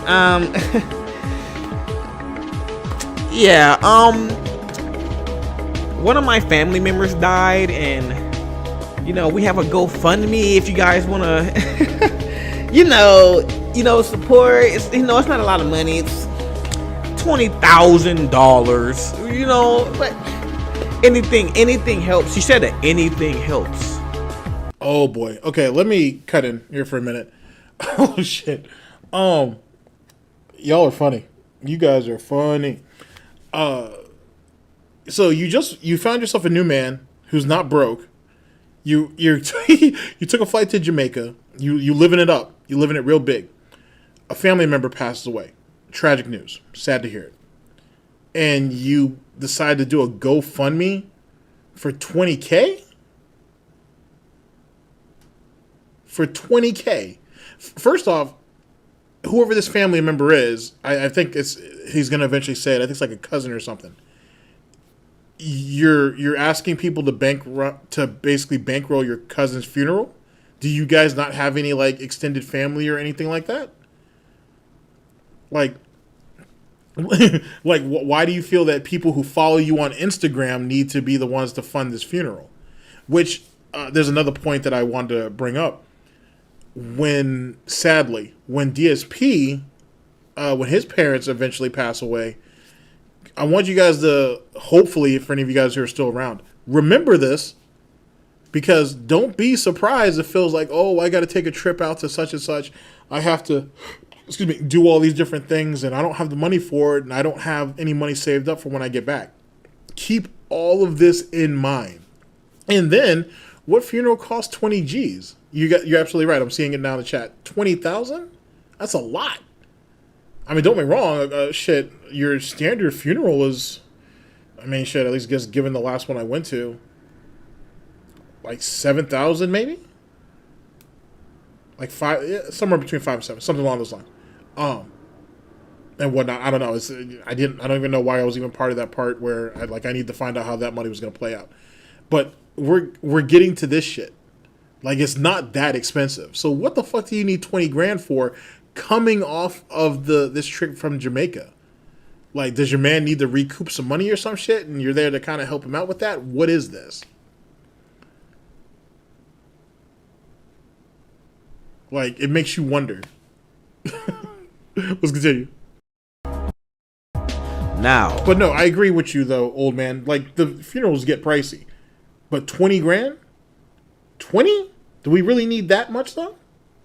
That's a lot. That's a lot. Based on all that flexing that you did with the Jamaica, the Tulum, the jet skis, the zip line through the forest, the zip lining through the nice little waterfall you was on, and all of this stuff you did, the private jet. Some of y'all woke up to a broke man today, or broke nigga, whatever she said, but not me. Y'all take care, or good night, or something like that. Oh, what's that? Real quick. It says right here, I read Kiwi Farms often but some people there are too harsh on detractors. At the end of the day, man, I would much rather someone be upfront with what they think or how they feel. You know what I'm saying? Than sugarcoating that shit and then nothing comes out of it. You know what I'm saying? Yeah, you're right. A lot of them go for the jugular off the rip. People like what they like. You know what I'm saying? No one, you can't, as I've always said, if I'm asking you to just hear me out and giving me that opportunity, if you give me 5 or 10 minutes and you're like, hey man, I tried, you're boring, or I'm not feeling this, or this isn't my pace, or whatever the case may be, that's all I can ask for. And if you decide to go off wherever you decide to go off to and say, yeah, it's trash, it's garbage, it's your opinion. I'm not gonna. How do you get mad at that? How do you get mad at that? That just doesn't seem. It doesn't seem rational, I guess. It doesn't seem rational to get upset at that. You're gonna not everybody's gonna like what you do. You're not gonna be everybody's pace. You're not gonna be everybody's cup of tea. As we talk about complacency, people are complacent with the content that they watch at times. People like what they like, and they have the right to. You know what I'm saying? You would hope that people would hear you out. If they do, they do. They don't, they don't. It is what it is. It's just how it is. But But yes, there's some people who go at it, but at the same time though too, I can appreciate the honesty of it. You know what I'm saying? The delivery is harsh, but how harsh? But how can I even say that when you guys have heard my delivery? You know what I'm saying? A lot of them are out there and they don't hold back. They don't have to. And no one should ask them to. You know what I'm saying? And it's on you as the content creator to or for you who's giving your opinion, you have to be strong enough within yourself. If one person, for example, or even 10 people, if they can shift your thought process or how you feel about what you do, then you probably shouldn't do it. Then you probably just shouldn't do it. And there's nothing wrong with stepping away from it and rethinking it. There's nothing wrong with that. There really isn't. If not, you're going to keep doing what you're doing and you'll learn what you want and what you need to learn as it goes on. Criticism is important in all of this. That's the reason why a lol cow is a lol cow, because they weren't man enough, one enough or other to deal with the criticism. You have to take it. And you don't have to engage with every person who has something to say about you. Why bother? Like, you know what I'm saying? Take what you can out of it that's useful to you, and then you just skirt everything else to the side. And then you turn around and then you ask for donations to help pay for your cousin, I believe, funeral or something because he passed away. And I wrote her under that post, I said, didn't you just come back from Jamaica? Didn't you just come back from all of these places? Didn't your man say you're gonna go all over the world? Right? Private jet and everything, right? And I told her, I said, didn't you write a post that said, some of y'all woke up to a broke man today, but not me? Right? Right. And then I got blocked. She didn't even say anything. I got blocked. And the post is still up there. So now why did I say something? Because you're not about to sit here and flex on everybody. Not just me. As far as you just rubbing this all on people. I get social media children. You're supposed to act like and look like you rich, but you're not finna sit here and post on all the stuff you're doing and calling people broke and whatever, and then ask them to give you money. You just can't. I didn't come back from Jamaica. I didn't hop off the private jet. You hopped off the private jet. You came back from Jamaica. You was in the hot tub shaking your dirty stank ass. You was drinking expensive wines. You was crying over your expensive hotel your man got you. And that's the thing. Your man got you that. And he doing all of that mess for you right now when y'all just met. Y'all ain't been together that damn long. Because if y'all was together that long, you wouldn't have been back up in homeboy apartment making streams with him and talking and stuff while you had another man. Kevin wouldn't even allow that to happen if you, I think his name Kevin, wouldn't even allow you to be in low tier guy's fucking apartment if y'all wasn't together. Or if y'all were together, he would tell you, why are you at that nigga crib? You should be over here with me. Why are you in your ex's crib? So that wasn't too long ago. So they haven't even met. They haven't even been together that long. He already taking you all over the planet or something. Do what you want to do. That sound like a little bit of simping. I don't know about alpha male. You got money, because you got money don't make you an alpha. I would never take a girl I just met out to Jamaica. I just met her for a month and I'm already spending private jets. You flexing a little too hard, my boy. That's it. Just because we don't like this dude right here, don't mean I'm not about to let some stupid stuff slide because she left low tier guys, so she can flex and do dumb shit. No, you can't. No one gets a pass on my channel. Nobody. No one. Gaming developers or just something stupid that go apart like this, it won't get past me. I'm gonna say something about it. I don't care who get mad at it. It is what it is. So don't come now. He's not implying that the new boyfriend or the new man in her life or whatever the case may be needs to be paying for this funeral. I don't think he's necessarily implying that. I think if she had the opportunity to do this, right, to do all these things, you would think you just came back from Jamaica or wherever the trip was, and then your cousin passes away. Death hits suddenly. Death waits on no one. That's understandable. But the first thing that comes to your head is start a GoFundMe for that? And you just went on vacation? How does your family feel about that? Where is your family at to come together and handle this on their own? It's not like I don't know. It's tougher and tougher when you hear a lot of the shit that goes on in the news. But it's not like some of these families who just don't have, and they start a GoFundMe, or the community comes together and puts the money together for a funeral or something along those lines. You're not necessarily in that position, or if you are, then you doing all this flexing on Instagram don't make a whole lot of sense. Then do it. And yeah, she's another pretty face and everything. Cool. That doesn't justify her, whoever she with, to go ahead and throw money out like that. And that's true. We don't know that for sure. But the timing does seem suspicious, which is also being brought up. Everybody has their situation. Everybody has their circumstances, or whatever the case may be. That just seems odd. That seems a bit off.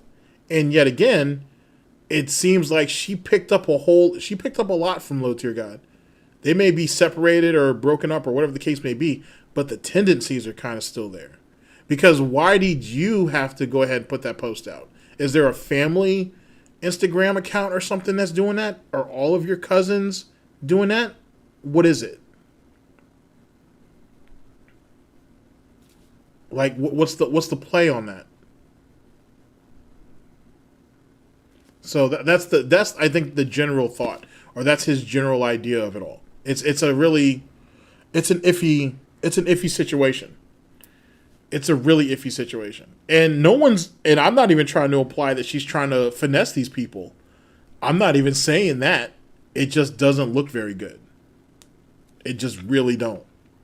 Asking me for donations, or asking anyone. She said anyone, followers or not, to come help, right?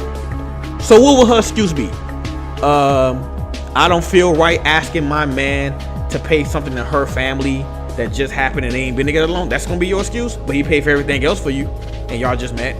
That is your man, but you feel more comfortable asking your man? You don't feel comfortable asking your man, but you feel more comfortable asking the people you were just flexing on, strangers, to help pay for your family or your family member get a funeral out of the kindness of their heart. But you just got off a private jet in Jamaica and told them, and all these other places, and twerking and calling people saying, hey, y'all probably woke up to a broke dude who ain't got enough money like me, but not me. Hey, good night, take care, do y'all. I'm finna go suck on here, dude. Like, no, you're not finna do all of that. So I had to make a video about it, because you're not finna sit here and you're not finna get away with that. You ain't finna get away. So me getting blocked, I don't care about that. I don't care about me being blocked at all. That's stupid to me. But the reason why I got blocked is what pissed me off. So it makes me seem like I don't care who is on Elena's side just because she left Low Tier God. To me, she seemed like a gold digger. She trashy as hell. Congratulations that you left him, because he probably was doing something dumb, but you immediately going up to this dude and flexing and shaking your ass and wearing thongs and all this junk. Hey, you just showing off what you got. But at the end of the day, I looked at that GoFundMe page and showed how many people who actually donated. She made $4,000 out of 20 as of right now. Out of 20 grand, she made $4,000. And out of all of that, I don't see her man name up there. I see mostly it's her family. What's her last name? Head ass. Yeah, I see her whole head ass family. It posted up there, but and a few anonymous people. But your man didn't put it up there. You know he want to put his name anonymous, and he put a big ass stack of that. He put Kevin Thomas, so he can flex like y'all always do. Y'all always flex, which is fine. You can flex all you want to, but you're not gonna flex and then turn around and ask me or anybody else for some money after you were just showing off the things you got. I wish somebody would show me a designer bag and talk about, I got me a bag, I got me this car, I just took a private jet.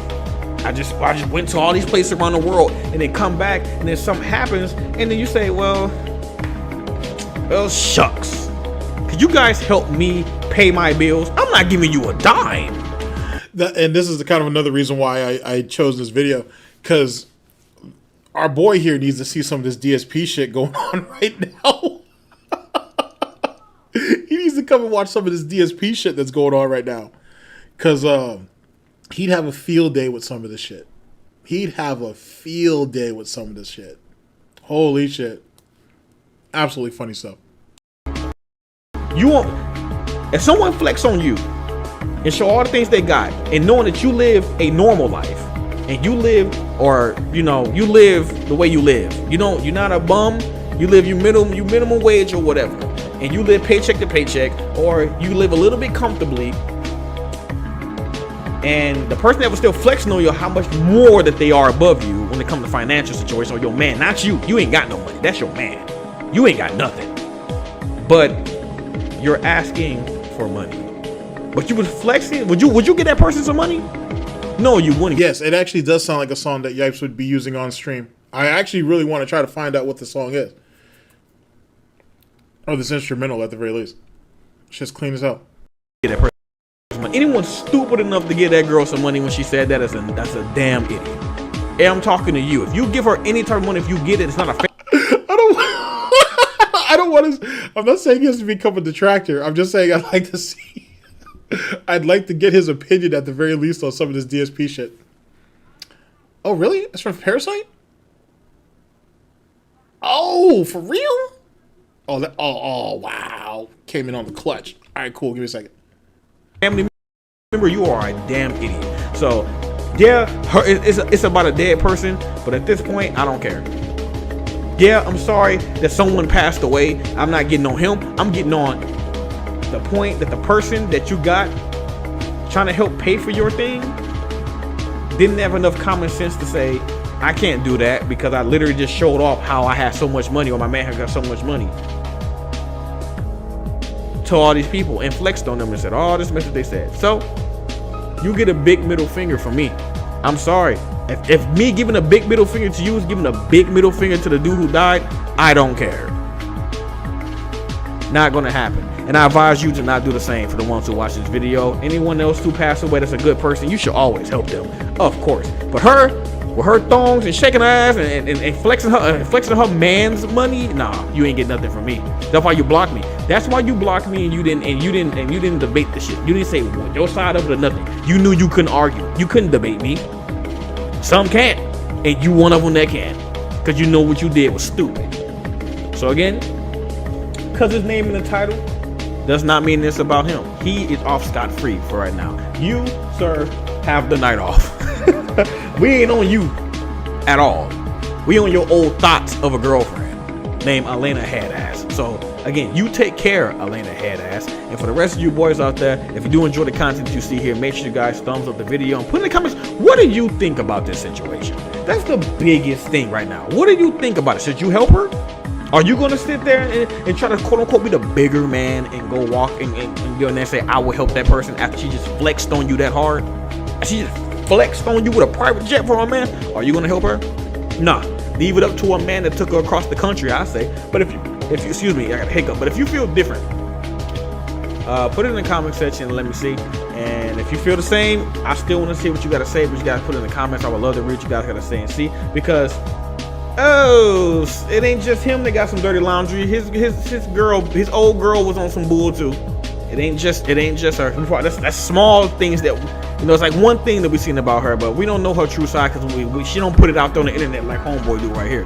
But when she put on her Instagram, she be doing some dumb shit, and she did some dumb shit. So that's my piece for it. Thank y'all so much. All right, we're out.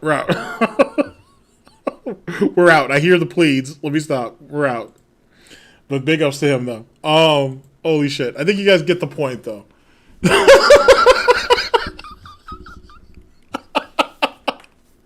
That's funny, Rick. I got to admit, that's actually pretty funny. That's good shit. All right, we're done. We are done. Ladies and gentlemen, oh shit. Wow, you guys became some savages at the end though. I respect it though. I respect it.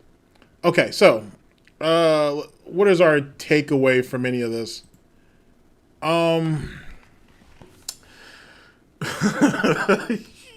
guys were funny. You guys were definitely funny. I very much appreciate all that. Okay.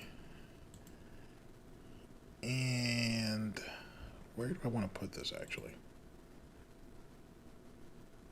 Okay, you go there. All right, cool. All right, guys.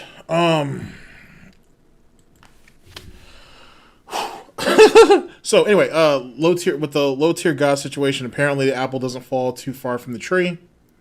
I guess I shouldn't be surprised. Maybe none of us should.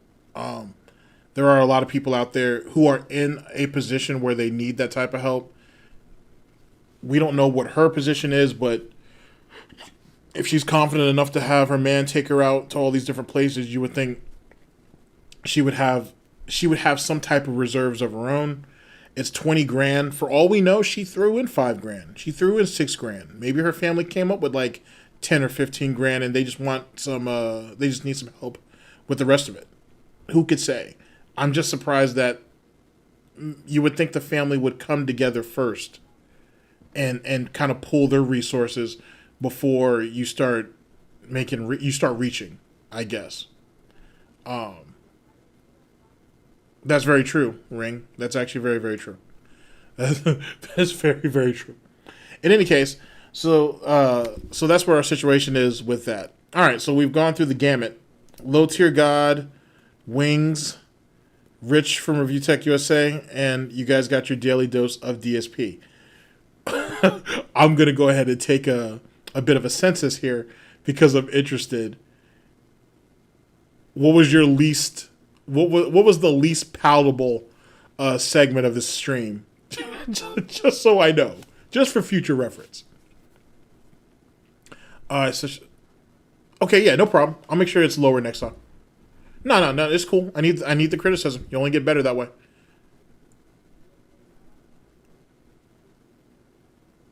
Okay, yeah, I can do that. Yeah. I suppose I do now. You're right. Holy shit. All right. So for the next stream, I don't know when that's going to be. Like, so I'm going to try to shoot for, Tuesday, which is, like I said, the normal day that I try to shoot for. And we'll play off that. We'll see what it is. Let's see. There's like 2 or 3 streams where I have some stuff already set up, or lined up, I should say. And then we'll get into some of those larger segments where we go into the sagas. Yet again, the Tax Saga, the Soulmate Saga, and then there's one more. And that'll essentially be our situation moving on through. That's essentially what the plan is. Oh no, I get it. I should have lowered his video audio down a little more. No, I know what you meant. You're good. I should have just, like I said, I needed to bring it down a bit. You're right.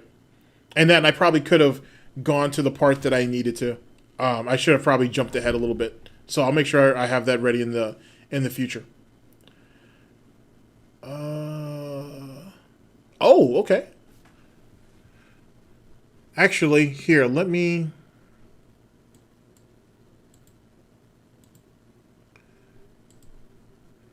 go ahead and put this up here. All right, so Playing With Your Beliefs has a Saturday night stream. Looks like it's going to be wrestling. And I think it'll probably be a lot of fun. So I think you guys should consider showing up. It's the pinned comment in the description. Give you guys an idea, or in the chat. And hopefully you guys will pop up. I will certainly try to show up if I am available around that time. And it should be cool. I think it'll be a good time for everybody. So that'll be something to look forward to. Saturday night Slam Masters.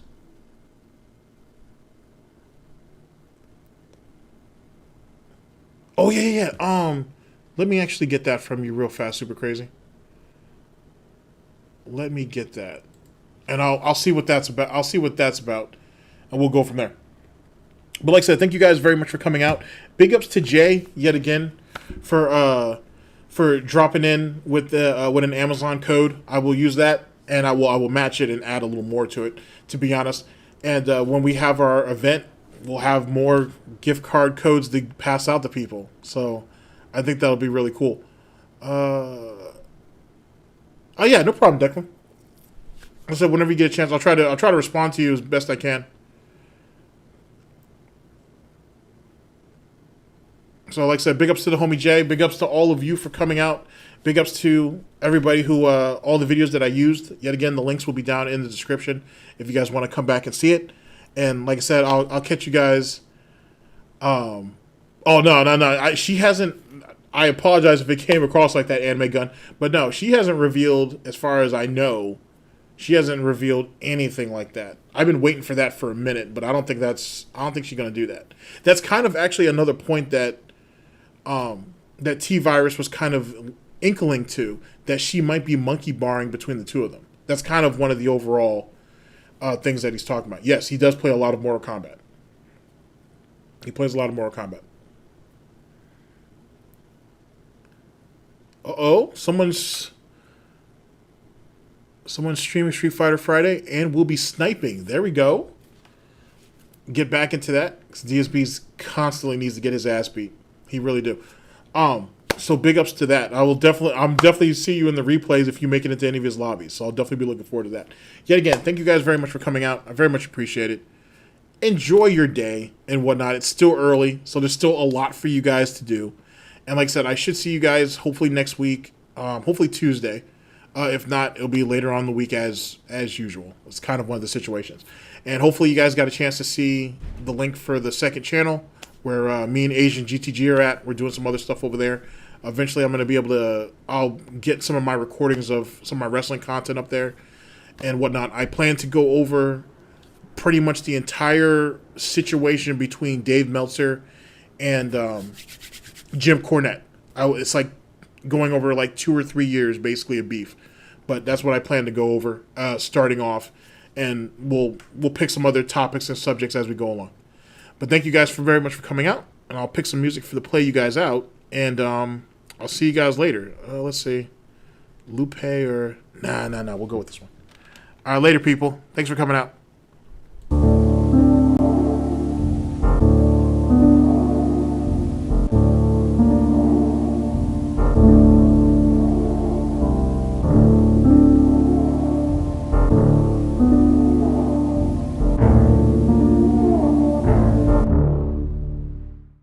Get back, I've been on my own going hard. Get back, now my heart is cold, growing dark. Get back, show respect now, to the master.